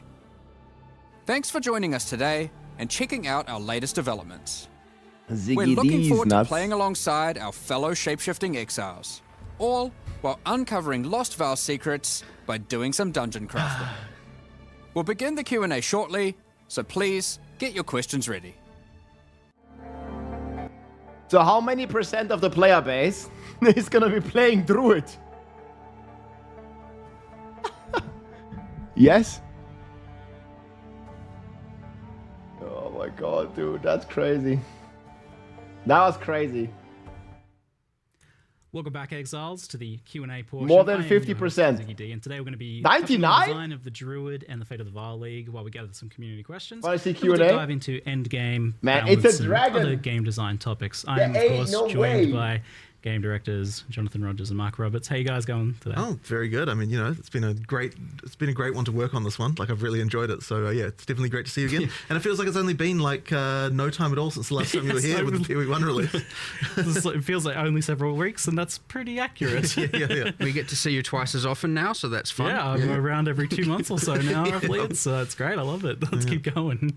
So I do have to open with this, though. Is like, Druid looked a little bit weak, I think, in the demonstration video today. Yeah, I think one of the issues that we have is like we're so concentrating on like just demonstrating how the mechanics work Wait, the dragon that we didn't sort of look forget weak. to be like, okay, let's actually make sure the damage numbers that we're doing on this like test character we're filming here are actually like in line with what people actually normally expect. So yeah, there's just a few things there that we probably should have caught and made a little stronger there. But yeah, when you actually play it, it's certainly from the alpha feedback incredibly powerful. Like Yes. you know, the like, you know, we were seeing some people say, oh, you know, the wolf looks weak or whatever. Well, I can assure you that on alpha there's a bunch of people saying the wolf is super OP. So you know, it just comes down to the things you go through in order to demonstrate. I think we probably going to be worthwhile. We make some videos showing a bit more of the less demonstratey side and get them posted and stuff this week. Because honestly, you can just play it literally right now, and it's Yeah, I've definitely been playing and recording a bit myself, because I was like, when I first watched it as well, the draft, I was thinking, it's like, I don't really get a feel for what it feels like to actually play it. Like, there's good demonstration here of the mechanics, but yeah, I can understand how from your perspective it'd be pretty easy to be like, oh, I want to communicate how this cool thing works and this cool thing works. There's a fine line there for sure. Where if you get too hectic, people are like, I don't even know what's going on. They're just looking at a ruckus. And then, yeah, in this case, let's say we went on a little too far on the other side of the line, was just a bit too slow. And as a result, yes, it can look a bit weak. But yeah, I think we'll try and get some like raw Druid gameplay out to people to understand it. I think particularly for this class, because of the shapeshifting stuff, more gameplay. It's so hard for us to, normally we can look at something and be like, oh, that's just a demonstration. We kind of know what it would look like at endgame. But I think with the Druid, it's just so unusual. It's so different that it's actually hard to judge what it would feel like to even play it. And I'm happy for my hands on to say that like it's almost immediately like very smooth, the shape shifting of it, the movement of it, especially because like in your demonstrations you're not really using dodge, roll, sprint, that sort of thing as well, which makes a big difference. I suppose one of the things we didn't really dwell on in the video as well is that we do actually have combat and slash your range when you want to. Look at the guy. The basic attack of the Wyvern, those are some melee options. But how about range? Well, you wouldn't be much of a dragon if you couldn't breathe fire, after all. Yes. Range when you want to. Look at the guy. The basic attack of the Wyvern is rend. Jump forward into... Sorry. possible.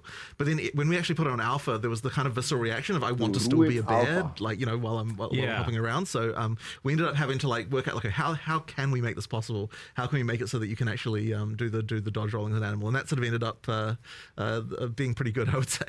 And this was like clearly the hardest class to design so far, and it took a bit longer. Like I think you were originally hoping to bring it out in a previous. What's happening? Yeah, quite a while ago. But the thing is with it is that it's kind of like designing 4 classes in one, because not only do you have the situation where, like obviously we want to have synergy between skills and stuff like that, and we can like look at that in a normal class and work out what those might be. But with this class, people want to be able to play just as a bear or just as a wolf, as well as people who want to play like dual with a human and a wolf, or people who just want to be a wolf and a bear, and like all the different combinations. So we had to kind of come up with a way for like each line needs to be self-sufficient and that it's got all the tools that you need. But at the same time, you have to not have it so it feels like there's just duplication between them. We're like, oh, like this is just the same thing as what a bear has, but you know, you are a wolf instead. So we kind of have to like, it's like you need all the tools, and yet you also need to have them feel different.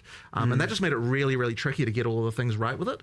And then it didn't also help that, since the last time we were working on the Druid, way back when we showed it off in Gamescom 2023, we had WSD, and that is a whole other complication because, you know, like how can we make that work with the animal forms? It's like a whole thing.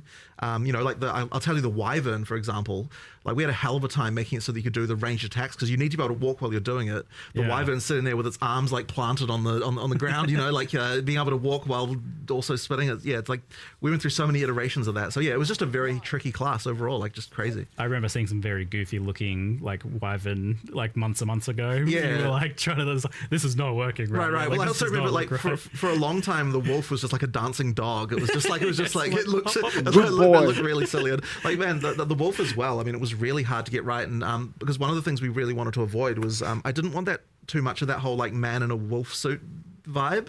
Like I wanted to actually get this the feeling of like this is an actually different animal, which I think with the bear and the wyvern's way easier. With the wolf, it's like it's really hard not to just go back into that. So we had a lot of questions about like what even the locomotion was. How does it walk? Are we going to walk on 2 legs? Are we going to walk on 4?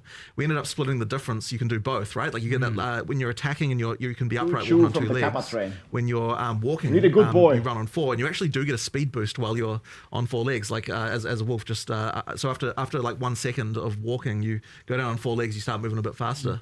So yeah, it's actually pretty cool. An interesting thing there. I don't think it's each form technically has a kind of passive benefit. Right. So obviously you got the running fast as a wolf. Can't remember exactly what the wyvern ones were, but like for the bear, for example, because you're just a bit bigger, you know, a bit of a tank. You actually do get armor, and armor applies to elemental damage as a thing, and like, you know, there's a kind of, which is like honestly, unless you actually click the bear keyword, is like undescribed everywhere. Well, it was even more than that, because I was just looking at it in game before. The bear has like passive endurance charge generation. Yes, it does. From rage expenditure, it does. I was like, that's so cool. yeah. So we really wanted to make sure that each of the different forms had things that can benefit the other forms. So like it was really tricky to think like, what are resources that a bear can generate? What are the resources the wolf can generate? What are the ones the wyvern can generate that the other ones can then use in order to kind of get that cross synergy?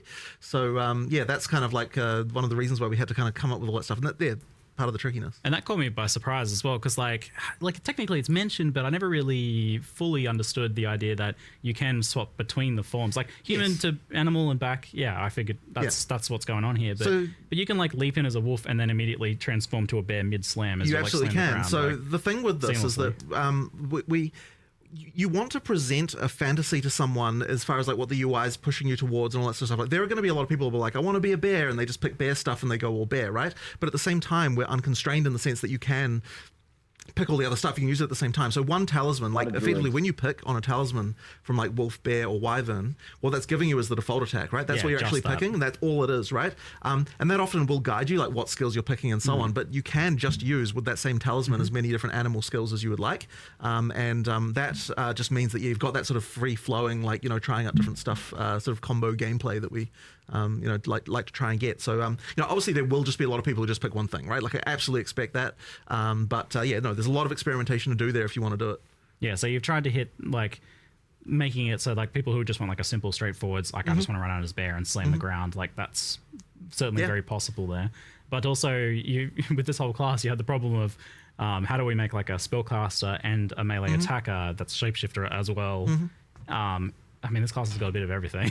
For sure. How did you make all that kind of like work together and solve that build problem of like, how do you actually scale these things together in a way that just one thing isn't way better than everything else? Right. Well, I mean, it's always tricky, and Mark's obviously the one who handles a lot of the balance stuff. But I can see, even just from a design perspective, so I just throw over the fence all my horrible stuff, and then you're like, how the hell am I going to balance this?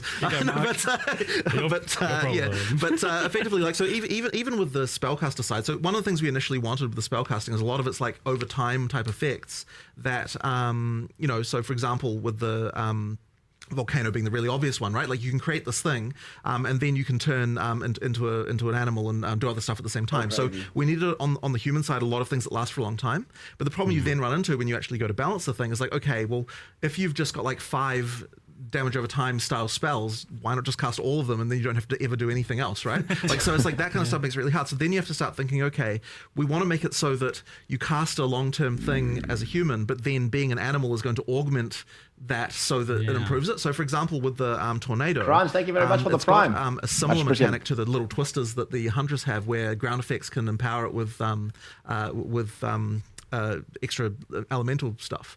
And so then we're like, okay, well, if the animal forms are the ones that can create the ground effects, then that means that you're kind of like, you're going to want to do, like, to mix that with the tornado, you now have to have both the animal forms and the spellcaster stuff if you want to get all of that together. So it's just a lot of that thinking about how can an animal form aid a spell, how can a spell aid an animal form, like all the way through. And then, as I said, we throw it over the fence, and then Mark tries to work out what kind of numbers can actually make it it's a web of infinite difficulty, right? Because like we're talking about the 4 forms within the class, but each of these skills also synergizes with every other class and every other skill in the game. And it's becoming growingly more complicated, but that's also what's fun about the game and what all the things you can unlock and the crazy builds you can do. But I mean, like this week's focus has been like, okay, we had all the, like during our alpha testing and internal testing, we had like, there was the I want to be all forms going between, there was the I just want to be wolf, I just want to be bear, I just want to be a dragon, and now we're getting a lot more of I just want to cast nature plant skills and do plant stuff. And so it's like, okay, well, how do we make that work? Well, because they're quite long duration, so we're having a bunch of complexity with that as well. And it honestly it does just spiral into like, oh my God, there's 20 million variables here. But it's fun. And at the end of the day, as long as it is honestly fun to play, then honestly we're golden. So, I would say we're pretty much there on almost everything with this class. Cool. I'd actually say we're a little bit more prepared than normal. We've had a lot of testing. Despite, I mean, partly because it's been in the works for so long. But it's, I don't know, like ultimately pretty fun. I'd say there's still obviously there's still more to do. There's obviously always more to do. But there's a lot going on, a lot of enjoyment. I saw yesterday, I was just like walking past someone's computer and, someone was mentioning like, it's just fun placing 6 volcanoes and then just slamming on them. I was like, all right, sweet, you do you. Like, that's fine. I was definitely enjoying obliterating bosses in bear form, like with dropping tornadoes, and there's the totem which you can summon in animal form. And then you're putting fishes down and they're exploding, and you're putting extra things on the ground and they're exploding. And there's definitely some boss deletion going on there. Even just walking past the just many entangles going out, and then there's that plant support general. Like, all right, it's putting the new. I see chat being like, no, Zig, you don't get it nerfed. I do have to admit that I did already get one thing, let's say fixed. Okay. There was a thing that was like double generating rage. So I'm like, I don't know if this is intended. Right. And like, no, the designer said that's probably not intended. Thanks, Ziggy. I'm like, I don't know. I will see where that goes, because I was like, no, that's fine. This is a fish. It made it to me, and I was like, no, I'm fine with that. Yeah, because it generates rage when you first slam, and then the fishes, every time they pulse, it generates rage. I'm like, really? Oh, yeah. Oh, shit, I didn't even know that. Because like the totem's making it pulse, and that's generating rage. Right. I'm like, that doesn't seem intentional. It's fine. Yeah. It's fine. I love that, because that's like ridiculously powerful. That feels like way permissive. I was like, this feels illegal, but that's like... You gotta let a few things in there that feel illegal. It's doing what the skill says. Maybe I didn't get it. Okay, cool. I don't know. They might have changed it. I'll find out afterwards. I just throw my opinion in there. I don't want to necessarily be like, I try and make sure with a lot of these balanced discussions, it's not like, I'm just an authority on the matter. I want to actually discuss these things through, because maybe it isn't actually fine, but my first instinct is like, let it run wild. Like, what's the problem?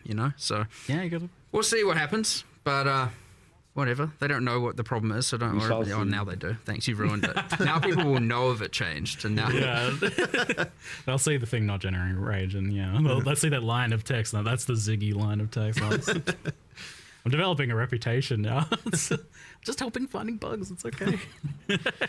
So, like the shapeshifting stuff comes from this trinket, the talisman? Yeah, the animal talisman. And is there any limitation to just kind of like putting that on another class and just say like, I am playing my Mace Marauder or my Quarterstaff Monk and I want to do a wolf leap slam that marks targets? You can do it. In fact, it was one of the things initially that, it's funny with the audio team, because initially like, oh, we want to record like bear lines for the Druid the whole time. And I'm like, hey guys, remember, anyone can turn into this animal. Are you actually going to commit to every single class is going to have like three different extra versions of every single line the character can deliver? Maximum effort. It's like, that's a bit tricky. So we ended up going with a voice mod in the end.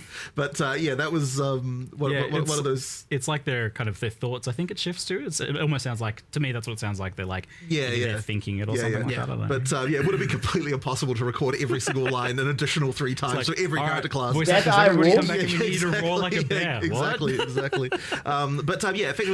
every class can be an animal. It's exactly the same as the weapon restriction. Ultimately, being a bear is the same as having a mace, which may sound a little bit odd, but that is actually. Wait, so you can transform even into a dragon? Having. Whoa. I didn't even think about that. Wait, so you can use mace skills while in bear? No. What I meant was that it's the same. I mean, it's the same in the sense that it's just a weapon type, right? Like, yeah. Damn it, now we have to make that possible.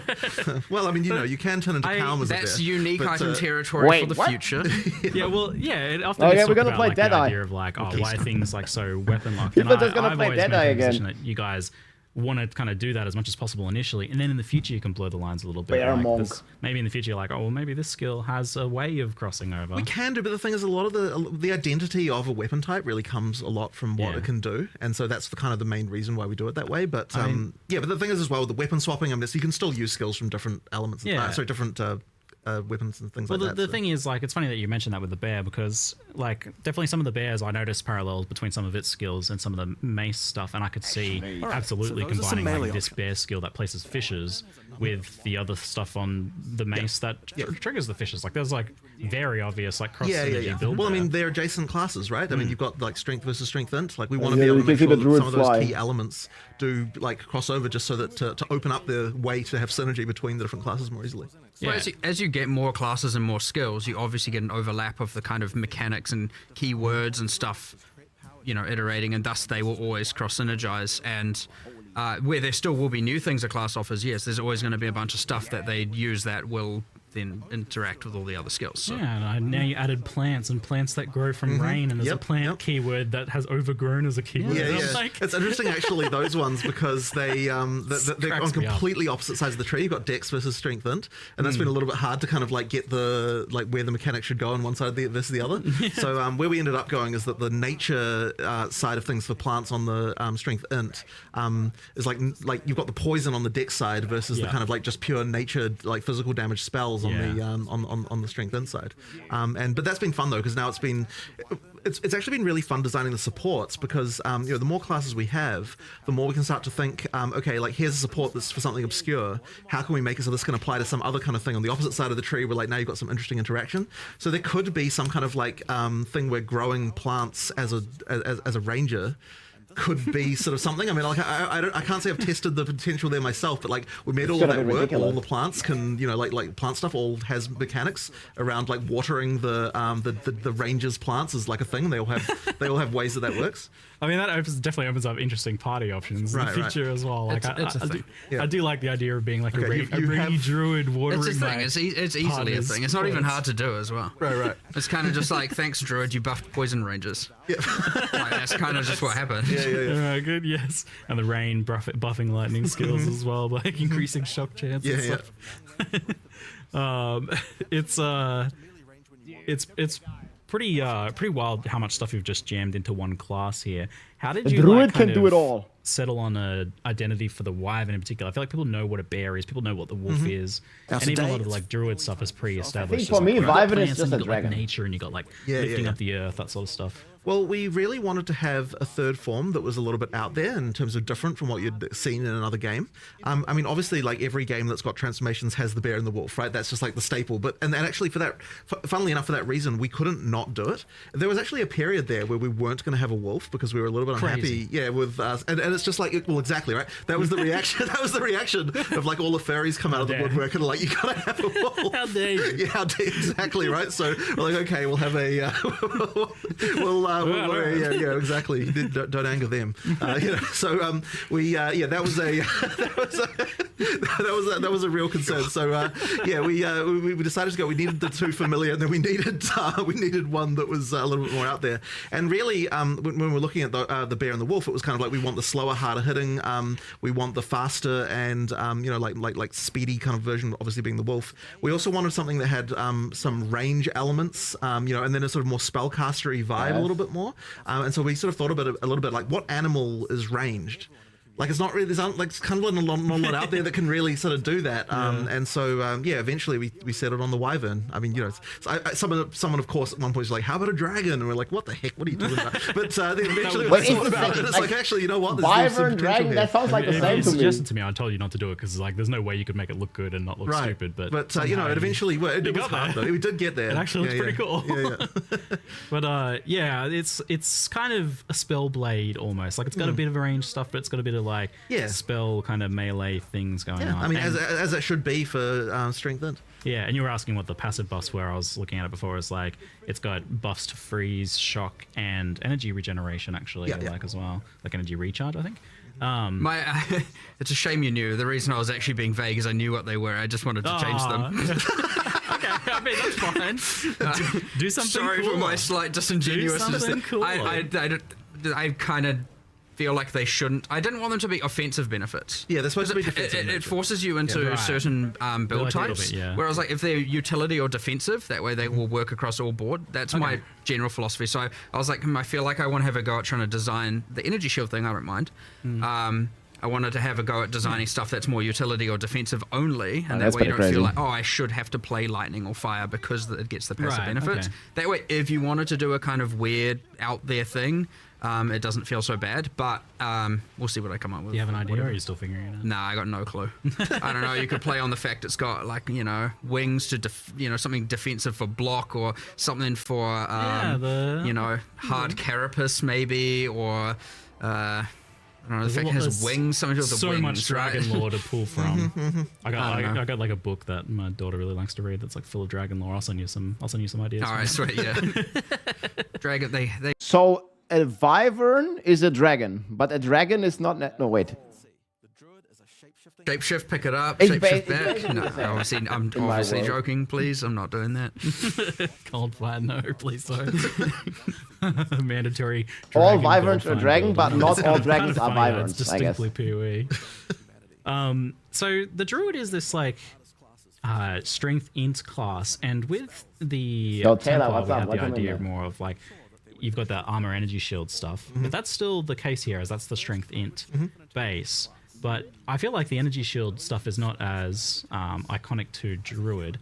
How have you incorporated that and made it feel like something that makes sense? Or like, in what ways have you incorporated that to the Druid? I feel like it's not obvious.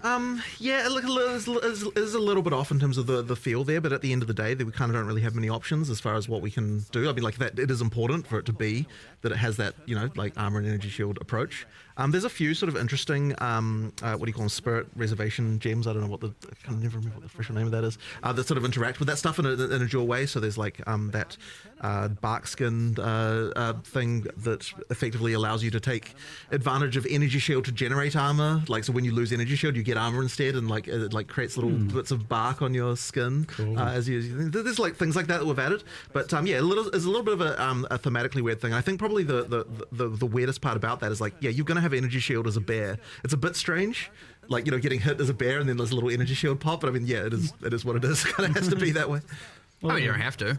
Well, I suppose, sure, you can go full armor if you want, but well, yeah. I feel like because there's like such a range of identities within that one class as well, that you've got the bear maybe that doesn't really align as much with that. There's definitely more armor stuff. Yeah, going so you on could there. build more strength when you depending on what animal form you're playing, of course. Yeah, whereas like the wyvern potentially has more of that kind of magical aspect to it, where it's like that's I mean, and that's why the wyvern itself does get the benefits to energy shield, and the bear does get the benefits to armor in order to kind of make it so you are like, depending on what animal form you're going, there's a bit of alignment in the defenses there. I mean, really, it's the tree that inspires and motivates this, right? Like, a sorceress could be on the bottom side of the tree and still have the same skill set, and obviously the damage nodes are a bit weird, but it could work. There's nothing saying. I mean, that's part of the beauty of the game as well.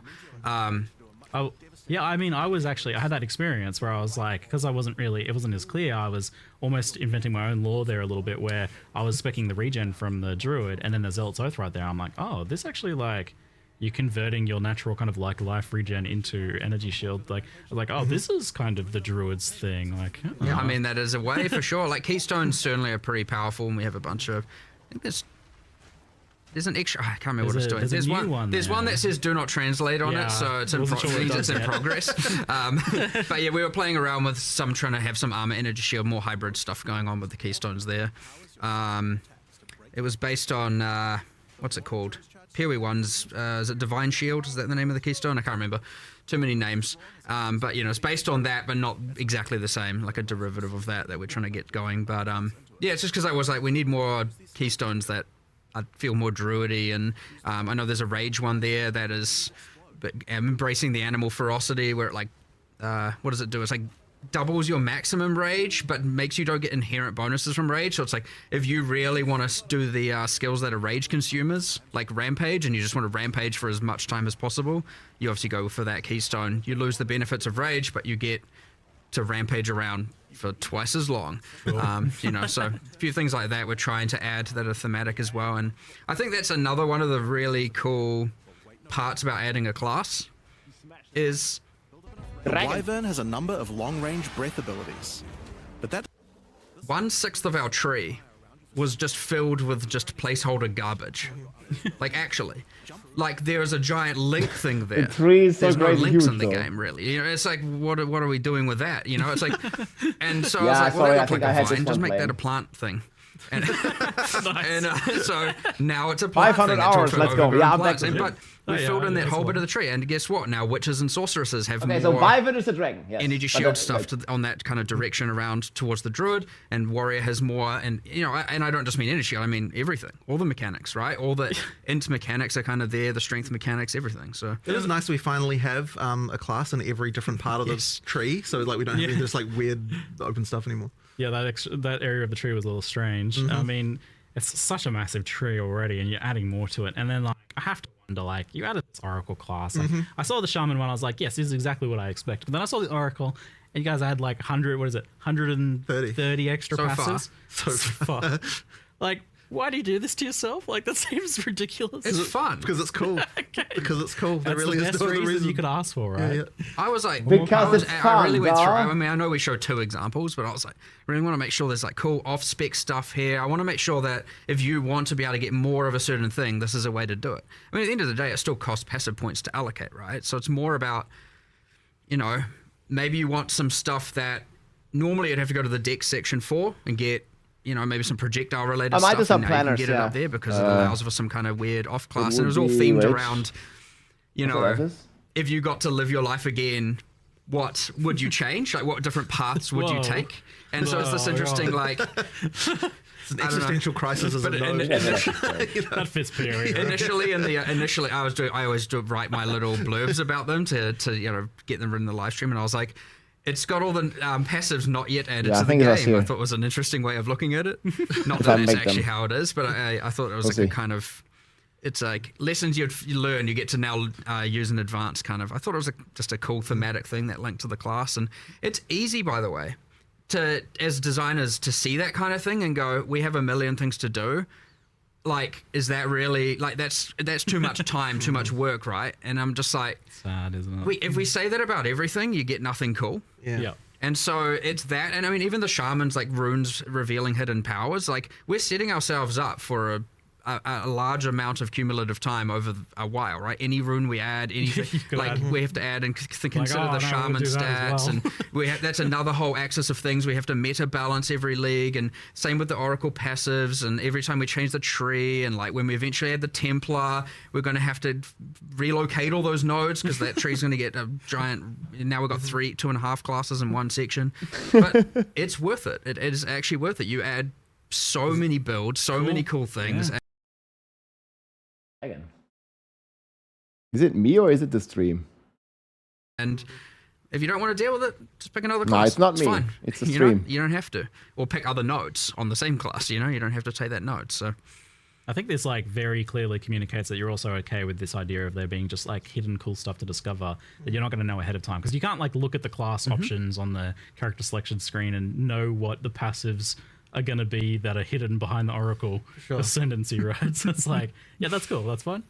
Yeah, I mean, look, there's always going to be community tools, and they're going to come up with a way to make that, to the build guides and all that kind of stuff. So like, I love the secret stuff. I actually got my secret Abyssal Lich. Yeah, wild. It was an actual final secret, and maybe there's more. Well, you want to do more of that, don't you? I can tell. Look at him. He wants to do more. Of course, I love it. I love people having cool secret things they can find, and it isn't just like 1000% pre-planned out of the gate. Like, I understand the need to plan. I understand the need to have confidence in a build, and you don't want to go in and only realize you've made the wrong decisions and stuff like that, for sure. But I definitely want to find that balance where you have that while you also get your cool secrets that you get to add to the game that are fun. Yeah.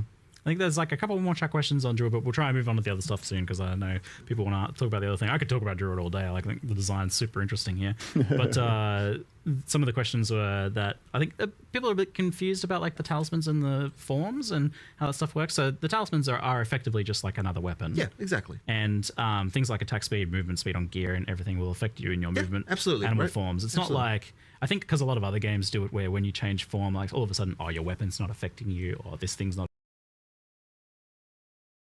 Stop lagging. Right. You. Well, I mean, effectively, so we're doing the changing form by utilizing weapon swap. So you've got two weapon sets inherently, and the talisman effectively serves as your weapon. Yeah, like if you're playing a druid, you are going to have to learn how to use weapon specialization passives and stuff like that if you want to have the spellcaster and melee thing. Now, a lot of the passive tree nodes, like in the druid section of the tree, all have like attack and spell damage and that kind of stuff. So like certainly for most of the start of the class, you won't have to worry about it. But as you get deeper in, and if you want to do hybrid spell attack, you are going to have to think about like, okay, what are my attack passives, what are my spell passives, and do that. I was actually surprised at how simple and straightforward it was to do. So like the weapon specialization tree thing, you still do need to think about and understand how that works, but the basics of it, like using the actual skills, just happens automatically. Like I didn't ever have to actually go in and no, you don't have to worry about that part, just because of the fact that because this has always been the rule, but it's really apparent here. Like if it'll swap to the weapon set that can use the ability, so therefore you don't have to actually tweak it. You just put it in and it kind of works. Like if I tried to use my spell, it would shift to human automatically and use the staff. So like that was all automated, and I didn't have to like program anything like that. Right. Like I have on some other builds, I guess, where it's a bit more mostly that's just because you have get into a situation with those where because it's usable on both, now you have to start going in there and tweaking that stuff. But here, because it makes it much simpler when you don't have to worry about that. Yeah, so there's a decent onboarding there, given the potential complexity of that. All right, so we'll move on now to the Fate of the Val expansion. And there's definitely more of a like clear divide between the two things, and you even actually made two separate trailers this time around. Well, it would have been super weird to have these like two completely clashing themes in the trailer. So in the end we were like, normally of course we'd make one trailer with everything, but we're kind of like, man, it's really hard to unify these two things in a kind of reasonable way. So in the end we decided to go with two trailers and just like show the content completely separately. They're not connected. Like they not at all, have right? To be, right? Like, they're not. Aside from both of them having a buttocks in it, they're not connected. Man. That just happened. That was total accident, by the way. It was just like two totally unrelated. Sure. I was praising the equality of it. Like, I was great. There's buttocks for everyone here in this trailer. Excellent. Thank you. So this expansion is, and we saw this a little bit where you tried to work in the previous League mechanics into like story quest stuff, which I was super keen on.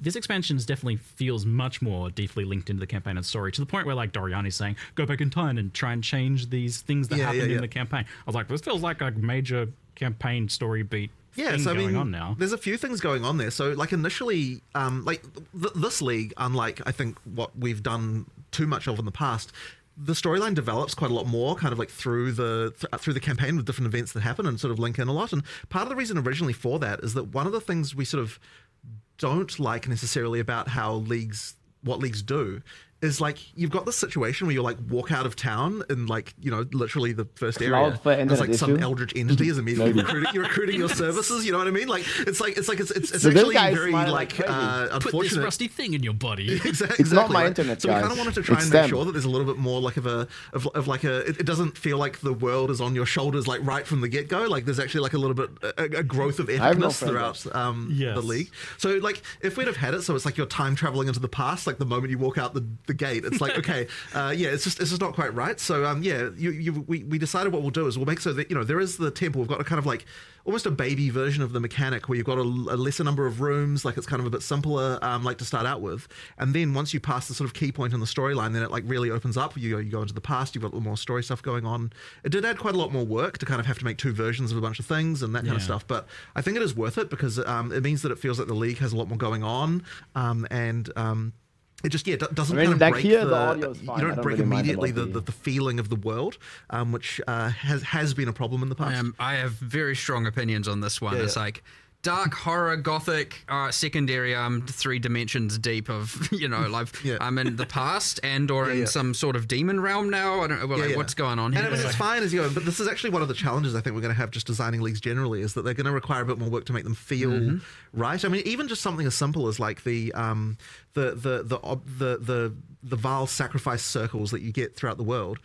Normally what we would have done is like make one thing and call it a day. Here what we've done is we've got like 10 or more. There's a ton of variations of those where for like each act we're like, and like for each area we're thinking like, okay, which like we need more of these so that we can use them so they feel natural in the place where they are, like do a bit of material reskin and stuff like that. Like that's kind of the stuff that we now need to do to sort of make it feel like you're not breaking like the world stuff. the PoE1 style, you know, betrayal basement.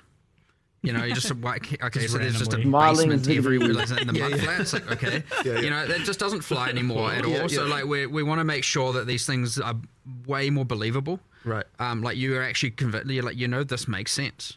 You know, I'm not just in a basement in the mud flat in a swamp. You know what I mean? Yeah, the Val is a very distinct thing, and it's very like tied to Act 3 as well. So I was a bit worried about like the tone of Act 1 with the Val stuff, but then like it fits in reasonably well. Like you've definitely taken good care to make sure that it doesn't.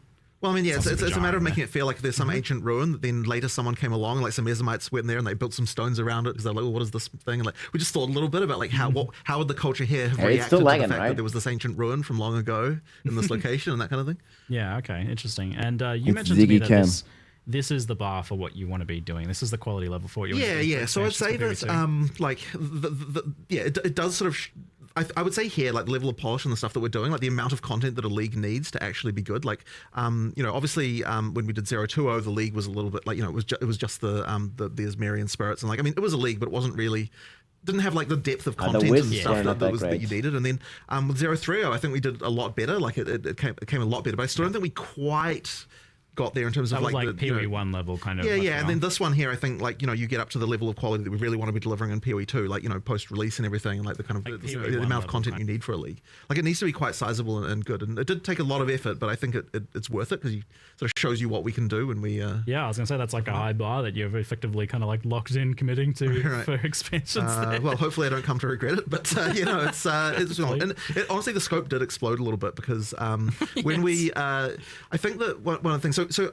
When I initially designed the league, I was kind of like, okay, we're going to have like some limited number of rooms. We kind of spec'd it out, and like we, you know, and each one will have a few levels, and it kind of didn't seem like it was that large. We'll play both, but really this in the context of PoE2, it's like, well, this season it's like overlapping a lot, right? Like you have D4 and PoE kind of launching at the same time, which is kind of weird, man. Stuff, and it pretty soon expands into like a really huge list of like different combat encounter mechanics and different like crafting mechanics and different rewards and everything. Like, there are so many new rewards and like things crazy, in just in the temple. It's crazy.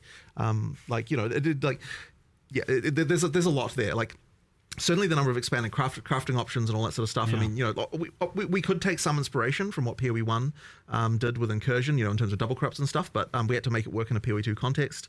You know, there's just a lot there.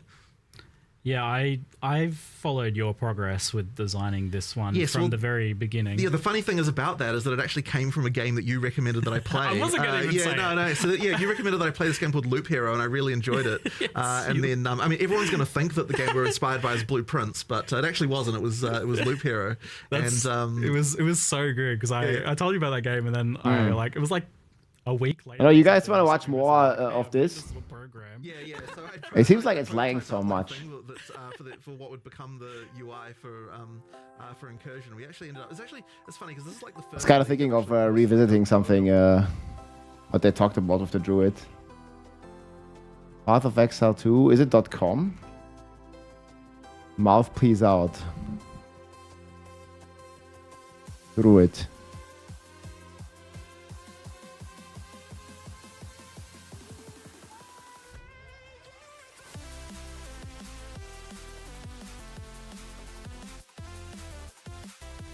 Yeah, it'll all be in the patch notes. This looks really cool though. I need to close this door. Look at all these attacks. The fuck? It'll all be in the patch notes, man. The patch notes are gonna be huge. Unleash the wrath of nature. Oh man, they already have the embeds here. That's so sick.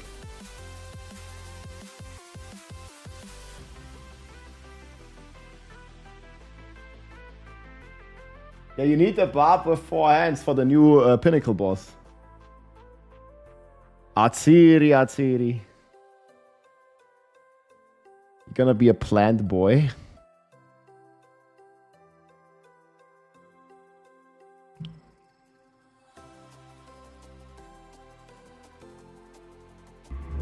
The palace of Queen Atziri. It is a room. We need a high quality of it. But in the dark, machines still churn.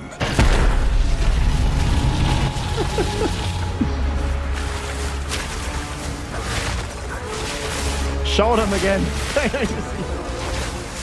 Like even in this one, we had the Medusa one, right? The temple has hardcore players die. And with it, a chance to save the Val. A gateway through time.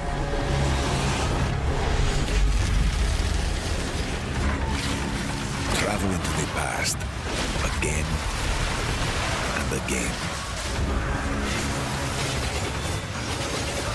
Alter the temple. Uncover its secrets. You will be rewarded for your sacrifice. And somewhere in the deepest chamber, my queen awaits. Where's she at? I beg of you, hear me. The beast cannot give you what you desire. You may have studied it, Doriani. But you do not know it like I do. Wait, it looks normal here. What? Wait, was it a different one? But you do not It all looks normal. There's only 2. know it like I do. It What? adores me. Come now, give unto me your After the desire. transformation, I At see. last, fulfill my soul.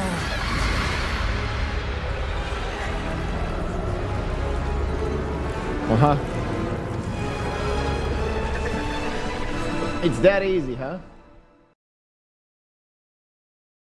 Power of sacrifice.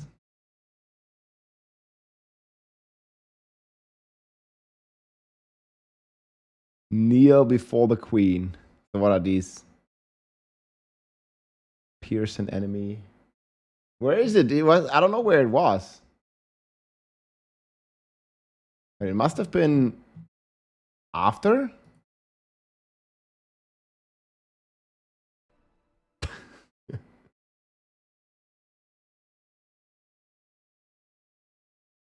It was on live. Wait, they didn't even stream on YouTube?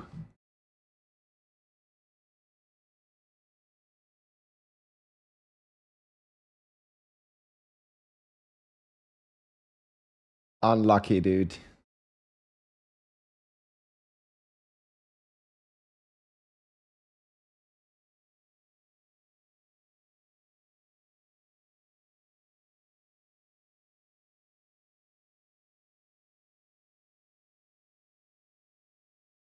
I think it might have been after this. This was about the frames. This was about Endgame. Was it not the corrupting stuff?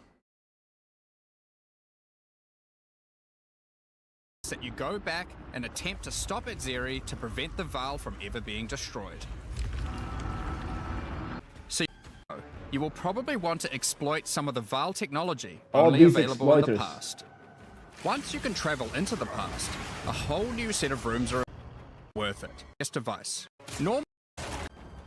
I just need to confirm. Did our eyes play a trick on us? Like Guatalizi's minion moved and replaced with another random mod. I hear you're gonna double corrupt. Have to take to show you today is the Flesh Surgeon. 130. A Vaal Flesh Surgeon can be leveled up, mapping too often. Now in each league, it's important that we have a new pinnacle boss to test your character's might.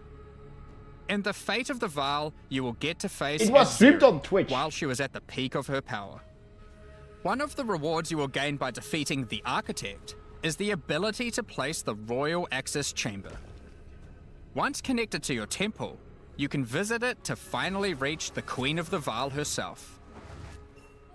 This fight takes place at a critical moment in history, right as Exile communes with the beast's power and takes her true corrupted form. So she commuted with the beast first, right? Could almost be a the Royal Access Chamber. Once connected to your temple, you can visit it to finally reach the Queen of the Vaal herself. It's Asmodon nips again. Oh man, they look so painful. This fight takes place at a critical moment in history, right as Exile communes with the beast's power. No longer a disappointment. Dude, I remember there was a clip of some hardcore player dying. The Act 4 has like a Medusa or something, right? It takes her true corrupted form. Like there's like some like Medusa kind of character in D4 in Act 4. Now, we are not going to show you the whole fight, but we will tempt you with one of the rewards. This is Exire's rule. This staff gives additional levels to all of your corrupted gems and lets you trade life for extra damage. 4 times the distraction. But in addition to that, while using the staff, mirrors of refraction will constantly appear on the battlefield. Any projectile you fire at these will split into a nova, and they can chain from one to the other. So, that's the fate of the Vaal League. But we are also bringing the previous league, Rise of the Abyssal, into the core game, along with a few changes. Yeah.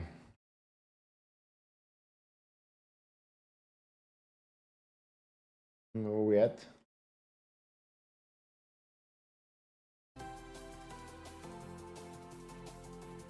Boom and dead. Hall of Sacrifice. Claim the treasure inside.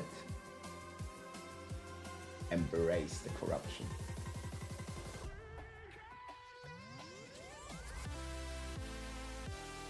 So there's the free weekend.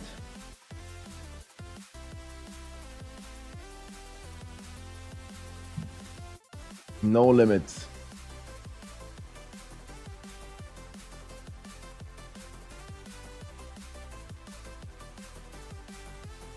There's press kit.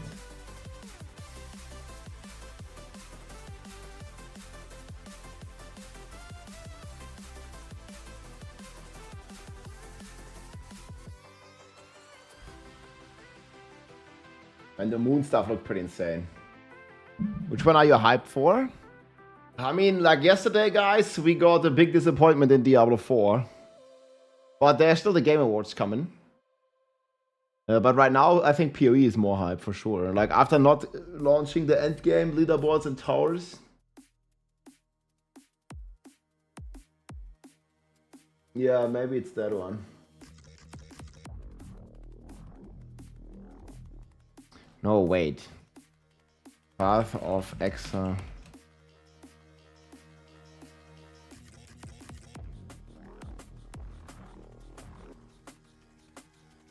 Maybe I can find it.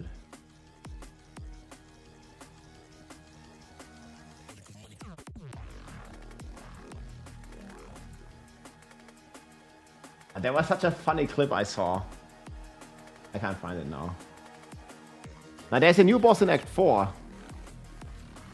Oh, it's like a siren, not Medusa. I think it's a siren.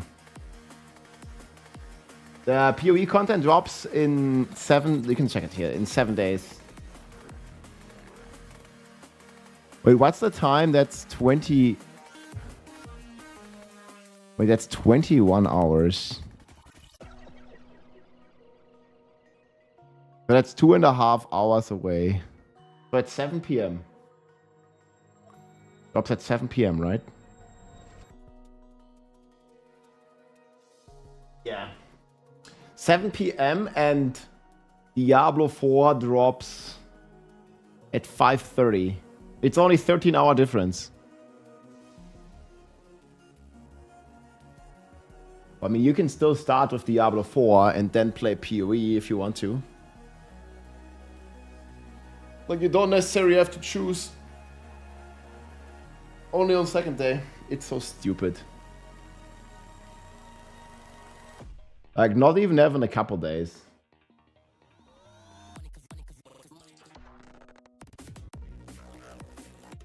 Rip Druids.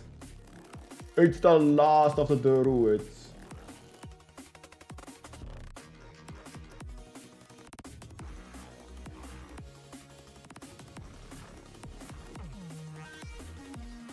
Yeah, it's only fuck, dude. The Siren Diamora, yeah. That's the one, man. I think Herbs is gonna play PoE. Wait, so... I think opening week... I don't know, man. I think I'm gonna decide after the Game Awards. So, what my plan is right now... What my plan is right now, I will stay... I'll probably like go sleep very early, then wake up at midnight on Thursday to Friday. Then we stream the Game Awards, and we'll see what happens after. You think that's good?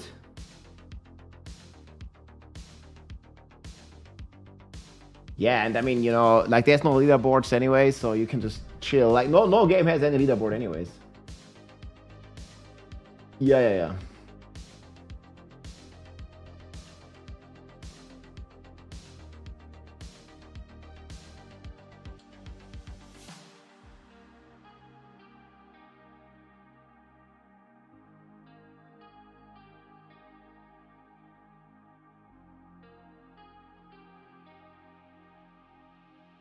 The Wyvern has a number of long-range breath abilities. But that doesn't mean you can't get into melee range when you want to. Dude, look at the guy. The basic attack of the Wyvern is Rend. Jump forward into combat and slash your enemies with your lethal talons. Man, the Druid's just looking too good, dude. Too forward Paladin. Well, expansion, Paladin, I'm all for it. Definitely need to cook something up.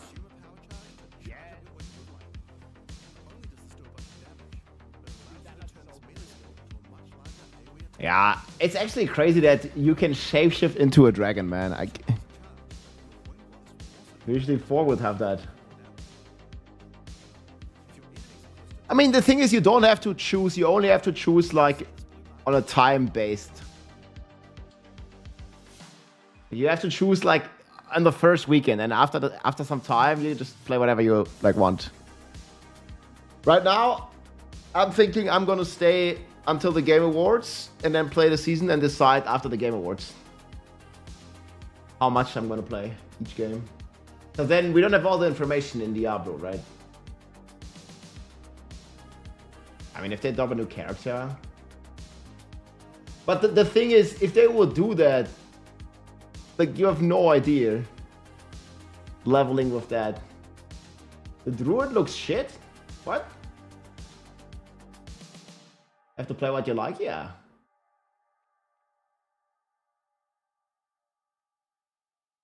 D5, Diablo 4 is at 5 in the morning and PoE is at 7. It's like 13 hours later. This was the reaction after that. Yeah. Which class will you start? I'm thinking Barb. I haven't played Barb in a long time. I mean, I've played Barb every season, but I haven't started as a Barb. Like, Barb actually looks pretty sick. Did you guys get the drops? Yeah, because if I switch category, you're not gonna get the drops anymore.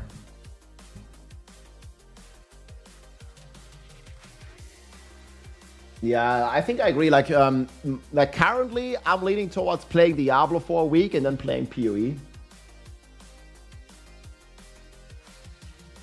Because I don't like doing the story every time again, so I'll do the story like when people are a bit more advanced. It's gonna go like much faster. Have some old gear or something. We'll see. Even though, I mean, we don't have a new act, right? Like I really like playing the new act and stuff. But do I get all too much?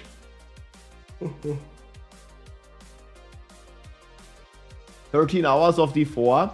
Wait, so Mercy, you're not going to sleep then, or what? You're playing 13 hours of D4 and then 20 hours of PoE. Or what's the plan?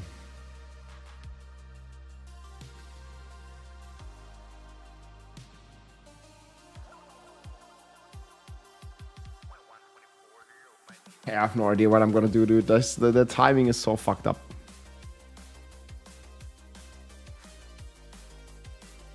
I feel like I should definitely sleep before.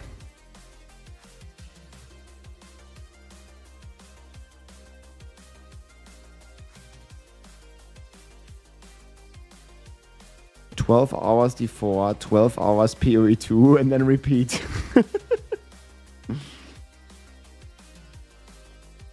Yeah, I think it would be really nice if you could skip the campaign. Man, this looked so sick though. Look at the wolf go. Yeah, Mercy, you need some holy for all this. 40 out. Wait, nah.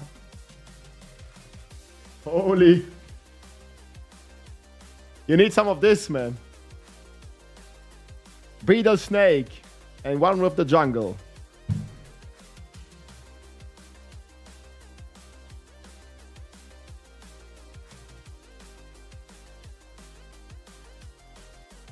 We'll have to see.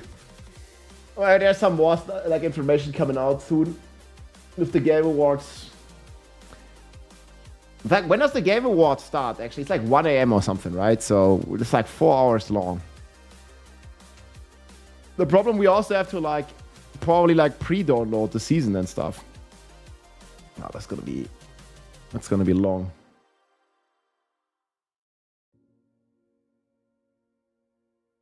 Either way.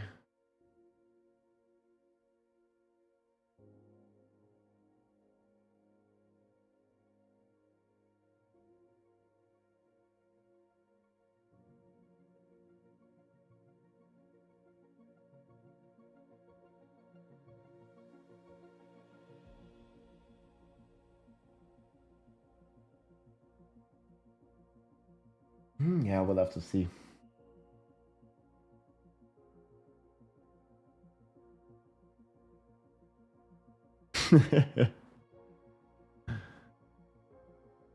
You think they'll overcook PoE? I mean, that's actually crazy.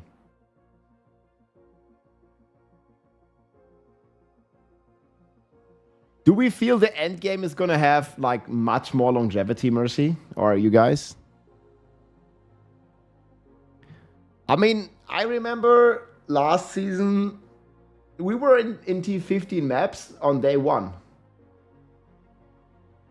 Yes, Deadeye was OP, but like we were blasting T15 maps like 24 hours in.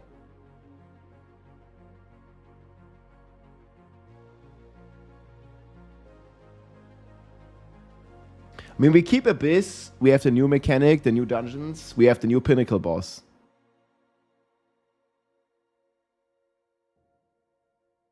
I feel like it's the same problem as in Diablo. There's just like no endgame like at some point. Yeah.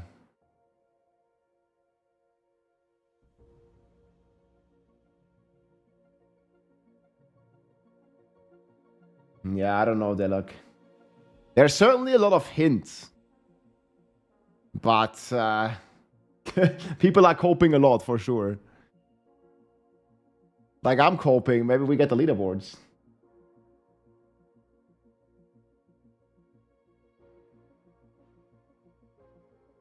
I mean, I definitely play both games. Just depends on how much. The Druid looks... I mean, I want to play the dragon. Like, you don't want to play as a dragon? That looks so sick. Yeah, we'll have to see. Did you guys get your drops? The drops done?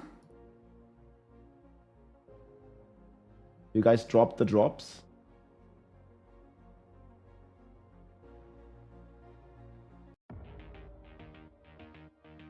Yes, easy. Drops. Der Drops ist gelutscht.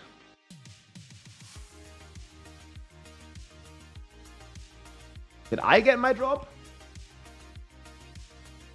Leaderboard equals cringe. What's the point in competing? I mean, you don't have to, like, enjoy it, but some people do. Like, the point is to have fun. If you don't enjoy it, then it's not for you. Drops too sick to aid.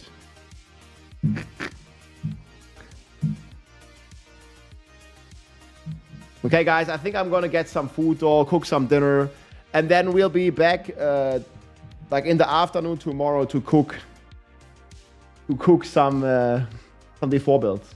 I think that's the plan right now. Oh, you forgot to reload. Embrace the corruption. I'm pretty sure there's a bunch of other streamers. In fact, there's many people streaming. So I'm probably gonna get some real food. You'll be in Berlin tomorrow. I mean, I'm gonna be cooking a lot. Like, I want to make the tier list and stuff work. There sure is a lot to do.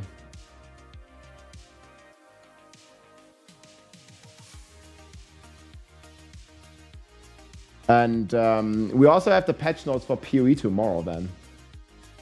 Just a bunch of stuff everywhere, basically. So that's gonna be fun.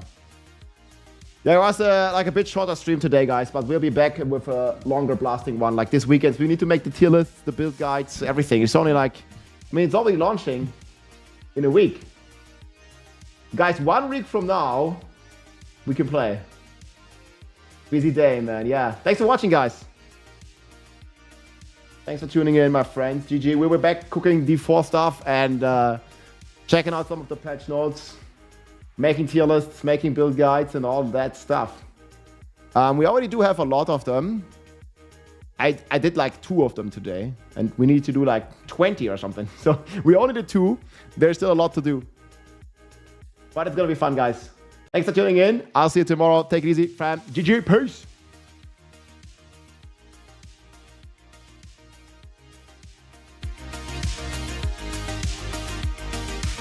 It was so quiet when you're not around. I'm gonna be around every day, guys. Until January, probably. Stream every day.